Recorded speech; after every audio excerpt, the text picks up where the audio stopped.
ਵਾਹਿਗੁਰੂ ਜੀ ਕਾ ਖਾਲਸਾ ਵਾਹਿਗੁਰੂ ਜੀ ਕੀ ਫਤਿਹ। अस्सलाम वालेकुम आदाब बरसमां ਤੁਹਾਡੀ ਹੋਸਟ ਨਿਰਮਲ ਕੌਰ ਤੇ ਮੈਂ ਟੀਵੀ 84 ਦੇ ਸਾਰੇ ਦਰਸ਼ਕਾਂ ਤੇ ਸਰੋਤਿਆਂ ਨੂੰ ਜੀ ਆਇਆਂ ਕਹਿੰਦੀ ਹਾਂ ਪ੍ਰੋਗਰਾਮ ਸੱਚੋ ਸੱਚ ਵਿੱਚ ਜਿਹੜੇ ਇਸ ਪ੍ਰੋਗਰਾਮ ਨਾਲ ਦੇਸ਼ਾਂ ਵਿਦੇਸ਼ਾਂ ਤੋਂ ਜੁੜ ਚੁੱਕੇ ਨੇ। ਖਾਲਸਾਨਾ ਅਫੇਅਰ ਸੈਂਟਰ ਦੇ ਸੰਚਾਲਕ ਡਾਕਟਰ ਮਨਜੀਤ ਸਿੰਘ ਜੀ ਰੋਜ਼ਾਨਾ ਤਰ੍ਹਾਂ ਸਟੂਡੀਓ 'ਚ ਮੇਰੇ ਨਾਲ ਸ਼ਾਮਲ ਨੇ।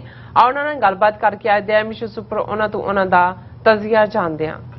जी डॉक्टर साहब वाहिगुरू जी का खालसा वाहिगुरू जी की फतेह। हाँ जी नीलम कौर जी ਤੁਹਾਨੂੰ भी ਤੇ ਦੁਨੀਆ ਭਰ ਚ ਬੈਠੇ ਸਾਡੇ ਬਹੁਤ ਹੀ ਪਿਆਰੇ ਸੋਹਣੇ ਸਿਆਣੇ ਟੀਵੀ 84 ਦੇ ਵਿਊਅਰਸ ਨੂੰ ਵੀ ਵਾਹਿਗੁਰੂ ਜੀ ਕਾ ਖਾਲਸਾ ਵਾਹਿਗੁਰੂ ਜੀ ਕੀ ਫਤਿਹ ਤੇ ਸਾਡੇ ਬਹੁਤ ਹੀ ਪਿਆਰੇ ਮੁਸਲਮਾਨ ਭੈਣਾਂ ਭਰਾਵਾਂ ਨੂੰ अस्सलाम वालेकुम। जी डॉक्टर साहब जी आनू प्रोग्राम सच्चो सच विच बहुत मेहरबानी जी। डॉक्टर साहब आज 31 मई 2022 17 जेठ नानक शाही समत 554 ਦਾ ਦਿਨ ਹੈ ਤੇ ਡਾਕਟਰ ਸਾਹਿਬ ਪ੍ਰੋਗਰਾਮ ਸ਼ੁਰੂ ਕਰਨ ਤੋਂ ਪਹਿਲਾਂ ਆਪਣੇ ਦਰਸ਼ਕਾਂ ਤੇ ਸਰੋਤਿਆਂ ਨੂੰ ਹਮੇਸ਼ਾ ਤਰ੍ਹਾਂ ਦੱਸਦੇ ਵਿਊਅਰਸ ਜੇ ਤੁਸੀਂ ਹੱਕ ਸੱਚ ਇਨਸਾਫ ਤੇ ਪੈਰਾ ਦਿੰਦਾ ਇੱਕੋ ਇੱਕ ਚੈਨਲ ਟੀਵੀ 84 ਨੂੰ ਦੇਖਣਾ ਚਾਹੁੰਦੇ ਹੋ ਤਾਂ ਤੁਸੀਂ ਦੇਖ ਸਕਦੇ ਹੋ ਸਪੈਕਟਰਮ ਕੇਬਲ ਆਰਜਨ ਕੇਬਲ ਬੈਲ ਫਾਈਬਰ ਕੈਨੇਡਾ roku ਜਾਦੂ ਬਾਕਸ ਸ਼ਾਵਾ ਫੇਸਬੁੱਕ ਟੀਵੀ 84 ਦੀ ਐਪ ਰਾਹੀਂ online streaming and IP box ਤੇ ਤੁਸੀਂ ਟੀਵੀ 84 ਨੂੰ ਦੇਖ ਸਕਦੇ ਹੋ। ਵਿਊਅਰਸ ਜੇ ਤੁਸੀਂ ਟੀਵੀ 84 ਨਾਲ ਜਾਂ ਪ੍ਰੋਗਰਾਮ ਸੱਚੋ ਸੱਚ ਨਾਲ ਫੇਸਬੁੱਕ ਰਾਹੀਂ ਜੁੜੇ ਹੋ ਤਾਂ ਇਸ ਨੂੰ ਵੱਧ ਤੋਂ ਵੱਧ ਲਾਈਕ ਕਰੋ ਤੇ ਸ਼ੇਅਰ ਕਰੋ ਅਤੇ ਨਾਲ ਹੀ YouTube ਤੇ ਸਬਸਕ੍ਰਾਈਬ ਵੀ ਕਰੋ। ਇਹ ਵੀ ਦੱਸ ਦੇ ਕਿ ਤੁਸੀਂ ਟੀਵੀ 84 ਦੀ ਐਪ ਨੂੰ ਐਂਡਰੋਇਡ ਐਂਡ ਐਪ ਸਟੋਰ ਤੇ ਡਾਊਨਲੋਡ ਕਰਕੇ ਜੋ ਟੀਵੀ 84 ਦੀ ਲਾਈਵ ਸਟ੍ਰੀਮ ਹੈ ਇਸ ਨੂੰ ਤੁਸੀਂ 24 ਆਵਰਸ ਦੇਖ ਸਕਦੇ ਹੋ। ਵਿਊਅਰਸ ਪ੍ਰੋਗਰਾਮ ਦੇ ਸ਼ੁਰੂ ਵਿੱਚ ਆਪਾਂ ਗੱਲਬਾਤ ਕਰਾਂਗੇ ਅੱਜ ਦੀ ਸਪਾਂਸਰਸ਼ਿਪ ਦੇ ਹਵਾਲੇ ਨਾਲ ਕਿ ਅੱਜ ਦੇ ਪ੍ਰੋਗਰਾਮ ਸੱਚੋ ਸੱਚ ਨੂੰ ਸਪਾਂਸਰ ਕੀਤਾ ਗਿਆ ਹੈ ਨਿਊਯਾਰਕ ਤੋਂ ਸਰਦਾਰ ਪ੍ਰੀਤ ਇੰਦਰ ਸਿੰਘ ਜੀ ਹੋਰਾਂ ਵੱਲੋਂ। ਸੋ ਇਹਨਾਂ ਨੇ ਟੀਵੀ 84 ਦੀ ਸਮੁੱਚੀ ਟੀਮ ਦਾ ਧੰਨਵਾਦ ਕੀਤਾ ਹੈ ਅਤੇ ਚੜ੍ਹਦੀ ਕਲਾ ਦੀ ਅਰਦਾਸ ਵੀ ਕੀਤੀ ਹੈ। ਸੋ ਅਸੀਂ ਜੂਨ 1984 ਘੱਲੂਘਾਰੇ ਹਫ਼ਤੇ ਦੀ ਵਰ੍ਹੇਗੰਢ ਮਨਾ ਰਹੇ ਹਾਂ ਅਤੇ ਸਮੂਹ ਸ਼ਹੀਦਾਂ ਨੂੰ ਸਜਦਾ ਕਰਦੇ ਹਾਂ। ਉਹਨਾਂ ਸ਼ਹਾਦਤਾਂ ਤੋਂ ਸੇਧ ਲਈ ਅਤੇ ਸਿਧਾਂਤਾਂ ਨੂੰ ਆਪਣੀ ਜ਼ਿੰਦਗੀ ਦਾ ਹਿੱਸਾ ਬਣਾਈਏ ਔਰ ਖਾਲਸਤਾਨ ਦੀ ਪ੍ਰਾਪਤੀ ਲਈ ਆਪਣਾ ਬਣਦਾ ਯੋਗਦਾਨ ਪਾਈਏ। ਸੋ ਟੀਵੀ 84 ਦੀ ਵੱਧ ਤੋਂ ਵੱਧ ਮਦਦ ਕਰੀਏ। ਸੋ ਅੱਜ ਦੀ ਸਪਾਂਸਰਸ਼ਿਪ ਲਈ ਅਸੀਂ ਸਰਦਾਰ ਪ੍ਰੀਤ ਇੰਦਰ ਸਿੰਘ ਜੀ ਹੋਰਾਂ ਜੀ ਦਾ ਤਹਿ ਦਿਲ ਧੰਨਵਾਦ ਕਰਦੇ ਹਾਂ ਔਰ ਤੁਹਾਨੂੰ ਵੀ ਅਪੀਲ ਤੇ ਬੇਨਤੀ ਕਰਦੇ ਹਾਂ ਕਿ ਤੁਸੀਂ ਵੀ ਪ੍ਰੋਗਰਾਮ ਸੱਚੋ ਸੱਚ ਨੂੰ ਵੱਧ ਤੋਂ ਵੱਧ ਸਪਾਂਸਰ ਕਰੋ। ਸਪਾਂਸਰਸ਼ਿਪ ਲਈ ਤੁਸੀਂ ਸਾਨੂੰ ਕਾਲ ਕਰ ਸਕਦੇ ਸਾਡੇ ਫੋਨ ਨੰਬਰ ਤੇ 5166619184 ਸੇਮ ਨੰਬਰ ਤੇ WhatsApp ਕਰ ਸਕਦੇ ਹੋ। ਤੁਸੀਂ ਸਾਨੂੰ ਈਮੇਲ ਵੀ ਕਰ ਸਕਦੇ tv84.tv ਤੇ। ਸੋ ਵਿਊਅਰਸ ਪਹਿਲੇ ਸੈਗਮੈਂਟ ਦੇ ਵਿੱਚ ਆਪਾਂ ਗੱਲਬਾਤ ਕਰਨ ਜਾ ਰਹੇ ਹਾਂ ਸਿੱਧੂ ਮੂਸੇਵਾਲੇ ਦੀ ਜਿਹੜੀ ਅੱਜ ਅੰਤਮ ਅਰਦਾਸ ਸੀ। ਸੋ ਉਸ ਬਾਰੇ ਆਪਾਂ ਗੱਲਬਾਤ ਕਰਾਂਗੇ ਕਿ ਸਿੱਧੂ ਮੂਸੇਵਾਲੇ ਦੇ ਜਿਹੜੇ ਅੰਤਮ ਸੰਸਕਾਰ ਮੌਕੇ ਹਜ਼ਾਰਾਂ ਲੋਕਾਂ ਦਾ ਜਿਹੜਾ ਇਕੱਠ ਵੇਲੇ ਦੀ ਸਰਕਾਰ ਨੂੰ ਸਿੱਧੂ ਮੂਸੇ ਦੇ ਕਤਲ ਲਈ ਜ਼ਿੰਮੇਵਾਰ ਠਹਿਰਾ ਰਿਹਾ ਸੀ। ਸੋ ਇਹੋ ਜਿਹੇ ਜਿਹੜੇ ਜਜ਼ਬਾਤਾਂ ਦਾ ਪ੍ਰਗਟਾਵਾ ਹੀ ਸਿੱਧੂ ਮੂਸੇਵਾਲੇ ਦੇ ਪਿਤਾ ਰਾਹੀਂ ਕੀਤਾ ਗਿਆ। ਸੋ ਅੱਡ-ਅੱਡ ਹਲਕਿਆਂ ਵੱਲੋਂ ਇਸ ਪਿੱਛੇ ਡੂੰਘੀ ਸਾਜ਼ਿਸ਼ ਹੋਣ ਦੇ ਖਦਸ਼ੇ ਜਿਹੜੇ ਨੇ ਉਹ ਪ੍ਰਗਟਾਏ ਜਾ ਰਹੇ ਨੇ। ਸੋ ਇਸ ਬਾਰੇ ਆਪਾਂ ਗੱਲਬਾਤ ਕਰਨ ਜਾ ਰਹੇ ਹਾਂ। ਸੋ ਅਸੀਂ ਚਾਹਾਂਗੇ ਕਿ ਤੁਸੀਂ ਨਾਲ ਇਸੇ ਤਰ੍ਹਾਂ ਬਣੇ ਰਹਿਣਾ ਦੇਖਣ ਸੁਣ ਲਈ ਤੁਹਾਡਾ ਸਭ ਦਾ ਬਹੁਤ ਬਹੁਤ ਧੰਨਵਾਦ। ਜੀ ਡਾਕਟਰ ਸਾਹਿਬ ਕੀ ਵਿਚਾਰਾਂ ਨੇ? ਦੇਖੋ ਸਭ ਤੋਂ ਪਹਿਲਾਂ ਤਾਂ ਅਸੀਂ ਅੱਜ ਦੇ ਪ੍ਰੋਗਰਾਮ ਨੂੰ ਸਪਾਂਸਰ ਕਰਨ ਲਈ ਸਰਦਾਰ ਪ੍ਰੀਤ ਇੰਦਰ ਸਿੰਘ ਜੀ ਜਿਹੜੇ ਨਿਊਯਾਰਕ 'ਚ ਹੀ ਰਹਿੰਦੇ ਨੇ ਅਕਸਰ ਗੁਰਦੁਆਰਾ ਸਾਹਿਬ ਸੰਤ ਸਾਗਰ ਦੂਸਰੀਆਂ ਥਾਵਾਂ ਦੇ ਉੱਤੇ ਮਿਲਦੇ ਰਹਿੰਦੇ ਨੇ ਪੰਥ ਪ੍ਰੇਮ ਦੇ ਵਿੱਚ ਪੂਰੇ ਇਮਰਸ ਨੇ ਔਰ ਅੱਜ ਜਦੋਂ ਅਮਰਵੀਰ ਸਿੰਘ ਹੋਰਾਂ ਨਾਲ ਉਹਨਾਂ ਦੀ ਗੱਲ ਹੋਈ ਉਹਨਾਂ ਤੋਂ ਇਹ ਦੁਖਦ ਖਬਰ ਵੀ ਮਿਲੀ ਕਿ ਉਹਨਾਂ ਦਾ ਬੇਟਾ ਪਰਮਜੀਤ ਸਿੰਘ ਜਿਹੜੇ ਕੁਝ ਮਹੀਨੇ ਪਹਿਲਾਂ ਜਿਹੜਾ ਉਹਨਾਂ ਨੂੰ ਸਟ੍ਰੋਕ ਹੋਇਆ ਉਹ ਬੜੇ ਯੰਗ ਉਮਰ ਦੇ ਵਿੱਚ ਅਜੇ ਉਹਨਾਂ ਦੀ ਸਿੰਘਣੀ ਥੋੜੀ ਦੇਰ ਪਹਿਲਾਂ ਹੀ ਕੁਝ ਮਹੀਨੇ ਪਹਿਲਾਂ ਹੀ ਅਮਰੀਕਾ 'ਚ ਆਏ ਔਰ ਉਹ ਇਸ ਵੇਲੇ ਇੱਕ ਉਹ ਸਟੇਜ ਤੇ ਨੇ ਜਦੋਂ ਕਿ ਤੁਸੀਂ ਸਟ੍ਰੋਕ ਵੱਲ ਦੇਖਦੇ ਹੋ ਤੇ ਬਹੁਤ ਕੁਝ ਡਾਕਟਰ ਤਾਂ ਆਪਣਾ ਕਰ ਲੈਂਦੇ ਨੇ ਜੋ ਉਹਨਾਂ ਨੇ ਸਰਜਰੀ ਜਾਂ ਦੂਸਰਾ ਕਰਨੀ ਹੁੰਦੀ ਹੈ ਪਰ ਬਾਕੀ ਕੁਦਰਤ ਦੇ ਉੱਤੇ ਹੀ ਹੁੰਦਾ ਹੈ ਕਿ ਰਿਕਵਰੀ ਕਿਵੇਂ ਹੁੰਦੀ ਹੈ ਕਿੰਨੀ ਹੁੰਦੀ ਹੈ। ਸੋ ਅਸੀਂ ਪ੍ਰੀਤਿੰਦਰ ਸਿੰਘ ਜੀ ਜਿਹੜੇ ਪੰਥ ਨੂੰ ਪਿਆਰ ਕਰਦੇ ਨੇ ਸਾਨੂੰ ਪਿਆਰ ਕਰਦੇ ਨੇ ਟੀਵੀ 84 ਦੇ ਵਿਊਅਰ ਵੀ ਨੇ ਉਹਨਾਂ ਦੇ ਜਿੱਥੇ ਉਹਨਾਂ ਦੀ ਸਪੋਰਟ ਲਈ ਸ਼ੁਕਰੀਆ ਅਦਾ ਕਰਦੇ ਉੱਥੇ ਗੁਰੂ ਚਰਨਾਂ 'ਚ ਅਰਦਾਸ ਵੀ ਕਰਦੇ ਹਾਂ ਕਿ ਬੇਟਾ ਪਰਮਜੀਤ ਸਿੰਘ ਨੂੰ ਸਤਿਗੁਰੂ ਤੰਦਰੁਸਤੀ ਦੇਣ। ਜਿਹੜਾ ਟੌਪਿਕ ਵੀਕਐਂਡ ਤੋਂ ਹੁਣ ਤੱਕ ਹਰ ਪਾਸੇ ਹੀ ਟ੍ਰੈਂਡ ਕਰ ਰਿਹਾ ਔਰ ਇਹ ਜਦੋਂ ਅਸੀਂ ਗਮ ਦੀਆਂ ਘੜੀਆਂ ਦੇਖਦੇ ਹਾਂ ਅਫਸੋਸ ਦੇਖਦੇ ਹਾਂ ਔਰ ਮੈਂ ਸਮਝਦਾ ਹਾਂ ਵੀ ਜਿੰਨੇ ਅਥਰੂ ਇਹਨਾਂ ਪਿਛਲੇ 72 ਘੰਟਿਆਂ ਦੇ ਵਿੱਚ ਪੰਜਾਬ ਨੂੰ ਪਿਆਰ ਕਰਨ ਵਾਲੇ ਪੰਜਾਬੀ ਤਹਿਜ਼ੀਬ ਨੂੰ ਪਿਆਰ ਕਰਨ ਵਾਲੇ ਲੋਕਾਂ ਨੇ ਘੇਰੇ ਨੇ ਇਹ ਆਪਣੇ ਆਪ 'ਚ ਇਸ ਗੱਲ ਦਾ ਸਬੂਤ ਹੈ ਕਿ ਵੀ ਬੇਸ਼ੱਕ ਫੇਮ ਕਾਮਯਾਬੀ ਪੈਸਾ ਇਹਨਾਂ ਦਾ ਇੱਕ ਆਪਣਾ ਮੁਕਾਮ ਹੁੰਦਾ ਹੈ ਲੇਕਿਨ ਪਤਾ ਨਹੀਂ ਇਹ ਵੀ ਕੁਦਰਤ ਨੇ ਜਾਂ ਉਸ ਵਿਧਾਤਾ ਨੇ ਜਿਸ ਨੇ ਕਿਸਮਤ ਲਿਖੀ ਹੁੰਦੀ ਹੈ। ਔਰ ਮੈਨੂੰ ਮੇਰੇ ਮਨ ਦੇ ਵਿੱਚ ਜਿਹੜਾ ਉਹ ਸ਼ਿਵ ਬਟਾਲਵੀ ਦੀਆਂ ਇਹ ਲਾਈਨਾਂ ਵੀ ਆ ਰਹੀਆਂ ਨੇ ਕਿਤੇ ਨਾ ਕਿਤੇ ਕਿ ਅਸਾਂ ਤਾਂ ਜੋਬਨ ਰੁੱਤੇ ਮਰਨਾ, ਤੁਰ ਜਾਣਾ ਅਸਾਂ ਭਰੇ ਭਰਾਏ, ਹਿਜਰ ਤੇਰੇ ਦੀ ਕਰ ਪਰ ਕਰਮ। ਹੁਣ ਕਿਉਂਕਿ ਸ਼ਿਵ ਕੁਮਾਰ ਬਟਾਲਵੀ ਵੀ ਪੰਜਾਬੀ ਸਾਹਿਤ ਦੇ ਵਿੱਚ ਇੱਕ ਆਪਣੀ ਕਿਸਮ ਦਾ ਯੂਨੀਕ ਸ਼ਾਇਰ ਹੋਇਆ ਹੈ। ਪਰ ਜਵਾਨੀ ਦੇ ਵਿੱਚ ਉਹ ਤੁਰ ਗਿਆ ਦੁਨੀਆ ਤੋਂ ਔਰ ਉਸਨੇ ਜਿਹੜਾ ਸ਼ਾਹਕਾਰ ਖਾਸ ਤੌਰ ਤੇ ਲੂਣਾ ਜਿਸ ਨੂੰ ਸਾਹਿਤ ਅਕਾਡਮੀ ਅਵਾਰਡ ਵੀ ਮਿਲਿਆ, ਉਹ ਆਪਣੇ ਆਪ 'ਚ ਬੇਸ਼ੱਕ ਇਹ ਗਮ ਦੇ ਗੀਤ ਔਰ ਇਸ ਨਾਲ ਜੁੜੀਆਂ ਹੋਈਆਂ ਜਿਹੜੀਆਂ ਨੇ ਉਹ ਡਿਫਰੈਂਟ ਓਪੀਨੀਅਨਸ ਵੀ ਹਰ ਇੱਕ ਦੇ ਹੁੰਦੇ ਨੇ। ਲੇਕਿਨ ਮੈਂ ਗੱਲ ਇਸ ਵੇਲੇ ਕਰ ਰਿਹਾ ਕਿ ਬਹੁਤ ਵਾਰ ਜਿਹੜੇ ਇੱਕਦਮ ਭਬਾਕੇ ਵਾਂਗ ਹੁੰਦੇ ਨੇ, ਜਿਨ੍ਹਾਂ ਨੂੰ ਰੱਬ ਸ਼ੋਹਰਤ ਦਿੰਦਾ ਹੈ, ਪੈਸਾ ਦਿੰਦਾ ਹੈ, ਨਾਂ ਦਿੰਦਾ ਹੈ, ਪਤਾ ਨਹੀਂ ਉਹਨਾਂ ਦੀ ਖੇਡ ਵੀ ਜਲਦੀ ਮੁੱਕ ਜਾਂਦੀ ਹੈ। ਔਰ ਇਹੀ ਗੱਲ ਔਰ ਇਸ ਦੀ ਕਿਤੇ ਨਾ ਕਿਤੇ ਜਿਹਦੇ ਲਈ ਅੰਗਰੇਜ਼ੀ ਦਾ ਲਫ਼ਜ਼ ਪ੍ਰੀਮੋਨੀਸ਼ਨ ਹੁੰਦਾ ਹੈ, ਜਿਸ ਨੂੰ ਅਸੀਂ ਬੇਸ਼ੱਕ ਇਹ ਰੂਹਾਨੀ ਦੁਨੀਆ ਦੇ ਵਿੱਚ ਜਿਹੜੇ ਰੱਬ ਨਾਲ ਇੱਕਮਿਕ ਰੂਹਾਂ ਹੁੰਦੀਆਂ ਨੇ ਉਹਨਾਂ ਬਾਰੇ ਤਾਂ ਅਸੀਂ ਅਕਸਰ ਪੜ੍ਹਦੇ ਵੀ ਰਹੇ ਹਾਂ, ਕੁਝ ਅਨੁਭਵ ਵੀ ਕੀਤਾ ਹੈ ਕਿ ਉਹ ਔਰ ਸਾਡੇ ਜਿਹੜੇ ਬਜ਼ੁਰਗਾਂ ਦੇ ਵਿੱਚ ਵੀ ਤੁਹਾਨੂੰ ਉਹ ਮਿਲ ਜਾਣਗੇ ਜਿਨ੍ਹਾਂ ਨੇ ਚੰਗੀ ਉਮਰ ਭੋਗੀ। ਫਿਰ ਉਹ ਕਹਿਣਗੇ ਜੀ ਅਖੰਡ ਪਾਠ ਸਾਹਿਬ ਰਖਾਣਾ ਹੈ, ਉਹ ਆਪਣੇ ਸਾਰੇ ਧੀਆਂ ਪੁੱਤਰ ਵੈਲ ਵਿਸ਼ਰਸ ਨੂੰ ਸੱਦ ਕੇ ਔਰ ਐਨ ਜਦੋਂ ਪੂਰਾ ਭੋਗ ਪਿਆ ਉਸ ਸ਼ਾਮ ਚੰਗੀ ਭਲੀ ਮਾਤਾ ਪਤਾ ਲੱਗਿਆ ਜਾਂ ਪਿਤਾ ਉਹ ਤੁਰ ਗਏ ਨੇ। ਸੋ ਇਹ ਪ੍ਰੀਮੋਨੀਸ਼ਨ ਤਾਂ ਇੱਕ ਰੂਹਾਨੀਅਤ ਦੇ ਨਾਲ ਜੁੜੀ ਹੋਈ ਗੱਲ ਹੈ ਜਿਹਦੇ 'ਚ ਕਿ ਤੁਸੀਂ ਦੇਖ ਸਕਦੇ ਹੋ ਕਿ ਤੁਹਾਡਾ ਜੀਵਨ ਦਾ ਸਫ਼ਰ ਮੁੱਕਣ ਵਾਲਾ ਹੈ।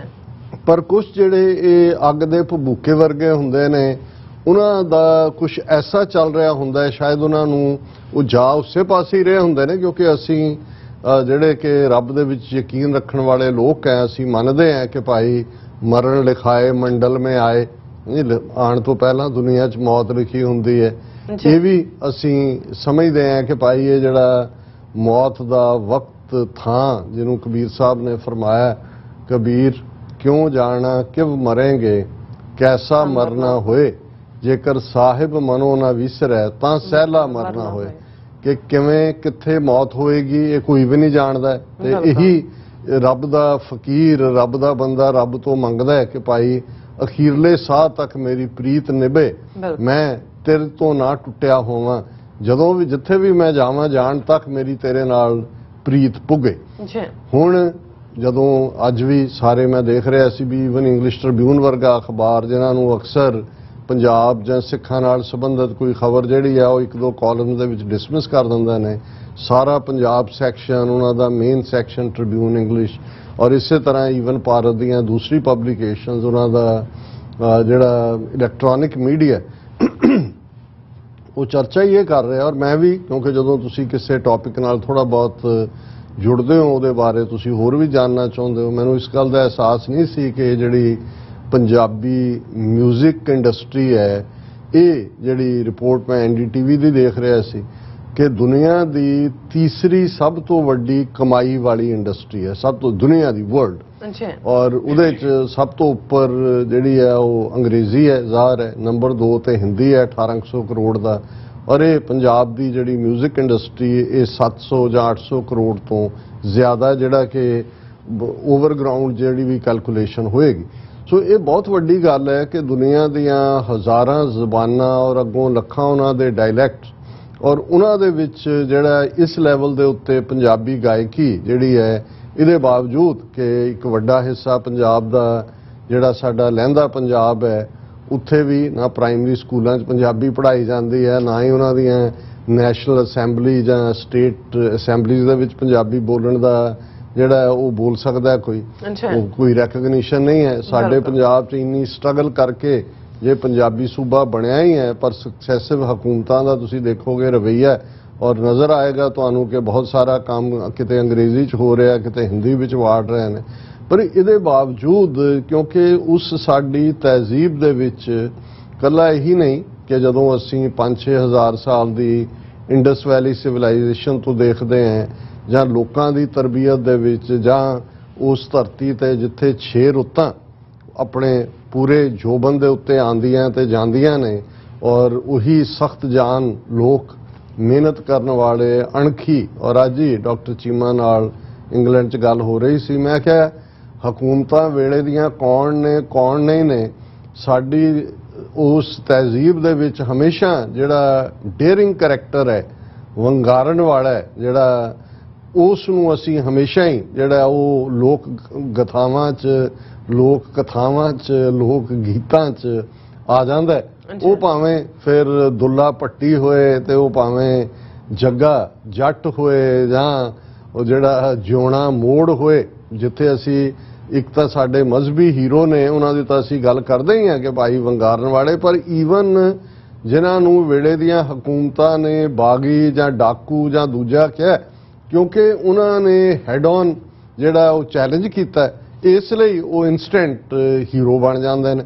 ਔਰ ਇਹੀ ਟ੍ਰੈਂਡ ਜਿੱਥੇ ਪੰਜਾਬੀ ਤਹਿਜ਼ੀਬ ਦਾ ਮੈਂ ਸਮਝਦਾ ਹਾਂ ਕਿ 47 ਦੀ ਜਿਹੜੀ ਇੱਕ ਲੀਕ ਸੀ ਉਹਨੇ ਸਾਨੂੰ 2.5 ਦਰਿਆ ਇੱਕ ਪਾਸੇ 2.5 ਇੱਕ ਪਾਸੇ ਲੋਕਾਂ ਨੂੰ ਵੀ ਵੰਡ ਦਿੱਤਾ, ਲੇਕਿਨ ਕਿਤੇ ਨਾ ਕਿਤੇ ਉਹ ਜਿਹੜੀ ਸਾਰੀ ਪੰਜਾਬੀ ਔਰ ਉਸ ਧਰਤੀ ਦੇ ਉੱਤੇ ਜਦੋਂ ਤੁਸੀਂ ਸਖਤ ਜਾਨ ਲੋਕਾਂ ਦੀ ਗੱਲ ਕਰਦੇ ਹੋ ਤਾਂ ਫਿਰ ਖੁੱਲ੍ਹ ਕੇ ਹੱਸ ਸਕਣਾ, ਖੁੱਲ੍ਹ ਕੇ ਦਾਦ ਦੇ ਸਕਣੀ।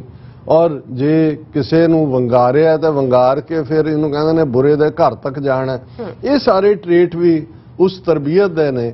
ਪਰ ਸਿੱਧੂ ਮੂਸੇਵਾਲਾ 27-28 ਸਾਲ ਦਾ ਗੱਭਰੂ ਜਿਹੜਾ ਚੋਬਰ ਵੀ ਆਪਣੇ ਆਪ ਨੂੰ ਕਹਿੰਦਾ ਹੈ, ਆਪਣੇ ਆਪ ਨੂੰ ਜੱਟ ਕਹਿ ਕੇ ਵੀ ਪ੍ਰਾਈਡ ਲੈਂਦਾ ਹੈ, ਉਸ ਧਰਤੀ ਦਾ ਆਪਣਾ ਪੁੱਤਰ ਕਹਿ ਕੇ ਵੀ ਆਪਣੇ ਆਪ ਨੂੰ ਪ੍ਰਾਈਡ ਲੈਂਦਾ। ਇਹ ਲਫ਼ਜ਼ ਸਾਰੇ ਹੀ ਕਿਉਂਕਿ ਉਸ ਧਰਤੀ ਦੇ ਨਾਲ ਜੁੜੇ ਹੋਏ ਨੇ, ਇਸ ਲਈ ਲਹਿੰਦੇ ਪੰਜਾਬ ਦੇ ਵਿੱਚ ਵੀ ਮੈਂ ਕੱਲ ਵੀ ਗੱਲ ਕੀਤੀ ਸੀ। ਔਰ ਕੱਲ ਹੀ ਰਾਜਾ ਰਜ਼ਾਕ ਜਿਹੜੇ ਸਾਡੇ ਮਿੱਤਰ ਨੇ ਉਹਨਾਂ ਦੀ ਕਾਲ ਆਈ, ਉਹਨਾਂ ਨੇ ਅਫਸੋਸ ਕੀਤਾ, ਉਹ ਕਹਿਣ ਲੱਗੇ ਜੀ ਮੈਂ ਜਿਹੜਾ ਪਿੱਛੇ ਕਾਲ ਕੀਤੀ ਤੇ ਮੇਰੀ ਭੈਣ ਨੇ ਕਿਹਾ ਵੀ ਭਣੇਵਾ ਮੇਰਾ ਉਹ ਤਾਂ ਕੁਝ ਖਾ ਹੀ ਨਹੀਂ ਰਿਹਾ ਪਿਛਲੇ ਦਿਨ ਤੋਂ, ਸੋਗ ਦੇ ਵਿੱਚ ਹੈ, ਅਫਸੋਸ ਦੇ ਵਿੱਚ ਹੈ।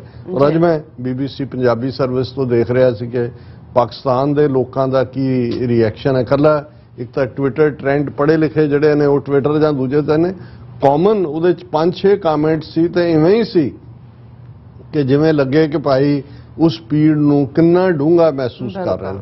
ਸੋ ਇਹਦੇ ਚੋਂ ਜਿੱਥੇ ਇੱਕ ਤਾਂ ਮੈਂ ਜ਼ੁਬਾਨ ਦੀ ਸਾਂਝ ਦੀ ਗੱਲ ਕਰਦਾ ਕਿ ਪੰਜਾਬੀ ਜਿੱਥੇ ਖੁੱਲ੍ਹ ਕੇ ਹੱਸਦਾ ਔਰ ਪੰਜਾਬੀ ਬੀਟ, ਪੰਜਾਬੀ ਆਵਾਜ਼ ਔਰ ਪੰਜਾਬੀ ਬੇਸ਼ੱਕ ਜਿਹੜੇ ਸਾਡੇ ਨਾਲ ਜੁੜਿਆ ਹੋਇਆ ਸਭ ਕੁਝ ਹੀ ਉਹ ਜ਼ੋਰ ਮੰਗਦਾ ਹੈ, ਜ਼ੋਰ ਦੇ ਵਿੱਚ ਹੇਕ ਵੀ ਹੈ, ਉਹ ਲੰਮੀ ਤੁਸੀਂ ਹੇਕ ਦੇ ਵਿੱਚੋਂ ਜ਼ੋਰ ਦੇ ਵਿੱਚ ਤੁਹਾਡਾ ਨੱਚਣਾ ਵੀ ਹੈ, ਜ਼ੋਰ ਦੇ ਵਿੱਚ ਵੰਗਾਰਨਾ ਵੀ ਹੈ। ਉਹ ਸਾਰਾ ਜਦੋਂ ਤੁਸੀਂ ਉਹਨਾਂ ਉਸ ਧਰਤੀ ਦੇ ਖਮੀਰ ਦੀ ਗੱਲ ਕਰਦੇ ਹੋ ਤਾਂ ਉਸ ਦੇ ਵਿੱਚ ਗੈਰਤ, ਅਣਖ ਔਰ ਵੰਗਾਰ, ਔਰ ਇਹੀ ਜਿਹੜੀ ਗੱਲ ਜਦੋਂ ਪ੍ਰੋਫੈਸਰ ਪੂਰਨ ਸਿੰਘ ਪੰਜਾਬ ਦੀ ਗੱਲ ਕਰਦੇ ਹੈ, ਕਹਿੰਦੇ ਨੇ ਕਿ ਇਹ ਬੇਪਰਵਾਹ ਪੰਜਾਬ ਦੇ ਮੌਤ ਨੂੰ ਮਖੌਲਾਂ ਕਰਨ, ਮਰਨ ਥੀ ਨਹੀਂ ਡਰਦੇ, ਪਿਆਰ ਨਾਲ ਇਹ ਕਰਨ ਗੁਲਾਮੀ, ਜਾਨ ਕੋ ਆਪਣੀ ਵਾਰ ਦਿੰਦੇ, ਪਰ ਟੈ ਨਾ ਮੰਨਣ ਕਿਸੇ ਦੀ, ਖਲੋ ਜਾਣ ਡਾਂਗਾ ਮੋਢੇ ਤੇ ਉਲਾਰ ਕੇ। ਹੁਣ ਇਹ ਸਾਰੇ ਟ੍ਰੇਟਸ ਜਿਹੜੇ ਇੱਕ ਉਸ ਸੁਸਾਇਟੀ ਦੇ ਵਿੱਚ ਜਿੱਥੇ ਸਮੱਸਿਆਵਾਂ ਦਾ ਹੜ੍ਹ ਆਇਆ ਹੋਇਆ, ਇਹਦੇ 'ਚ ਕੋਈ ਦੋ ਰਾਵਾਂ ਨਹੀਂ ਨੇ। ਔਰ ਅੱਜ ਹੀ ਇੱਕ TV ਚੈਨਲ ਦੇ ਉੱਤੇ ਮੈਂ ਦੇਖ ਰਿਹਾ ਸੀ ਜਿਹੜੀ ਬੀਬੀ ਨਰੂਲਾ ਗਾਇਕਾ ਜਸਵਿੰਦਰ ਨਰੂਲਾ, ਉਹ ਆਪਣਾ ਦੇ ਰਹੀ ਸੀ ਕਿ ਜੀ ਮੈਂ 8 ਸਾਲ ਦੇ ਉਮਰ ਤੋਂ ਸ਼ੁਰੂ ਕੀਤਾ, ਹੁਣ ਮੈਨੂੰ 48 ਸਾਲ ਹੋ ਗਏ ਨੇ ਗਾਉਂਦਿਆਂ। ਦੂਜਾ ਪਰ ਇਹ ਜਿਸ ਕਿਸਮ ਦਾ ਹੁਣ ਗਾਇਕੀ ਦੇ ਵਿੱਚ ਹਥਿਆਰ ਜਾਂ ਦੂਸਰੀਆਂ ਚੀਜ਼ਾਂ ਦੀ ਗੱਲ ਸ਼ੁਰੂ ਹੋਈ, ਇਹ ਜਿਹੜੀ ਹੈ ਯੰਗਰ ਫੋਲੋ ਕਰਦੇ ਨੇ ਉਹਨਾਂ ਨੂੰ ਦੂਸਰਾ। ਪਰ ਇਹ ਵੀ ਦੇਖਣਾ ਹੋਏਗਾ ਕਿ ਜਿਸ ਸੱਭਿਆਚਾਰ ਦੇ ਵਿੱਚ, ਜਿਸ ਤਹਿਜ਼ੀਬ 'ਚ ਲੋਕਾਂ ਦੇ ਮੁੱਢਲੇ ਹੱਕ ਖੋਏ ਜਾ ਰਹੇ ਹੋਣ, ਜਿੱਥੇ ਜਵਾਨੀ ਦੇ ਸਾਹਮਣੇ ਹਨੇਰਾ ਹੋਏ, ਕਿਉਂਕਿ ਇੱਕ ਪਾਸੇ ਤੁਸੀਂ ਉਹਨਾਂ ਨੂੰ ਸਟੇਟ ਨੇ ਇੱਕ ਪਲੈਨਡ ਤਰੀਕੇ ਦੇ ਨਾਲ ਡਰੱਗਸ ਦੇ ਹਵਾਲੇ ਕੀਤਾ, ਇੱਕ ਜਨਰੇਸ਼ਨ ਤੁਸੀਂ ਪੂਰੀ ਦੀ ਪੂਰੀ ਮਾਰ ਮੁਕਾਈ ਹੈ, ਉਹਨਾਂ ਦਾ ਤੁਸੀਂ ਰੋਲ ਮਾਡਲ ਉਹਨਾਂ ਤੋਂ ਖੋਹ ਲਏ, ਕਿਉਂਕਿ ਜਿਨ੍ਹਾਂ ਨੂੰ ਤੁਸੀਂ ਮਾਰ ਮੁਕਾਇਆ ਹੈ, ਜਿਨ੍ਹਾਂ ਦਾ ਵਿੱਚ ਗੈਰਤ ਔਰ ਅਣਖ ਸੀ, ਉਹਨਾਂ ਨੂੰ ਤੁਸੀਂ ਡਿਮੋਨਾਈਜ਼ ਕੀਤਾ, ਉਹਨਾਂ ਨੂੰ ਤੁਸੀਂ ਦਹਿਸ਼ਤਗਰਦੀ ਦੇ ਖਾਤੇ 'ਚ ਪਾਇਆ। ਅੱਗੋਂ ਕੋਈ ਨੌਜਵਾਨੀ ਦੇ ਲਈ ਕੋਈ ਓਪਰਚੁਨਿਟੀਜ਼ ਨਹੀਂ ਨੇ, ਕਿਉਂਕਿ ਤੁਸੀਂ ਉਸ ਸਟੇਟ ਨੂੰ ਸਟਾਰਵ ਕਰਨ ਤੱਕ ਗਏ ਹੋ, ਉਹਨਾਂ ਦਾ ਤੁਸੀਂ ਪਾਣੀ ਲੁੱਟ ਲਿਆ, ਉਹਨੂੰ ਤੁਸੀਂ ਇੰਡਸਟਰੀਲਾਈਜ਼ ਕਰਨ ਤੋਂ ਦੌੜਦੇ ਹੋ, ਔਰ ਤੁਸੀਂ ਉਸ ਕਿਸਮ ਦਾ ਮਾਹੌਲ ਇੱਕ ਤੋਂ ਬਾਅਦ ਇੱਕ ਨਸਲਕੁਸ਼ੀ ਦਾ ਜਿਹੜਾ ਹੈ ਉਹ ਤਿਆਰ ਕਰ ਰਹੇ ਹੋ। ਤੇ ਇਨ ਦਾ ਐਂਡ ਜਿਹੜੀ ਗੱਲ ਕਿਤੇ ਨਾ ਕਿਤੇ ਲੈ ਕੇ ਜਾਂਦੀ ਹੈ, ਕਿਉਂਕਿ ਇਹ ਗੱਲ ਕੱਲੀ ਇਹ ਨਹੀਂ ਹੈ ਕਿ ਸਿੱਧੂ ਮੂਸੇਵਾਲੇ ਨੇ ਕੀ ਗਾਇਆ ਕੀ। ਹੁਣ ਜੇ ਜਥੇਦਾਰ ਐਕਟਿੰਗ ਜਥੇਦਾਰ ਅਕਾਲ ਤਖਤ ਗਿਆਨੀ ਹਰਪ੍ਰੀਤ ਸਿੰਘ ਲਾਇਸੈਂਸੀ ਹਥਿਆਰਾਂ ਦੀ ਗੱਲ ਕਰਦੇ ਨੇ, ਤੇ ਜਿਹੜੇ ਪਹਿਲੇ ਸਪੋਰਟ ਕਰਨ ਵਾਲਿਆਂ ਚੋਂ ਖੁੱਲ ਕੇ ਆਉਂਦੇ ਨੇ ਵਿਦਨ ਉਹ ਸਾਰੇ ਚੋਂ ਉਹਨਾਂ ਦੇ ਵਿੱਚ ਸਿੱਧੂ ਮੂਸੇਵਾਲਾ ਹੈ।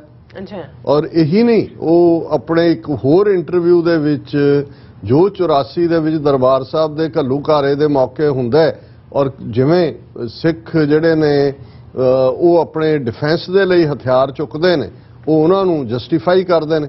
ਹੁਣ ਇਹ ਜਦੋਂ ਤੁਸੀਂ ਇਹ ਇੱਕ ਬੈਕਗ੍ਰਾਉਂਡ 'ਚ ਚੱਲ ਰਿਹਾ ਹੁੰਦਾ ਹੈ, ਕਿਉਂਕਿ ਜਦੋਂ ਤੁਸੀਂ ਉਸ ਸਾਰੇ ਮਾਹੌਲ 'ਚ ਦੇਖ ਰਹੇ ਹੁੰਦੇ ਹੋ ਵੀ ਕੀ ਚੱਲ ਰਿਹਾ, ਔਰ ਉਸ ਸਾਰੇ 'ਚ ਉਸ ਨੇ ਇੱਕ ਬੜੇ, ਮੈਂ ਸਮਝਦਾ ਹਾਂ ਕਿ ਜਿਸ ਅੰਦਾਜ਼ 'ਚ ਉਸ ਨੇ ਆਪਣੀ ਥਾਂ ਬਣਾਈ, ਉਹ ਇੱਕ ਸਮੁੱਚੇ ਪੰਜਾਬ ਦੀ ਤਹਿਜ਼ੀਬ ਦੀ ਆਵਾਜ਼ ਵੀ ਸੀ ਕਿਤੇ ਨਾ ਕਿਤੇ। ਹਾਲਾਂਕਿ ਅਸੀਂ ਸਭ ਕੁਝ ਐਂਡੋਰਸ ਨਹੀਂ ਕਰਦੇ, ਪਰ ਮੈਂ ਜਿਵੇਂ ਕੱਲ ਵੀ ਕਿਹਾ ਸੀ ਕਿ ਜਦੋਂ ਅਸੀਂ ਆਪਣੇ ਬੱਚੇ ਬੱਚੀਆਂ ਵੱਲ ਦੇਖੀਏ, 26-27 ਸਾਲ ਦਾ ਬੱਚਾ ਜਿਹੜਾ 18-19 ਸਾਲ ਤੋਂ ਸ਼ੁਰੂ ਕਰਦਾ ਆਪਣਾ ਇਸ ਪਾਸੇ, ਉਹ ਐਕਸਪੈਰੀਮੈਂਟ ਵੀ ਕਰ ਰਿਹਾ ਹੈ, ਲਰਨ ਵੀ ਕਰ ਰਿਹਾ ਹੈ, ਉਸ ਦੇ ਵਿੱਚ ਜਿਹੜਾ ਉਹ ਨਾ ਦੱਬਣ ਵਾਲੀ ਭਾਵਨਾ ਵੀ ਹੈ।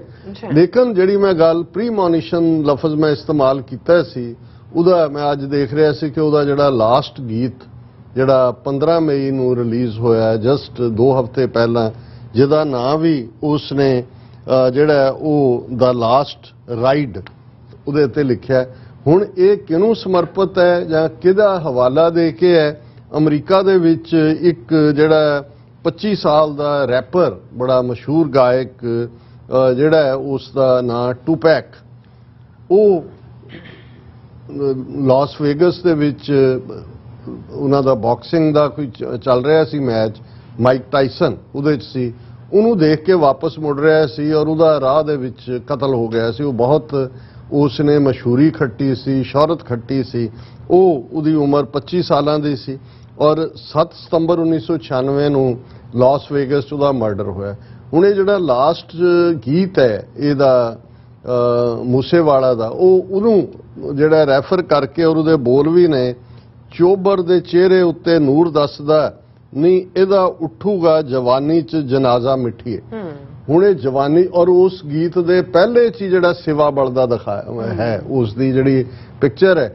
ਹੁਣ ਇਸ ਸਾਰੇ ਚੋਂ ਜਿੱਥੇ ਸ਼ੋਹਰਤ, ਕਮਾਈ, ਕਾਮਯਾਬੀ ਬਿਲਕੁਲ ਉਸ ਵਾਂਗ ਹੀ ਜਿਹੜਾ ਜਿਵੇਂ ਉਹਨੇ ਟੂਪੈਕ ਨੇ ਯੰਗ ਉਮਰ ਦੇ ਵਿੱਚ ਔਰ ਦੁਨੀਆ ਭਰ 'ਚ ਉਹਦਾ ਨਾਮਨਾ ਸੀ, ਔਰ ਇਸੇ ਨੂੰ ਜਿਵੇਂ ਉਹ ਪ੍ਰੀਮੋਨੀਸ਼ਨ ਕਰ ਰਿਹਾ ਕਿ ਭਾਈ ਮੈਂ ਵੀ ਉਸ ਰਸਤੇ, ਔਰ ਉਹਨੇ ਉਸ ਦੇ ਉੱਤੇ ਪਿਕਚਰ ਵੀ ਉਸ ਕਾਰ ਦੀ ਸ਼ੇਅਰ ਕੀਤੀ ਹੈ ਜਿਹੜੀ ਕਾਰ ਉਸ ਰੈਪਰ ਦੇ ਜਦੋਂ ਉਹਨੂੰ ਮਾਰਿਆ ਗਿਆ ਉਹਦੇ ਐਕਸੀਡੈਂਟ ਵੇਲੇ ਸੀ, ਔਰ ਉਹਦੇ ਉੱਤੇ ਉਹਨੇ ਲਿਖਿਆ ਦਾ ਲਾਸਟ ਰਾਈਡ ਕਿ ਭਾਈ ਇਹ ਹੁਣ ਅਖੀਰਲਾ ਸਫ਼ਰ ਹੈ। ਤਾਂ ਮੈਂ ਇਹ ਸਮਝਦਾ ਹਾਂ ਵੀ ਇਹ ਵੀ ਕਿਤੇ ਨਾ ਕਿਤੇ ਆਪਣੇ ਆਪ ਦੇ ਵਿੱਚ ਇੱਕ ਪ੍ਰੀਮੋਨੀਸ਼ਨ ਵਾਂਗ ਸੀ, ਔਰ ਉਹਦਾ ਇਹ ਗੀਤ ਹੁਣ ਤੱਕ 2 ਕਰੋੜ ਤੋਂ ਜ਼ਿਆਦਾ ਲੋਕ ਦੇਖ ਸਕ। ਕੱਲ ਤਾਂ ਮੈਂ ਜਦੋਂ ਲੱਖਾਂ ਕਹਿੰਦੇ ਮਿਲੀਅਨ ਔਖ ਨਾਲ ਗਿਆ ਸੀ, ਪਰ ਹੁਣ ਮੈਂ ਦੇਖਿਆ ਵੀ ਉਹਦੇ ਗੀਤ ਤਾਂ ਹੰਡਰਡਸ ਆਫ ਮਿਲੀਅਨਸ। ਔਰ ਜੇ ਤੀਸਰੀ ਪੰਜਾਬੀ ਇੰਡਸਟਰੀ ਗਾਇਕੀ ਜਾਂ ਦੂਜੇ 'ਚ ਜਾਂ ਉਹਦੀ ਰੈਕਗਨੀਸ਼ਨ, ਔਰ ਹੁਣ ਸਾਨੂੰ ਇਸ ਗੱਲ ਦੀ ਵੀ ਸਮਝ ਹੋਣੀ ਚਾਹੀਦੀ ਹੈ ਕਿ ਜੇ ਕਿਸਾਨ ਮੂਵਮੈਂਟ ਵੇਲੇ ਰਿਹਾਨਾ ਜਾਂ এনवायरमेंटलिस्ट ਔਰ ਦੂਜੇ ਆਏ ਤਾਂ ਉਹਦਾ ਕਾਰਨ ਵੀ ਕਿਤੇ ਨਾ ਕਿਤੇ ਇਸ ਲੈਵਲ ਦੇ ਲੋਕ ਸੀ ਜਿਹੜੇ ਆਲਰੇਡੀ ਜਿਨ੍ਹਾਂ ਨੇ, ਔਰ ਇਸ ਲਈ ਬਾਲੀਵੁੱਡ ਵਾਲਾ ਹੋਏ ਡ੍ਰੇਕ, ਕੈਨੇਡਾ ਦਾ ਬੜਾ ਪਪੂਲਰ ਰੈਪਰ, ਉਹਨੇ ਅਫਸੋਸ ਦਾ ਇਜ਼ਹਾਰ ਕੀਤਾ ਹੈ ਈਵਨ ਬਾਲੀਵੁੱਡ ਇੰਡਸਟਰੀ ਦੇ ਵਿੱਚ ਵੀ। ਸੋ ਮੈਂ ਸਮਝਦਾ ਵੀ ਇਹ ਸਾਰਾ ਪਾਰਟ, ਮੈਨੂੰ ਇਹ ਲੱਗਦਾ ਸੀ ਕਿ ਵੀ ਮੇਰੀ ਜਿਹੜੀ ਕੱਲ ਟ੍ਰਿਬਿਊਟ ਸੀ ਉਹ ਮੁਕੰਮਲ ਨਹੀਂ ਹੋਏਗੀ ਜੇ ਮੈਂ ਹੁਣ ਇਸ ਪੀਰੀਅਡ 'ਚ, ਜਦੋਂ ਕਿ ਉਹਦਾ ਸੰਸਕਾਰ ਹੋਇਆ ਹੈ ਔਰ ਜਿਵੇਂ ਹਜ਼ਾਰਾਂ ਦੀ ਗਿਣਤੀ ਦੇ ਵਿੱਚ ਇਕੱਠ ਹੈ, ਬਿਲਕੁਲ, ਔਰ ਜਿਹਨੂੰ ਕਹੋ ਕਿ ਵੀ ਉਹ ਰਾਹ ਜਿੱਥੇ ਲੋਕ ਗਏ ਉਹਨਾਂ ਦੇ ਪਿੰਡ 'ਚ, ਉਹਦੇ ਖੇਤਾਂ 'ਚ ਜਿੱਥੇ ਉਹਨੇ ਜ਼ਮੀਨ ਖਰੀਦੀ, ਉਹਦੇ ਕਿਤੇ ਮੈਂ ਫਾਦਰ ਦਾ ਇੰਟਰਵਿਊ ਦੇਖ ਰਿਹਾ ਸੀ ਵੀ ਬੜੀ ਗਰੀਬੀ 'ਚ ਦਿਨ ਗੁਜ਼ਾਰੇ, ਕਿਤੇ ਇੱਕ ਵਾਰ ਬਿਮਾਰ ਸੀ ਔਰ ਉਹਨੇ ਕਿਹਾ ਜੀ ਕਿ ਮੈਂ ਜੋ ਕੋਈ ਆਪਣੀ ਸਾਈਕਲ ਵੇਚ ਦਿੱਤੀ ਉਹਦੇ ਇਲਾਜ ਲਈ, ਔਰ ਮੈਂ ਦਿਹਾੜੀ ਕੀਤੀ 30 ਰੁਪਏ ਦੀ, ਔਰ ਦੂਸਰਾ। ਔਰ ਇਸ ਕਿਸਮ ਦੇ ਵਾਕਿਆਤ ਜਦੋਂ ਤੁਸੀਂ ਸ਼ੇਅਰ ਕਰਦੇ ਹੋ, ਲੋਕਾਂ ਨੂੰ ਇਹ ਲੱਗਦਾ ਹੈ ਕਿ ਭਾਈ ਇੱਕ ਪਾਸੇ ਰੈਗਸ ਟੂ ਰਿਚਸ ਔਰ ਆਪਣੀ ਮਿਹਨਤ ਦੇ ਨਾਲ ਆਪਣੇ ਬਲਬੂਤੇ ਤੇ ਆਪਣਾ ਇੱਕ ਆਜ਼ਾਦਾਨਾ ਅੰਦਾਜ਼, ਨਾ ਦਬਣ ਵਾਲਾ ਨਾ ਝੁਕਣ ਵਾਲਾ, ਤੇ ਦੂਸਰੇ ਪਾਸੇ ਜੋਬਨ ਰੁੱਤੇ ਤੁਰ ਜਾਣਾ। ਔਰ ਉਹਨਾਂ ਹਾਲਾਤਾਂ 'ਚ ਜਦੋਂ ਅਸੀਂ ਇੱਕ ਪਾਸੇ ਲੋਕਾਂ ਦੇ ਪਿਆਰ ਦਾ ਸੈਲਾਬ ਹੈ, ਹੜ੍ਹ ਹੈ, ਔਰ ਦੂਸਰੇ ਪਾਸੇ ਉਹਨਾਂ ਦੇ ਪਿਤਾ ਜਦੋਂ ਕਿ ਉਹ ਸਾਰੇ ਉਹ ਅਖੀਰਲੇ ਪਲ ਅਗਲੇ ਮਹੀਨੇ ਉਹਦਾ ਵਿਆਹ ਹੋਣਾ, ਔਰ ਮਾਂ ਨੇ ਜਿੱਥੇ ਉਸ ਦੀ ਅਰਥੀ ਨੂੰ ਸਜਾਇਆ ਸਿਹਰਾ ਬੰਨ੍ਹ ਕੇ, ਉਹ ਜਦੋਂ ਉਹਦੇ ਕੇਸ ਵਾਹ ਰਹੀ ਹੈ, ਮੈਂ ਹੁਣੇ ਹੀ ਆਪਣੇ ਟੈਕਨੀਕਲ ਟੀਮ ਨੂੰ ਮੈਂ ਕਹਿ ਰਿਹਾ ਸੀ, ਮੈਂ ਕਿਹਾ ਵੀ ਜਿਨ੍ਹਾਂ ਨੇ ਦੇਖਿਆ ਵੀ ਮਾਵਾਂ ਦੇ ਲਈ ਪੁੱਤ ਜਿੰਨੇ ਮਰਜ਼ੀ ਜਵਾਨ ਹੋਣ, ਉਹ ਪਲ ਹੁੰਦੇ ਨੇ ਜਦੋਂ ਕਿ ਉਹ ਬਚਪਨ 'ਚ ਕੇਸ ਧੋ ਕੇ ਜੂੜਾ ਕਰਨਾ, ਔਰ ਉਹ ਸਾਰੇ ਨੂੰ, ਔਰ ਉਹ ਜਿਵੇਂ ਤੁਸੀਂ ਦੂल्हा ਬਣਾਉਣ ਦੇ ਲਈ ਤਿਆਰੀ ਕਰਦੇ ਹੋ, ਪਿਤਾ ਨੇ ਦਸਤਾਰ ਸਜਾਈ ਔਰ ਉਸ ਦੇ ਸਿਹਰਾ ਸਜਾਇਆ ਗਿਆ ਕਿ ਬੇਸ਼ੱਕ ਇਹ ਕੁਦਰਤ ਦੇ ਹੱਥ ਹੁੰਦਾ ਹੈ ਕਿ ਭਾਈ ਇੱਕ ਪਾਸੇ ਉਹਨੇ ਘੋੜੀ ਚੜ੍ਹਨਾ ਸੀ ਦੁਨਿਆਵੀ ਵਿਆਹ, ਲੇਕਿਨ ਇਧਰ ਜਿਹੜੀ ਹੈ ਮੌਤ ਉਡੀਕ ਰਹੀ ਸੀ ਕਿ ਭਾਈ ਤੂੰ ਤਾਂ ਮੈਨੂੰ ਵਰਨ ਆ ਰਿਹਾ। ਔਰ ਉਹ ਸਾਰੇ ਜਜ਼ਬਾਤੀ ਮਾਹੌਲ 'ਚ ਵੀ ਜੇ ਉਹਨਾਂ ਦਾ ਪਿਤਾ ਵੰਗਾਰ ਕੇ ਕਹਿੰਦਾ ਇੱਕ ਸਟੇਜ ਤੇ ਭਾਵਕ ਹੋ ਕੇ ਆਪਣੀ ਉਹ ਦਸਤਾਰ ਵੀ ਲਾ ਦਿੰਦੇ ਨੇ, ਹਾਲਾਂ ਉਹ ਗੱਲ ਮੈਨੂੰ ਨਹੀਂ ਚੰਗੀ ਲੱਗੀ ਕਿਉਂਕਿ ਸਿੱਖ ਐਂਗਲ ਤੋਂ ਅਸੀਂ ਡਿਫਰੈਂਟਲੀ ਦੇਖਦੇ ਹਾਂ, ਲੇਕਿਨ ਉਹ ਇਹ ਕਹਿੰਦਾ ਹੈ ਕਿ ਭਾਈ ਇਹ ਕਤਲ ਸਰਕਾਰ ਨੇ ਕੀਤਾ। ਔਰ ਫਿਰ ਉਹ ਜਿਹੜਾ ਉਹ ਅਣਖ ਵਾਲੀ ਗੱਲ ਵੀ ਹੈ, ਪੱਟ ਦੇ ਉੱਤੇ ਜਿਹੜਾ ਉਹ ਥਾਪੀ ਦੇ ਕੇ ਵੀ ਜਿਹੜਾ ਉਹ ਇਵੇਂ ਹੀ ਹੈ ਕਿ ਭਾਈ ਤੁਸੀਂ ਸਾਡੀ ਅਣਖ ਨੂੰ ਵੰਗਾਰਿਆ ਤੇ ਅਸੀਂ ਦਬਣ ਵਾਲੇ, ਅਸੀਂ ਝੁਕਣ ਵਾਲੇ ਨਹੀਂ। ਹੁਣ ਇਹ ਜਿਹੜਾ ਸਾਰਾ ਮਾਹੌਲ ਹੈ, ਔਰ ਇੱਕ ਪਾਸੇ ਤੁਸੀਂ ਡੀਸੈਂਸਿਟਾਈਜੇਸ਼ਨ ਦੇਖੋ ਸਿਸਟਮ ਦੀ, ਪੰਜਾਬ ਸਰਕਾਰ ਜਿਵੇਂ ਅਸੀਂ ਕੱਲ ਵੀ ਕਿਹਾ ਸੀ, ਚੀਫ ਮਿਨਿਸਟਰ, ਪੁਲਿਸ ਮੁਖੀ, ਇੰਟੈਲੀਜੈਂਸ ਚੀਫ, ਇਹ ਚੀਫ ਸੈਕਟਰੀ, ਇਹ ਸਾਰੇ ਹੀ ਜ਼ਿੰਮੇਵਾਰ ਨੇ ਔਰ ਇਹਨਾਂ ਦੇ ਖਿਲਾਫ ਕਤਲ ਦਾ ਕੇਸ ਰਜਿਸਟਰ ਹੋਣਾ ਚਾਹੀਦਾ। ਪਰ ਸਿਸਟਮ ਵੱਲੋਂ ਜਾਂ ਸਰਕਾਰ ਵੱਲੋਂ ਭਾਵੇਂ ਤੁਸੀਂ ਆਪਣੇ ਬਚਾਅ ਲਈ ਕੋਈ ਡੈਮੇਜ ਕੰਟਰੋਲ ਹੀ ਕਰੋ, ਕੋਈ ਐਸਾ ਨਹੀਂ ਹੋਇਆ, ਅਦਰਵਾਈਜ਼ ਜਿਸ ਲੈਵਲ ਦਾ ਉਸ ਦਾ ਸਟੇਟਸ ਸੀ ਔਰ ਸਰਕਾਰ ਦਾ ਗੁਨਾਹ ਸੀ, ਜੇ ਉਹਨੂੰ ਸਟੇਟ ਆਨਰ ਵੀ ਦੇ ਦਿੱਤਾ ਜਾਂਦਾ ਭਾਈ, ਇੱਕ ਤੁਸੀਂ ਹੁੰਦਾ ਕੀ ਆ, ਉਹ ਪੁਲਿਸ ਦੀ ਇੱਕ ਟੁਕੜੀ ਹਥਿਆਰਾਂ ਦੇ ਨਾਲ ਸਲੂਟ ਹੀ ਦਿੰਦੀ ਹੈ, ਜਾਂ ਚੀਫ ਮਿਨਿਸਟਰ ਖੁਦ ਜਿਹੜਾ ਜਾਂਦਾ ਉਸ ਮੌਕੇ ਦੇ ਉੱਤੇ। ਲੇਕਿਨ ਮੈਂ ਸਮਝਦਾ ਵੀ ਇਸ ਦਾ ਇਹਨਾਂ ਨੂੰ ਜਿਵੇਂ ਇਹਨਾਂ ਨੇ ਕੈਲਸਨੈਸ ਦਾ ਪ੍ਰਗਟਾਵਾ ਕੀਤਾ ਹੈ, ਕੰਸਪੀਰੇਸੀ ਦਾ ਕਿਤੇ ਨਾ ਕਿਤੇ ਆ ਜਾਏਗਾ ਵੀ ਕੀ ਹੈ। ਹਾਲਾਂ ਇਹਨਾਂ ਨੇ ਤਾਂ ਉਹ ਸਾਰੇ ਨੂੰ ਦਬਾਉਣ ਦੇ ਲਈ ਹੋ ਗਿਆ ਕਿ ਜੀ ਪਹਿਲਾਂ ਤਾਂ ਜਿਵੇਂ ਇਮੀਡੀਏਟਲੀ ਡਾਇਰੈਕਟਰ ਜਨਰਲ ਤੋਂ ਲੈ ਕੇ ਐਸਐਸਪੀ ਤੱਕ ਗੈਂਗ ਨਾਲ ਜੋੜ ਕੇ ਉਹਨੂੰ ਕੀਤਾ ਹੈ, ਪਿਤਾ ਨੇ ਪ੍ਰੋਟੈਸਟ ਕੀਤਾ, ਡੀਜੀਪੀ ਨੇ ਉਹਦੀ ਕਲੈਰੀਫਿਕੇਸ਼ਨ ਜਿਹੜੀ ਕਲੈਰੀਫਿਕੇਸ਼ਨ ਘੱਟ ਤੇ ਉਹਨੂੰ ਅੱਗੋਂ ਹੋਰ ਕਨਫਿਊਜ਼ ਕਰਨ ਦੀ ਹੈ ਕਿ ਜੀ ਨਹੀਂ ਮੈਂ ਗੈਂਗ ਨਾਲ ਜਾਂ ਦੂਜੇ ਨਾਲ ਨਹੀਂ ਜੋੜਿਆ, ਔਰ ਉਹਨੇ ਵੀ ਕਿਹਾ ਵੀ ਜਦੋਂ ਤੱਕ ਉਹ ਨਹੀਂ ਕਹੇਗਾ। ਔਰ ਹੁਣ ਇਹ ਹੈ ਜੀ ਅਸੀਂ ਇੱਕ ਜੱਜ ਬਿਠਾ ਦਿੰਨੇ ਆ, ਜੋ ਇਹ ਹੋ ਗਿਆ ਜੀ ਹੁਣ ਇੱਕ ਮਨਪ੍ਰੀਤ ਸਿੰਘ ਨਾਂ ਦਾ ਸ਼ੱਕੀ ਬੰਦਾ ਦੇਹਰਾਦੂਨ ਚੋਂ ਚੱਕਿਆ, ਉੱਤਰਾਖੰਡ ਔਰ ਪੰਜਾਬ ਪੁਲਿਸ ਦੇ ਸਾਂਝੇ ਆਪਰੇਸ਼ਨ 'ਚ, ਉਹਦਾ ਢਪਈ ਪਿੰਡ ਹੈ ਫਰੀਦਕੋਟ ਦਾ, ਔਰ ਇਹ ਢਪਈ ਪਿੰਡ ਜਵਾਰ ਕੇ ਜਿੱਥੇ ਕਿ ਗਰੂਸਮ ਮਰਡਰ ਹੁੰਦਾ ਹੈ ਉਹਦੇ ਨੇੜੇ ਹੀ ਲੱਗਦਾ ਹੈ। ਸੋ ਮੈਨੂੰ ਲੱਗਦਾ ਹੈ ਕਿ ਵੀ ਇਹ ਜਿਹੜਾ ਲੋਕਾਂ ਦੇ ਵਿੱਚ ਇਸ ਵੇਲੇ ਰੋਹ ਹੈ ਬਿਲਕੁਲ, ਔਰ ਜਿਹੜੀ ਕੰਸਪੀਰੇਸੀ ਦੀ ਗੱਲ ਡੂੰਘੀ ਜਾ ਰਹੀ ਹੈ, ਉਸ ਦੇ ਕਵਰ ਅਪ ਦੇ ਲਈ ਇਹ ਕੁਛ ਨਾ ਕੁਛ ਆਉਣ ਵਾਲੇ ਦਿਨਾਂ 'ਚ 2-4 ਹੋਰ ਨੂੰ ਫੜਨਗੇ। ਵੀ ਹੋ ਗਿਆ ਜੀ ਦਿੱਲੀ ਦਾ ਜੇਲ੍ਹ 'ਚੋਂ ਬਿਸ਼ਨੋਈ ਦਾ ਰਿਮਾਂਡ ਲੈ ਲਿਆ ਦਿੱਲੀ ਪੁਲਿਸ ਨੇ ਤੇ ਫਲਾਣਾ ਤੇ ਢਿਮਕਾ, ਇਹ ਸਾਰਾ ਇਸ ਕਿਸਮ ਦੀ ਡਰਾਮੇਬਾਜ਼ੀ ਮੈਨੂੰ ਇਹ ਲੱਗਦੀ ਹੈ। ਔਰ ਇਸ ਸਾਰੇ 'ਚ ਜਿਹੜਾ ਖਾਸ ਤੌਰ ਤੇ ਸਾਡੇ ਵਿਊਅਰਸ ਨੇ ਵੀ, ਜਿੱਥੇ ਸਾਡਾ ਕੱਲ ਦਾ ਸੈਗਮੈਂਟ ਉਹ ਕਾਫੀ ਉਸ ਨੂੰ ਜਿਹੜੀ ਹੈ ਉਹ ਪਜ਼ੀਰਾਈ ਮਿਲੀ ਹੈ, ਉਸ ਦੀ ਜਿਹੜੀ ਹੈ ਉਹ ਚੰਗਾ ਸਰਕੂਲੇਟ ਹੋਇਆ, ਉੱਥੇ ਸਾਡੇ ਕੁਝ ਜਿਹੜੇ ਵਿਊਅਰਸ ਦੀਆਂ ਲਿਖਤਾਂ ਵੀ ਨੇ ਔਰ ਖਾਸ ਤੌਰ ਤੇ ਜਿਹੜੇ ਸਵਾਲ ਚੁੱਕੇ ਗਏ। ਔਰ ਜਦੋਂ ਅਸੀਂ ਇਹ ਕਹਿੰਦੇ ਹਾਂ ਕਿ ਮੋਰ ਦੈਨ ਵਟ ਮੀਟਸ ਦਾ ਆਈ, ਅੰਗਰੇਜ਼ੀ ਦੀ ਐਕਸਪ੍ਰੈਸ਼ਨ ਇਹ ਕਹਿੰਦੀ ਹੈ ਕਿ ਜੋ ਨਜ਼ਰ ਆ ਰਿਹਾ ਇਸ ਦੇ ਪਿੱਛੇ ਵੀ ਹੋਰ ਵੀ ਬਹੁਤ ਕੁਝ ਹੈ, ਇਵੇਂ ਨਹੀਂ ਹੈ ਜੋ ਨਜ਼ਰ ਆ ਰਿਹਾ। ਔਰ ਖਾਸ ਤੌਰ ਤੇ ਕਰਨਬੀਰ ਸਿੰਘ ਜਿਹੜੇ ਖੁਦ ਵੀ ਕਿਸਾਨ ਮੂਵਮੈਂਟ ਵੀ ਜਿਹੜੇ ਨੇ ਉਹ ਕਾਫੀ ਐਕਟਿਵ ਰਹੇ, ਇੱਥੇ ਵੀ ਸਾਡੇ ਸਟੂਡੀਓ ਵੀ ਆਏ, ਉਹਨਾਂ ਨਾਲ ਇੰਟਰਵਿਊ ਵੀ ਹੋਇਆ ਔਰ ਉਹਨਾਂ ਨੇ 9 ਨੁਕਤੇ ਜਿਹੜੇ ਨੇ ਚੁੱਕੇ ਨੇ, 9 ਪੁਆਇੰਟਸ ਇਨ ਸਿੱਧੂ ਮੂਸੇਵਾਲਾ's ਮਰਡਰ, ਔਰ ਉਹਦੇ 'ਚ ਉਹਨਾਂ ਨੇ ਜਿਹੜਾ ਇਹ ਸਾਰੇ ਦੇ ਉੱਤੇ ਇਹ ਕਿਹਾ ਕਿ ਭਾਈ ਇਹ ਮੈਂ ਹੁਣ ਜੇ ਵੇਰਵੇ 'ਚ ਜਾਵਾਂਗਾ ਤੇ ਇਹ ਫਿਰ ਵਕਤ ਲੱਗੇਗਾ। ਉਹਨਾਂ ਨੇ ਇਹ ਇਸ ਦੇ ਉੱਤੇ ਸ਼ੱਕ ਨੂੰ ਇਹ ਕਿਹਾ ਕਿ ਭਾਈ ਇਹ ਸਾਰਾ ਕੁਝ ਹੀ ਸ਼ੱਕ ਦੇ ਦਾਇਰੇ 'ਚ ਆਉਂਦਾ ਹੈ। ਔਰ ਇਹੀ ਨਹੀਂ ਕੱਲਾ ਜਦੋਂ ਸਿਕਿਉਰਿਟੀ ਵਿਦਡਰਾ ਕੀਤੀ ਉਹਨਾਂ 7 ਨੁਕਤਿਆਂ 'ਚ ਇੱਕ ਨੰਬਰ 6 ਤੇ ਉਹਨਾਂ ਨੇ ਕਿਹਾ there was a post on Aam Aadmi Party Punjab page at 8:36 p.m. on 28th May 2022 with Bhagwant Mann photo that Moosewala security has been withdrawn. नहीं है जी कि लिस्ट किसी ने वैसे ही लीक करती ਜਾਂ ਦੂਜੀ ਆਮ ਆਦਮੀ ਪਾਰਟੀ ਦੇ ਪੰਜਾਬ ਪੇਜ ਭਗਵੰਤ ਮਾਨ ਦੀ ਫੋਟੋ ਦੇ ਨਾਲ ਇਹ ਜੇ ਜਾਣਕਾਰੀ ਦਿੱਤੀ ਹੋਈ ਹੈ ਤੇ ਇਸ ਤੋਂ ਇਹ ਅੰਦਾਜ਼ਾ ਲਾਇਆ ਜਾ ਸਕਦਾ ਹੈ ਕਿ ਭਾਈ ਇਹ ਸਾਰੀ ਗੱਲ ਕਿੱਧਰ ਨੂੰ ਜਾ ਰਹੀ ਸੀ। ਔਰ ਇਸੇ ਤਰ੍ਹਾਂ ਵੀਰ ਸਤਵੰਤ ਸਿੰਘ ਜਿਹੜੇ ਸੋਸ਼ਲ ਮੀਡੀਆ ਤੇ ਲਿਖਦੇ ਨੇ ਉਹਨਾਂ ਦੀ ਲਿਖਤ ਹੈ ਕਿ ਭਾਈ ਮੂਸੇਵਾਲਾ ਦੇ ਕਤਲ ਦੀਆਂ ਕਈ ਪਰਤਾਂ ਚੋਂ ਇੱਕ ਇਹ ਵੀ ਹੈ ਕਿ ਮੂਸੇਵਾਲਾ ਕੈਨੇਡਾ ਤੋਂ ਵਾਪਸ ਆ ਕੇ ਪੰਜਾਬ 'ਚ ਆ ਕੇ ਵਸਿਆ ਸੀ।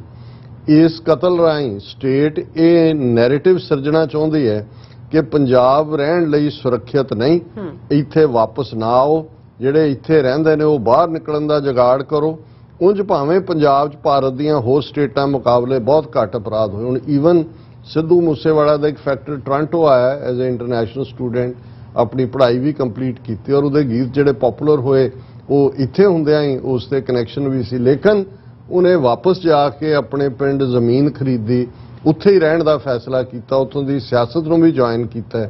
ਔਰ ਇਹ ਜਿਹੜਾ ਉਹਨਾਂ ਦਾ ਇਹ ਕਹਿਣਾ ਕਿ ਭਾਈ ਇਹ ਵੀ ਇੱਕ ਨੈਰੇਟਿਵ ਹੈ ਔਰ ਉਹਦੇ 'ਚ ਉਹਨਾਂ ਨੇ ਕਿਹਾ ਕਿ ਭਾਈ ਕਿਉਂਕਿ ਇਹੋ ਜਿਹੀਆਂ ਕਈ ਵੀਡੀਓ ਦੇਖ ਚੁੱਕਾ ਹੈ ਜਿੱਥੇ ਲੋਕ ਇਹ ਗੱਲ ਕਹਿੰਦੇ ਸੁਣੇ ਗਏ ਨੇ ਹੁਣ ਨਹੀਂ ਇੱਥੇ ਰਹਿਣਾ। ਸਟੇਟ ਨੇ ਮਾਪਿਆਂ ਨੂੰ ਲੱਗਣ ਲਾ ਦੇਣਾ ਕਿ ਕਿਵੇਂ ਨਾ ਕਿਵੇਂ ਆਪਣੇ ਜਵਾਕਾਂ ਨੂੰ ਇੱਥੋਂ ਬਾਹਰ ਕੱਢੋ। ਜਿਹੜੇ ਬਾਹਰੋਂ ਵਾਪਸ ਪੰਜਾਬ ਆ ਕੇ ਵਸਣਾ ਚਾਹੁੰਦੇ ਨੇ ਉਹਨਾਂ ਲਈ ਵੀ ਇਹ ਸਨੇਹ ਵਾਂਗ ਹੈ ਕਿ ਤੁਹਾਡਾ ਹਾਲ ਵੀ ਦੀਪ ਸਿੱਧੂ, ਸੰਦੀਪ ਸਿੰਘ ਨੰਗਲ ਅੰਬੀਆ ਜਾਂ ਸਿੱਧੂ ਮੂਸੇਵਾਲਾ ਵਾਲਾ ਹੋਵੇਗਾ, ਕਿਉਂਕਿ ਤਿੰਨੋਂ ਹੀ ਸਕਸੈਸਫੁਲ ਆਪਣੇ ਕੈਰੀਅਰ 'ਚ ਪਰ ਜਾ ਕੇ ਵਾਪਸ ਆਪਣੀ ਧਰਤੀ ਦੇ ਉੱਤੇ ਦੀਪ ਸਿੱਧੂ ਵੀ ਬੰਬੇ 'ਚ ਰਹਿੰਦਾ ਹੈ ਤੇ ਠੀਕ ਹੈ, ਸੇਫ ਹੈ, ਪਰ ਉਹ ਵਾਪਸ ਮੁੜਦਾ ਹੈ ਔਰ ਇਹ ਤਿੰਨਾਂ ਦਾ ਹੀ ਕੀ ਹਸ਼ਰ ਹੁੰਦਾ ਹੈ। ਫਿਰ ਉਹਨਾਂ ਨੇ ਕਿਹਾ ਵੀ ਸਟੇਟ ਚਾਹੁੰਦੀ ਹੈ ਕਿ ਸਿੱਖ ਪੰਜਾਬ ਨੂੰ ਵਿਹਲਾ ਕਰ ਦੇਣ ਤੇ ਇੱਥੇ ਲਿਆ ਕੇ ਯੂਪੀ ਬਿਹਾਰ ਦੇ ਭਈਏ ਵਸਾਏ ਜਾਣ। ਮੂਸੇਵਾਲ ਦੇ ਪਿਓ ਨੇ ਥਾਪੀ ਮਾਰ ਕੇ ਸਟੇਟ ਦੇ ਇਸ ਨੈਰੇਟਿਵ ਨੂੰ ਚੈਲੰਜ ਵੀ ਕੀਤਾ ਹੈ ਤੇ ਪੱਗ ਹੱਥ 'ਚ ਫੜ ਕੇ ਪੰਜਾਬ ਦੇ ਪੁੱਤਾਂ ਨੂੰ ਇਹ ਵੰਗਾਰ ਵੀ ਪਾਈ ਹੈ ਕਿ ਪੁੱਤਰੋ ਆਪਣਾ ਪੰਜਾਬ ਸੰਭਾਲ ਲਵੋ। ਜਦੋਂ ਤੱਕ ਪੰਜਾਬ ਆਪਣੀ ਸਿਆਸਤ ਨਹੀਂ ਸਿਰਜਦਾ ਉਦੋਂ ਤੱਕ ਸਟੇਟ ਦਾ ਨੈਰੇਟਿਵ ਤਕੜਾ ਹੀ ਰਹਿਣਾ ਹੈ। ਲੋਕਾਂ ਨੂੰ ਭੇਡ ਬਿਰਤੀ 'ਚੋਂ ਕੱਢ ਕੇ ਪੰਜਾਬ ਤੇ ਪੰਥ ਪ੍ਰਸਤ ਬਣਨ ਤੱਕ ਦਾ ਸਫ਼ਰ ਤੈਅ ਕਰਨਾ ਪੈਣਾ। ਸੋ ਇਹ ਵੀ ਜਿਹੜਾ ਨੁਕਤਾ ਸਤਵੰਤ ਸਿੰਘ ਹੋਰਾਂ ਨੇ ਚੁੱਕਿਆ ਇਹ ਬੜਾ ਵੈਲਿਡ ਨੁਕਤਾ ਹੈ। ਇਸੇ ਤਰ੍ਹਾਂ ਸਰਦਾਰ ਸ਼ਰਨ ਸਿੰਘ ਜਿਹੜੇ ਆਸਟ੍ਰੇਲੀਆ ਔਰ ਹੁਣ ਕੈਨੇਡਾ 'ਚ ਮੁਕਾਮੀ ਨੇ ਉਹਨਾਂ ਨੇ ਲਿਖਿਆ, ਉਹਨਾਂ ਨੇ ਕਿਹਾ ਵੀ ਮੇਰਾ ਜ਼ਿਆਦਾ ਲਿਖਣ ਦਾ ਮਨ ਨਹੀਂ ਹੁੰਦਾ ਕਿਉਂਕਿ ਮੈਂ ਐਕਸ਼ਨ 'ਚ ਯਕੀਨ ਕਰਦਾ, ਲਫ਼ਜ਼ਾਂ 'ਚ ਨਹੀਂ। ਪਰ ਜਿਵੇਂ ਸਿੱਧੂ ਮੂਸੇਵਾਲੇ ਨੂੰ ਬਿਲਕੁਲ 1 ਜੂਨ ਤੋਂ ਪਹਿਲੇ ਮਾਰਿਆ ਗਿਆ ਹੈ, ਇਸ ਨਾਲ ਇੱਕ ਗੱਲ ਬਿਲਕੁਲ ਸਾਫ਼ ਹੈ ਕਿ ਉਸ ਨੂੰ ਮਾਰਿਆ ਭਾਵੇਂ ਕਿਸੇ ਵੀ ਗੈਂਗ ਨੇ ਹੋਵੇ ਪਰ ਮਰਵਾਇਆ ਭਾਰਤ ਦੀਆਂ ਏਜੰਸੀਆਂ ਨੇ ਤੇ ਅੰਦਰ ਖਾਤੇ ਜੇਲ੍ਹਾਂ ਵਿੱਚ ਬੈਠੇ ਗੈਂਗਾਂ ਦੇ ਲੀਡਰਾਂ ਨਾਲ ਕੋਈ ਨਾ ਕੋਈ ਗੁਪਤ ਡੀਲ ਹੋਈ ਹੋਊ ਕਿ ਕਿਸੇ ਕੇਸ ਵਿੱਚ ਬਰੀ ਕਰਨ ਲਈ, ਜਿਵੇਂ ਬੀਜੇਪੀ ਨੇ ਸਲਮਾਨ ਖਾਨ ਨੂੰ ਵਰਤਿਆ ਸੀ ਆਪਣੇ ਚੋਣ ਪ੍ਰਚਾਰ ਲਈ ਤੇ ਬਦਲੇ ਵਿੱਚ ਕੇਸ ਮਾਫੀ ਦਾ ਵਾਅਦਾ ਕੀਤਾ ਸੀ। ਇਹ ਵੀ ਬੜਾ ਇੱਕ ਵੈਲਿਡ ਨੁਕਤਾ ਹੈ। ਫਿਰ ਇਹਨਾਂ ਨੇ ਕਿਹਾ ਕਿਸਾਨ ਸੰਘਰਸ਼ ਵਿੱਚੋਂ ਇੱਕ ਗੱਲ ਸਰਕਾਰ ਨੇ ਸਮਝ ਲਈ ਕਿ ਪੰਜਾਬੀਆਂ ਦਾ ਕਿੰਨਾ ਜ਼ਿਆਦਾ ਗਾਇਕਾਂ ਨਾਲ ਮੋਹ ਹੈ ਜੋ ਕਿ ਪਹਿਲੇ ਕਦੇ ਸੰਤਾਂ ਨਾਲ ਹੁੰਦਾ ਸੀ। ਇਸ ਕਰਕੇ ਜਿਵੇਂ ਪਹਿਲੇ ਹਰ ਇੱਕ ਸੰਤ ਦੀ ਜਸੂਸੀ ਕੀਤੀ ਜਾਂਦੀ ਸੀ ਕਿ ਕਿਤੇ ਇਹ ਪਿੰਡਾਂ ਵਾਲਾ ਨਾ ਬਣ ਜਾਏ, ਹੁਣ ਇਹ ਜਸੂਸੀ ਗਾਇਕਾਂ ਦੀ ਹੋ ਰਹੀ ਹੈ ਤੇ ਹੋਊ ਕਿ ਕਿਤੇ ਹੁਣ ਫੇਰ ਕੋਈ ਗਾਇਕ ਦੀਪ ਸਿੱਧੂ ਵਾਂਗ ਲੀਡਰ ਨਾ ਬਣੇ। ਇਹ ਵੀ ਬੜਾ ਵੈਲਿਡ ਨੁਕਤਾ ਹੈ ਕਿ ਭਾਈ ਇਹ ਜਿਹੜੀ ਤਬਦੀਲੀ ਆਪਣੇ ਹੱਕਾਂ ਲਈ ਜਾਗਰੂਕਤਾ ਸੰਤ ਪਿੰਡਾਂ ਵਾਲਿਆਂ ਦੇ ਬੋਲਾਂ 'ਚ ਸੀ, ਇਹ ਅਸੀਂ ਦੀਪ ਸਿੱਧੂ ਰਾਹੀਂ ਜਾਂ ਹੁਣ ਇਹ ਦੇਖ ਰਹੇ ਸੀ ਕਿ ਭਾਈ 3 ਜੂਨ ਨੂੰ ਹੀ ਜਿਹੜਾ ਸਿੱਧੂ ਮੂਸੇਵਾਲੀਏ ਦਾ ਜਿਹੜਾ ਪੰਜਾਬ ਦੇ ਪਾਣੀਆਂ ਦੀ ਲੁੱਟ ਤੇ ਗੀਤ ਰਿਲੀਜ਼ ਹੋਣ ਜਾ ਰਿਹਾ ਸੀ ਨਾ ਕਦੇ। ਹਾਂ, ਫਿਰ ਉਹਨਾਂ ਕਿਹਾ ਜਿਸ ਤੇ ਥੋੜਾ ਜਿਹਾ ਵੀ ਸ਼ੱਕ ਪਾਊ ਕਿ ਇਹ ਬੰਦਾ ਆਉਣ ਵਾਲੇ ਸਮੇਂ ਵਿੱਚ ਸਿੱਖਾਂ ਦਾ ਲੀਡਰ ਬਣ ਸਕਦਾ ਹੈ ਜਾਂ ਫਿਰ ਪੰਜਾਬੀਆਂ ਦੇ ਹੱਕ ਦੀ ਗੱਲ ਕਰ ਸਕਦਾ ਹੈ, ਉਸ ਨੂੰ ਇਵੇਂ ਹੀ ਕਿਸੇ ਨਾ ਕਿਸੇ ਤਰੀਕੇ ਨਾਲ ਮਾਰਿਆ ਜਾਊ। ਨਾ ਕਦੇ ਕੋਈ ਸਿੱਖਾਂ ਦਾ ਲੀਡਰ ਬਣੇ ਤੇ ਨਾ ਪੰਜਾਬ ਵਿੱਚੋਂ ਕਦੇ ਹੱਕ ਦੀ ਆਵਾਜ਼ ਨਿਕਲੇ। ਨਾ ਕਦੇ ਕੋਈ ਡਰਾਈਵਰ ਸੀਟ ਤੇ ਬੈਠੇ ਨਾ ਗੱਡੀ ਅੱਗੇ ਚੱਲੇ। ਔਰ ਤੁਸੀਂ ਇੱਕ ਗੱਲ ਮੇਰੀ ਬੜੇ ਧਿਆਨ ਨਾਲ ਸਮਝਣ ਦੀ ਕੋਸ਼ਿਸ਼ ਕਰਿਓ ਕਿ ਹਰ ਸਾਲ ਜੂਨ ਮਹੀਨੇ ਤੋਂ ਪਹਿਲਾਂ ਹੀ ਕਿਉਂ ਕੋਈ ਨਾ ਕੋਈ ਵੱਡੀ ਘਟਨਾ ਪੰਜਾਬ 'ਚ ਹੋ ਜਾਂਦੀ ਹੈ। Motive is to divert public attention from 1984 massacre every year to eliminate the possibilities of Sikh unity. So ਵੀਰ ਸ਼ਰਨ ਸਿੰਘ ਜੀ ਦਾ ਵੀ ਬਹੁਤ ਬਹੁਤ ਸ਼ੁਕਰੀਆ। ਔਰ ਮੈਂ ਵਕੜੀ ਵੱਲ ਵੀ ਦੇਖ ਰਿਹਾ, ਪਰ ਵੀਰ ਜਗਮੀਤ ਸਿੰਘ ਜਿਹੜੇ ਐਨਡੀਪੀ ਦੇ ਲੀਡਰ ਨੇ ਪਾਰਲੀਮੈਂਟ ਦੇ ਵਿੱਚ, ਕੈਨੇਡਾ ਦੇ ਪ੍ਰੋਮਿਨੈਂਟ ਸ਼ਖਸੀਅਤ, ਔਰ ਉਹਨਾਂ ਨੇ ਵੀ ਅੱਜ ਟਵੀਟ ਕੀਤਾ। ਉਹਨਾਂ ਨੇ ਕਿਹਾ, I know many of us are feeling a lot of pain right now. The loss of Sidhu Moosewala, as the wounds from the loss of Deep Sidhu remain fresh, is a heavy burden to carry. ਕਿ ਮੈਂ ਵੀ ਉਵੇਂ ਹੀ ਗਮਜ਼ਦਾ ਹਾਂ ਜਿਵੇਂ ਬਹੁਤ ਸਾਰੇ ਨੇ ਕਿ ਅਜੇ ਤਾਂ ਦੀਪ ਸਿੱਧੂ ਦੇ ਜਾਣ ਦੇ ਹੀ ਜਿਹੜੀ ਪੀੜ ਦੇ ਜ਼ਖਮ ਸੀ ਉਹ ਸਿਮ ਰਹੇ ਸੀ। ਇਹ ਇੱਕ ਹੋਰ ਜਿਹੜਾ ਸਾਨੂੰ ਵੱਡਾ ਜ਼ਖਮ ਮਿਲਿਆ। both were known for their art, ਕਿ ਦੋਨਾਂ ਨੇ ਹੀ ਆਪਣੀ ਦੁਨੀਆ 'ਚ ਉਹਨੇ ਕਲਾਕਾਰੀ 'ਚ, ਫਿਲਮੀ ਦੁਨੀਆ 'ਚ, ਇਹਨੇ ਗਾਇਕੀ ਦੀ ਦੁਨੀਆ 'ਚ ਆਪਣਾ ਲੋਹਾ ਮਨਵਾਇਆ। But their belief in community and desire to uplift their ਕੌਮ, ਹੁਣ ਇਹ ਜਗਮੀਤ ਸਿੰਘ ਦੇ ਲਫ਼ਜ਼ ਨੇ, ਉਹ ਸਮਝਦਾ ਹੈ ਕਿ ਭਾਈ ਇਹਨਾਂ ਦੋਨਾਂ ਨੂੰ ਕੌਣ ਹੈ ਬਿਹਾਈਂਡ ਐਲੀਮੀਨੇਟ ਕਰਨ ਲਈ, ਕਿਉਂਕਿ ਇਹ ਇਕੱਲਿਆਂ ਨੇ ਆਪਣੀ ਆਰਟ ਦੀ ਦੁਨੀਆ 'ਚ ਸਿੱਕਾ ਨਹੀਂ ਮਨਾਇਆ, ਪਰ ਇਹ ਦੋਨੋਂ ਹੀ ਆਪਣੀ ਕੌਮ ਦੀ ਚੜ੍ਹਦੀ ਕਲਾ 'ਚ ਯਕੀਨ ਕਰਦੇ ਸੀ। ਔਰ ਉਹਨਾਂ ਦੀ ਇੱਛਾ ਸੀ ਟੂ ਅਪਲਿਫਟ देयर ਕੌਮ ਵਿਲ ਨੈਵਰ ਬੀ ਫੋਰਗੋਟਨ, ਕਿ ਇਹਨਾਂ ਦੀ ਜਿਹੜੀ ਕੰਟਰੀਬਿਊਸ਼ਨ ਹੈ ਕੌਮ ਨੂੰ ਜਗਾਉਣ ਦੇ ਲਈ ਉਹਨੂੰ ਕਦੇ ਵੀ ਭੁਲਾਇਆ ਨਹੀਂ ਜਾ ਸਕਦਾ। ਸੋ ਅਸੀਂ ਸਮਝਦੇ ਹਾਂ ਕਿ ਹਾਈ ਕੋਰਟ ਦਾ ਜੱਜ ਬਹਿ ਜਾਏ, ਉਹਨਾਂ ਦੀ ਪੁਲਿਸ ਟੀਮ ਕੱਲ ਨੂੰ ਬਾਕੀ ਪੰਜਾਂ ਨੂੰ ਵੀ ਚੁੱਕ ਲੈ, ਇਹ ਕਹਿ ਕੇ ਜੀ ਇਹ ਜਿਹੜੇ ਨੇ ਸ਼ੂਟਰ ਸੀ ਮੌਕੇ ਦੇ, ਪਰ ਅਲਟੀਮੇਟਲੀ ਕੋਈ ਭੁਲੇਖਾ ਨਹੀਂ ਹੋਣਾ ਚਾਹੀਦਾ ਕਿ ਇਹ ਕਾਰਾ, ਇਹ ਡਰਟੀ ਗੇਮ ਭਾਰਤੀ ਖੁਫੀਆ ਏਜੰਸੀਆਂ ਦੀ ਹੈ। ਔਰ ਅਸੀਂ ਡਿਸਕਸ ਕਰਾਂਗੇ ਕਿ ਕਿਵੇਂ ਆਉਣ ਵਾਲੇ ਦਿਨਾਂ ਦੇ ਵਿੱਚ ਇਸ ਕਿਸਮ ਦੇ ਹੋਰ ਕਾਰੇ ਵੀ, ਕਿਉਂਕਿ ਇਸ ਕਿਸਮ ਦੀਆਂ ਵੀ ਖਬਰਾਂ ਨੇ ਕਿ ਮੋਦੀ ਜਿਹੜਾ ਅੱਕ ਗਿਆ ਸਿੱਖਾਂ ਨੂੰ ਧੋਖਾ ਦੇਣ ਲਈ ਅੱਡ-ਅੱਡ ਨਟੰਕੀਆਂ ਕਰਕੇ ਉਹਨੇ ਰਾਹ ਨੂੰ ਗੋ ਹੈਡ ਦਿੱਤਾ ਹੈ ਕਿ ਭਾਈ ਤੁਸੀਂ ਇਸ ਦੌਰ ਨੂੰ ਸ਼ੁਰੂ ਕਰੋ। ਸੋ ਇਹ ਅਸੀਂ ਗੱਲ ਕਰਾਂਗੇ। ਜੀ ਡਾਕਟਰ ਸਾਹਿਬ, ਤੁਹਾਡਾ ਬਹੁਤ ਬਹੁਤ ਸ਼ੁਕਰੀਆ। ਤੁਸੀਂ ਆਪਣੇ ਵਿਚਾਰ ਸਾਡੇ ਦਰਸ਼ਕਾਂ ਨਾਲ ਸਾਂਝੇ ਕੀਤੇ ਨੇ। ਸਰੋਤਿਆਂ ਨੇ ਬ੍ਰੇਕ ਔਰ ਬ੍ਰੇਕ ਤੇ ਜਾਣ ਤੋਂ ਪਹਿਲਾਂ ਅਸੀਂ ਆਪਣੇ ਦਰਸ਼ਕਾਂ ਤੇ ਸਰੋਤਿਆਂ ਨੂੰ ਅਪੀਲ ਤੇ ਬੇਨਤੀ ਕਰਦੇ ਵਿਊਅਰਸ, ਜਿਸ ਤਰ੍ਹਾਂ ਕਿ ਤੁਸੀਂ ਜਾਣਦੇ ਹੋ ਕਿ ਟੀਵੀ 84 ਇੱਕ ਪੰਥਕ ਚੈਨਲ ਹੈ। ਟੀਵੀ 84 ਦੀ ਚੜ੍ਹਦੀ ਕਲਾ ਲਈ ਵੱਧ ਤੋਂ ਵੱਧ ਡੋਨੇਟ ਕਰੋ। ਡੋਨੇਟ ਕਰਨ ਲਈ ਸਾਡੀ ਵੈਬਸਾਈਟ tv84.tv ਤੇ ਜਾ ਕੇ ਪੇਪਲ ਦੀ ਵਰਤੋਂ ਕਰਕੇ ਵਨ ਟਾਈਮ ਡੋਨੇਟ ਕਰ ਸਕਦੇ ਹੋ, ਮੰਥਲੀ ਡੋਨੇਟ ਵੀ ਕਰ ਸਕਦੇ ਹੋ। ਤੁਸੀਂ ਟੀਵੀ 84 ਦੇ ਨਾਮ ਤੇ ਚੈੱਕ ਬਣਾ ਕੇ ਸਾਨੂੰ ਮੇਲ ਵੀ ਕਰ ਸਕਦੇ। ਸਾਡੇ ਇਸ ਪਤੇ ਤੇ 36-01 37th Avenue, Long Island City, New York 11101 USA, ਜਾਂ ਫਿਰ ਤੁਸੀਂ ਸਾਨੂੰ ਫੋਨ ਰਾਹੀਂ ਵੀ ਸੰਪਰਕ ਕਰ ਸਕਦੇ ਹੋ। ਸਾਡੇ ਫੋਨ ਨੰਬਰ ਤੇ 5166619194। ਤੁਸੀਂ ਸਾਨੂੰ ਈਮੇਲ ਵੀ ਕਰ ਸਕਦੇ ਹੋ info@tv84.tv ਤੇ। ਅਸੀਂ ਤੁਹਾਡੇ ਤਹਿ ਦਿਲ ਤੋਂ ਸ਼ੁਕਰਗੁਜ਼ਾਰ ਹੋਵਾਂਗੇ। ਸੋ ਇੱਥੇ ਲੈਣੇ ਬ੍ਰੇਕ ਵਿਊਅਰਸ, ਤੁਸੀਂ ਇਸੇ ਤਰ੍ਹਾਂ ਬਣੇ ਰਹਿਣਾ। ਮਿਲਦੇ ਹਾਂ ਛੋਟੇ ਜਿਹੇ ਬ੍ਰੇਕ ਤੋਂ ਬਾਅਦ।